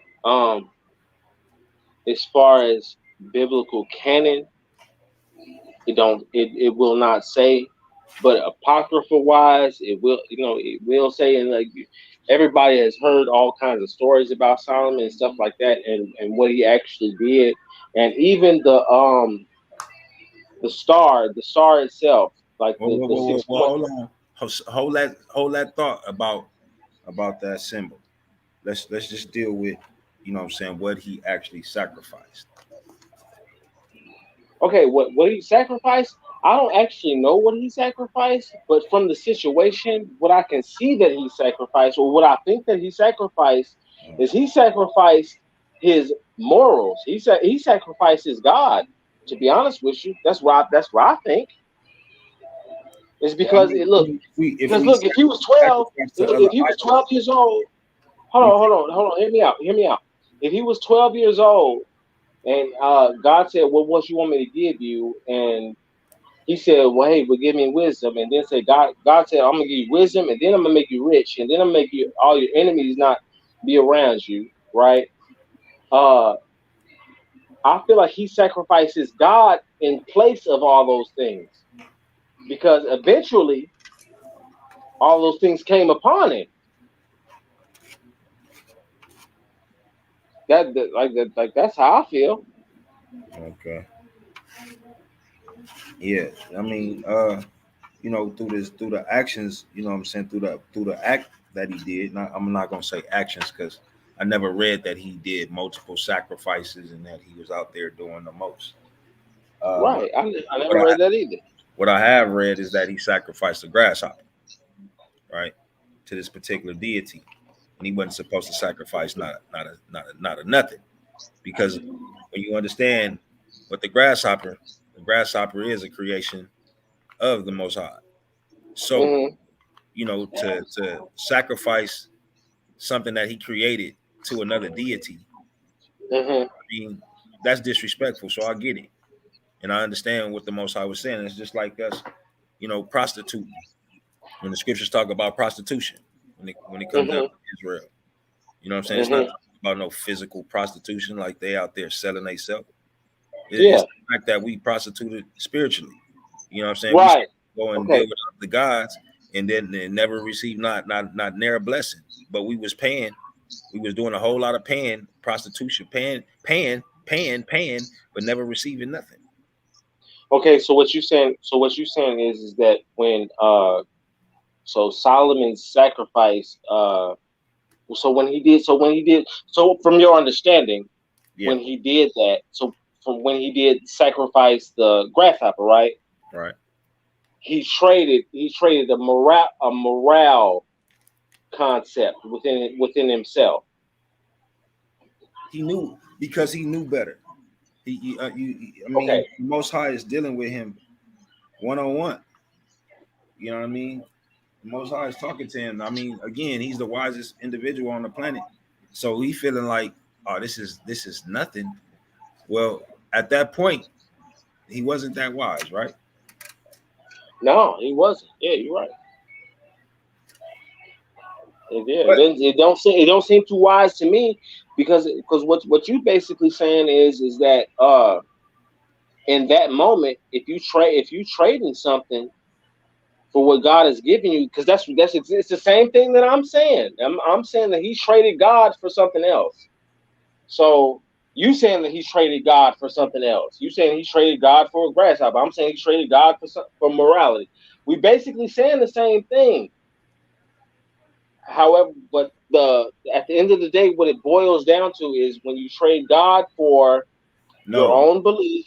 No, Okay, don't even look at it as a trade. Look at it as what he say, disobedience, right? That's what he said our issue was and is to this day, disobedience. It's not the fact that, you know what I'm saying, we do as the world say, or as the world do. It's the fact that we do the opposite of what he say to do. You know what I'm saying? If we simply just get back in line to that, we'll be fine. But what's your name, bro, Sean? We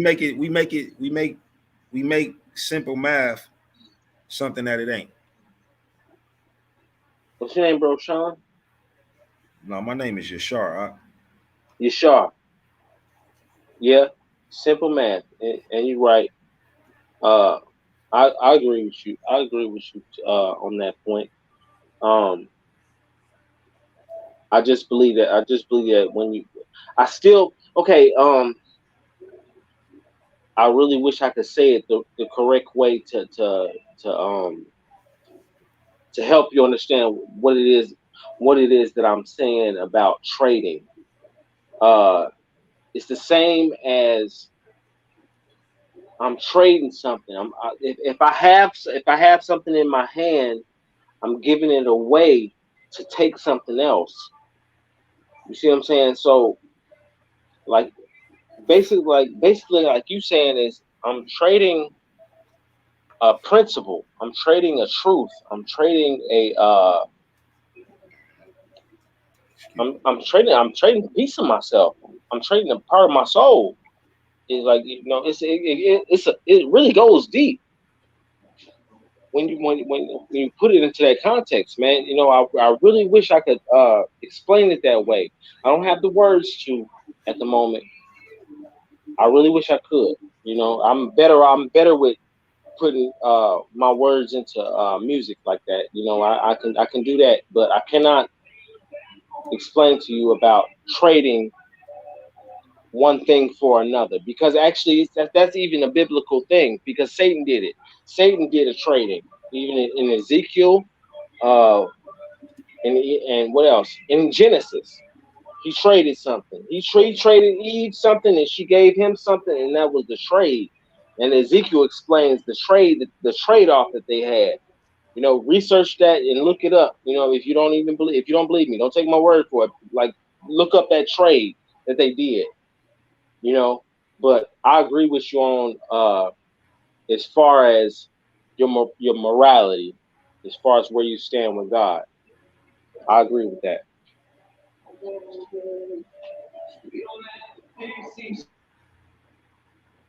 Ain't that what sin is? Disobedience. Yes, sir. Sin is disobedience.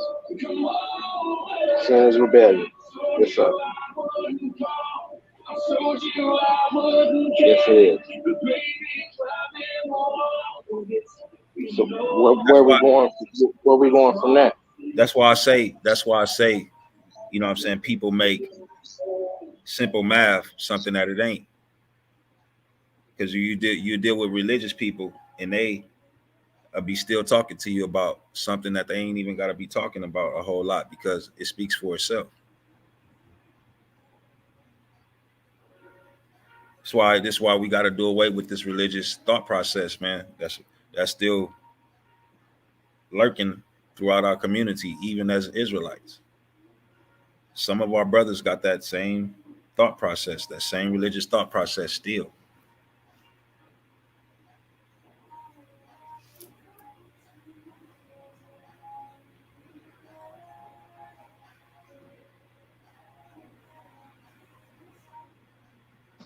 Con. So where we at now? You shoot. Hey man, we were trying to dig into that Canaanite thing, but I gotta go to work in the morning. Me too. I'm doing So overtime in the morning. unless you're sure you want to continue the show, you can. If not, I'm about to shut it down. I don't have no control, so you can shut it down, bro. What do you mean? I don't have control. I don't have a control board or nothing like that. So okay. Yeah. All right, y'all. I guess I'll catch y'all on the flip side, man. Shalom. Yeah. Shalom. Yeah. Hey, Yashu, before you go, Sunday you gotta work. You free that day? No, I'm free. I'm free all day Sunday. All right, cool. Cause yeah, I'll talk to you about it in the back chat. All right, brother. All right, Shalom. Shalom, family. Shalom. Shalom, Yeshua.